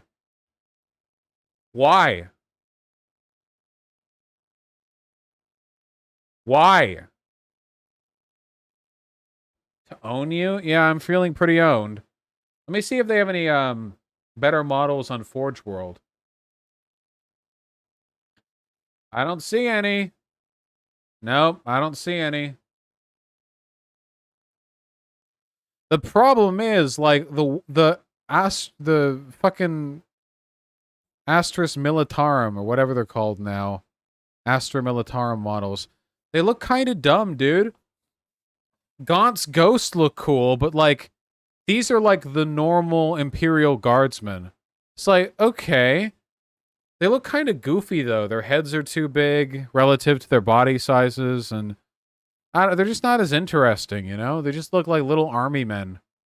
And then if you really want to get into the dredges, you get the Catachan models. Oh, no.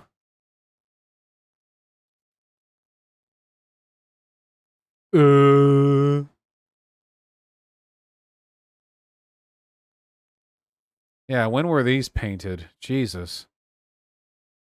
Yeah, they need to be updated. Really bad. Another nice thing about Age of Sigmar is that everything is updated.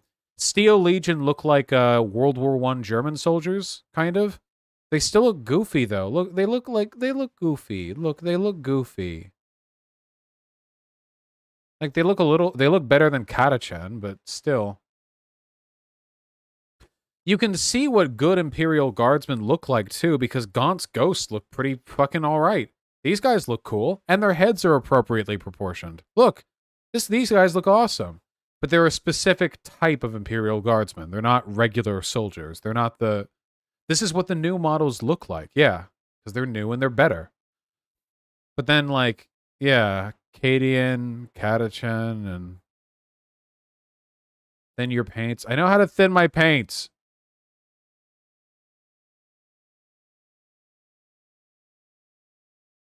Ogrins, these are old models, too. Servitors, old models. Heavy Weapons Squad, old models. Katachan Command Squad, old models. Militarum Tempestus Scions Command Squad. These guys look okay. They're older, but they look good. These guys look good. The flag is doing a lot of work here. They look pretty good.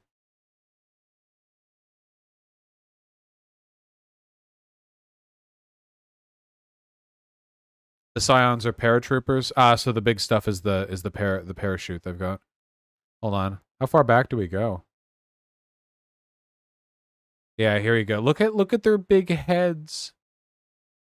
It's well painted. It's just the model itself is like cartoony as hell, you know?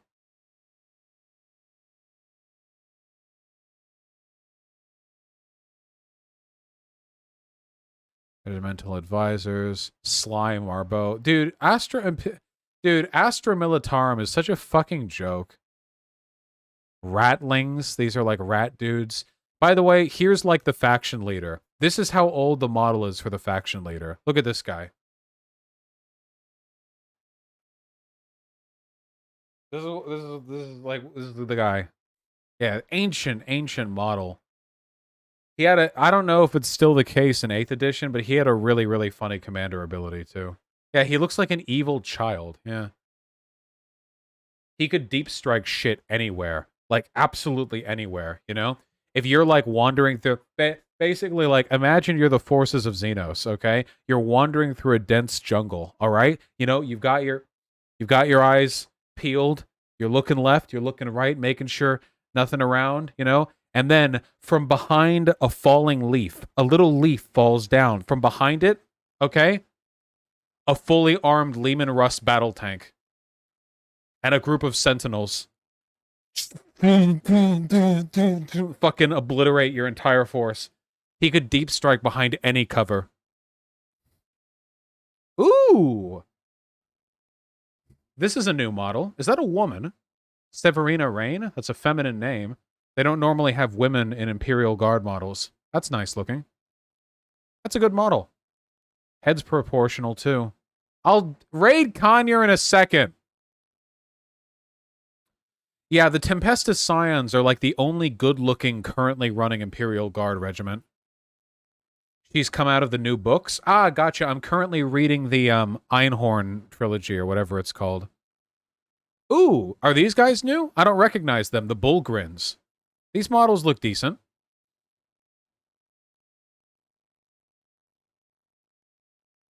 They look okay.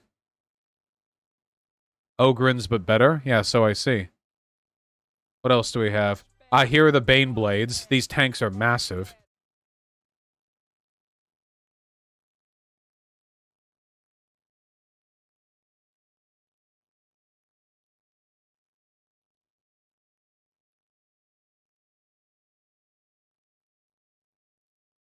What was the other one people wanted me to look at? The Gene Stealer cults?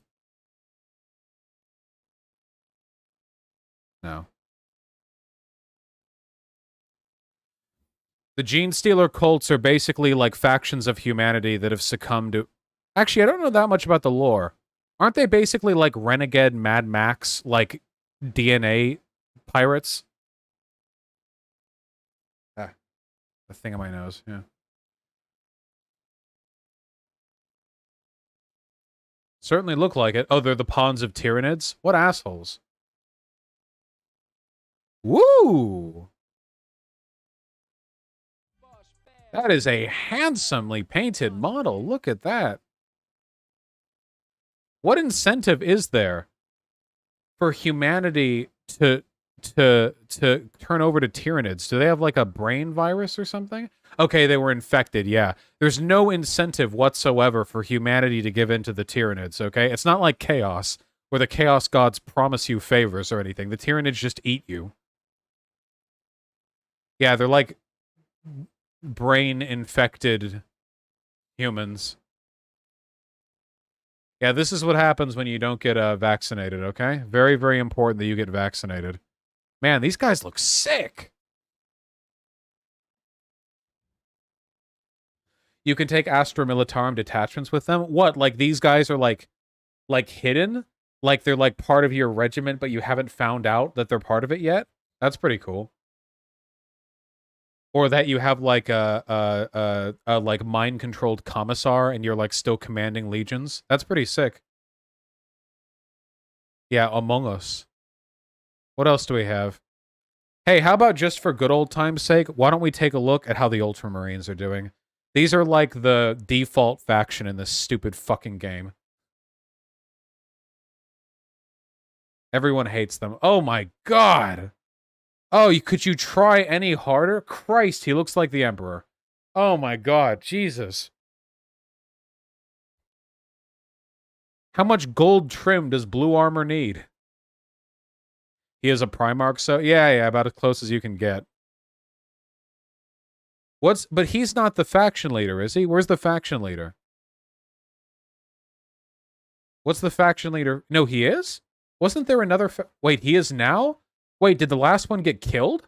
What happened to the last Primarch? Wasn't there another one? He was always sitting on a throne.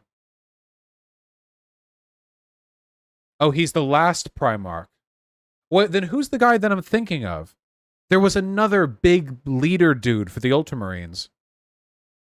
Marnius Calgar? Is that him? Why does he come with Honor Guard? Yeah, I remember his big fists. There we go. Can't believe they would picture this guy next to Xenos scum. He's still Chapter Master? Okay, gotcha. Guilliman came back and replaced Calgar. Did that happen in a book?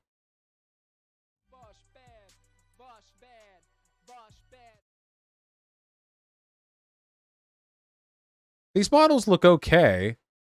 Honestly, these still don't look as good. That's the thing with, like, Age of Sigmar, dude. Everything in Age of Sigmar looks fucking baller. Like, all of the models in Age of Sigmar are new. All of them. Look at that. Like, everything in Age of Sigmar is, like, 10 out of 10. 10 out of 10. 10 out of 10. Just, like, dubs after dubs after dubs after dubs in Age of Sigmar. Look at this. Slaughter Priest. This dude looks sick. But it's not the same with 40K. Some of the models are like 40 years old. Let's take a look at Chaos from 40K. Hold on. Give me the Chaos Space Marines. Chaos Space Marines are Space Marines who fell to Chaos. Ooh, that's a new model. Abaddon is looking... Abaddon is looking juicy today. Hello. Fuck, that looks good. That is sick. The claw. It's a gun claw. Look at that. He's standing on an Ultramarine. I like him even more. What's the name of his blade? This has to have a sick name, right?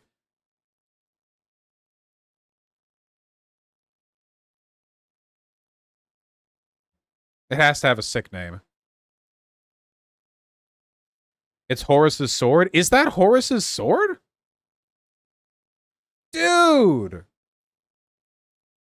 Look at this guy. This guy's dapper as fuck.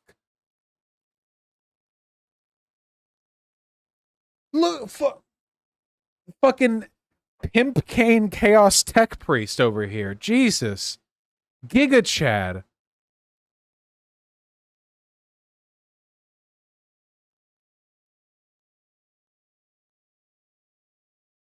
These are good models. These are good models. This one's a little old, but it still holds up. Here are the Chaos Space Marines. Look at these guys. Why would you ever play Ultramarines when you can play these guys? Look at this. Like, oh yeah, you can play Ultramarines, or you can play these fucking guys with like eyes and fucking extra blades and shit all over the place. The leader has a big hand axe. We'll look at the Space Wolves next, because they're cool. Ah, the Terminators. Oh. Older models, but still. Where are their vehicles? Oh my god! Look at that! Only $65 for this mount? This thing would take me months to paint. Look at this! This thing is insane. It's like this big, probably.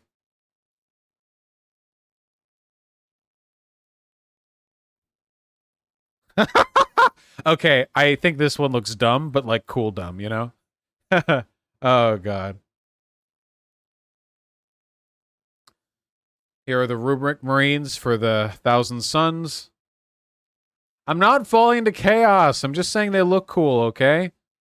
The Chaos Space Marines follow one of the 4 Chaos Gods, or sometimes all of the 4 Chaos Gods, and...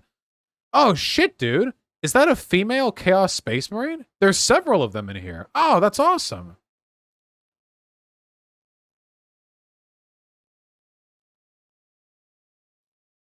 Oh, Cultists, sorry, not Marines. Sorry, Cultists, my bad. I misspeak all the time. I see they're not Marines. Thank you. Oh my god. Oh, it's all so good. Wait, if you want to see Ultimate Chaos Dude, okay? Ultimate Chaos Dude's in Age of Sigmar, okay? The Ultimate Chaos Dude is the one who literally ended the planet, okay? You can't top that. I'm sorry. Where's Archaon? Here's Archaon, the fucking Everchosen. Look at this fucking guy. Fucking Archaon, dude. Ended the whole fucking world. I can't tell what I'm looking at. That's because he's so sick. Okay? He's that sick. He's a bit over-designed. Wrong. He's just that sick. This guy is so powerful of what is essentially a Chaos Warrior that the gods fight over him.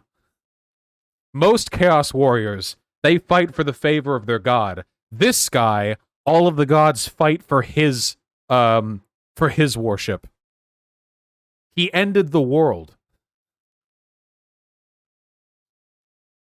Where's the lore of this game? There's a lot of lore everywhere, okay?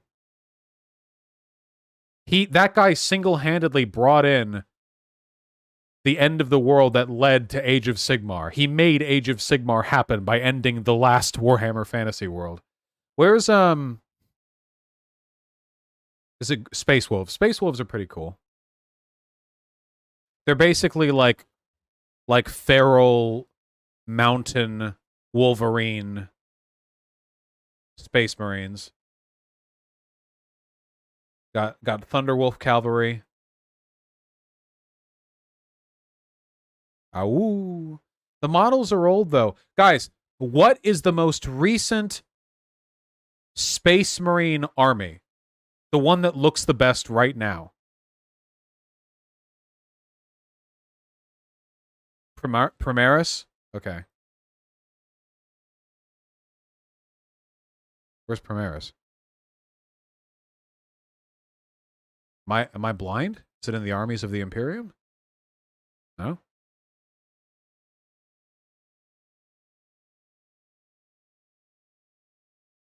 Primaris is a unit type, not a chapter? Oh, okay. No, I mean like which chapter? I'm sure the Primaris look good. Yeah, the Primaris Intercessors. Yeah, sure, but I mean like looking here, you know? Death Watch?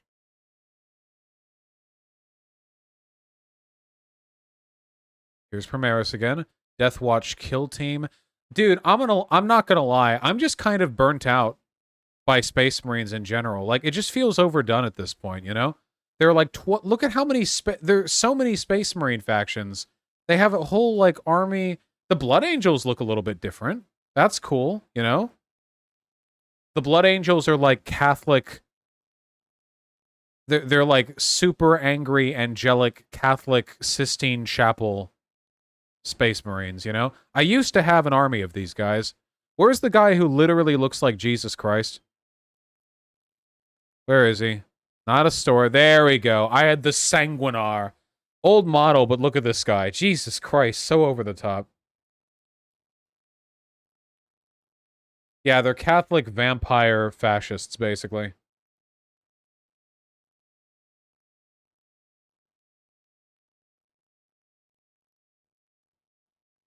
Yeah, they're Bloodborne Marines, essentially. The only, like, thing adjacent to Space Marines that really gets my rocks off would have to be the Adeptus Mechanicus. Not only are the Adeptus Mechanicus super cool lore-wise, but these guys just look sick. Like, look at them. I know I showed them off earlier, but, like, fuck, dude. Adeptus Mechanicus looks so much cooler than Space Marines. These are just their regular guys. Look at them. They're very tough to paint, yeah, but...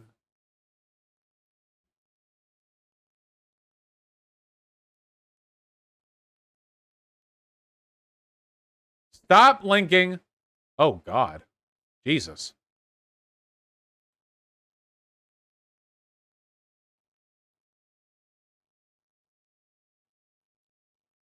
Christ.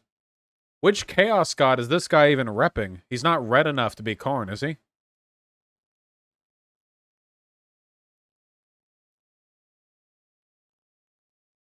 Be'lakor? Undivided, yeah. Okay, last few we're looking at. Let's take a look at Necrons from the Xenos armies.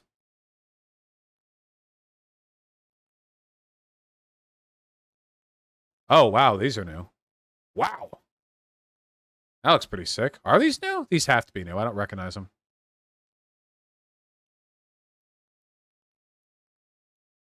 Ooh, a Chronomancer. Turn back time.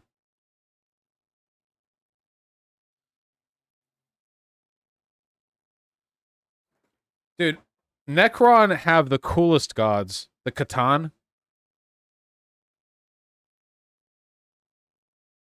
Isn't there a theory? Ooh. Isn't there a theory that the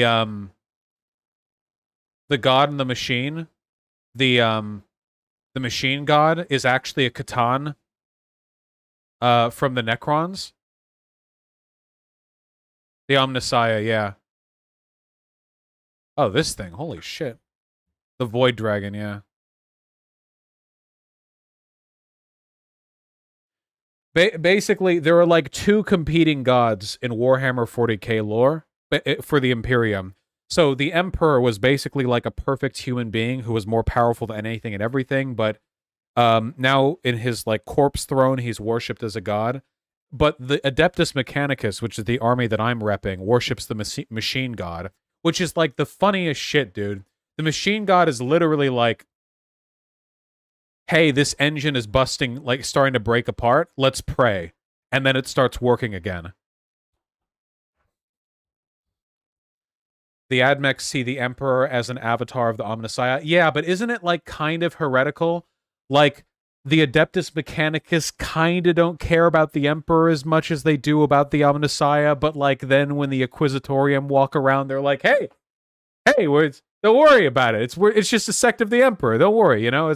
Then the Inquisitors walk away, and the Admech are like, okay, yeah, but like the machine god rules all, you know. I think that's what's going on over there. The Empire overlooks that because they need the Adeptus Mechanicus technology, yeah.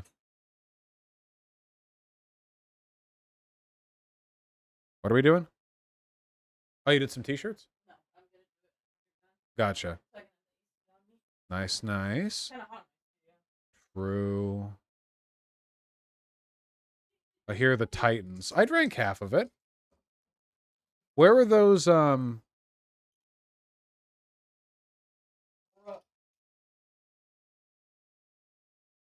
I love Nurgle shit, dude. Not Titans Knights, sorry. Dude, Nurgle shit looks so fucking good. Look at this.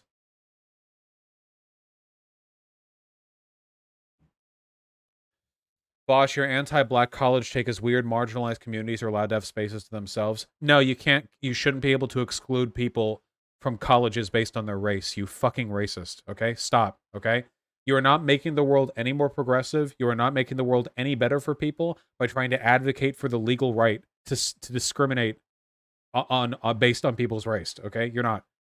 Also, black colleges already exist. They don't exclude white people. You can be white and sign up for a black college. You can already do that.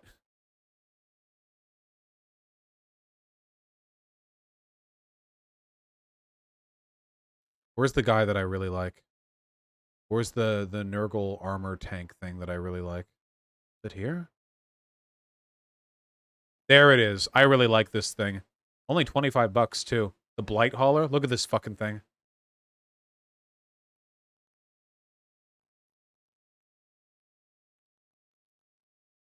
I think people think a lot of different things when you say black colleges. There are no colleges right now in the United States, to my knowledge, that literally do not let in white people.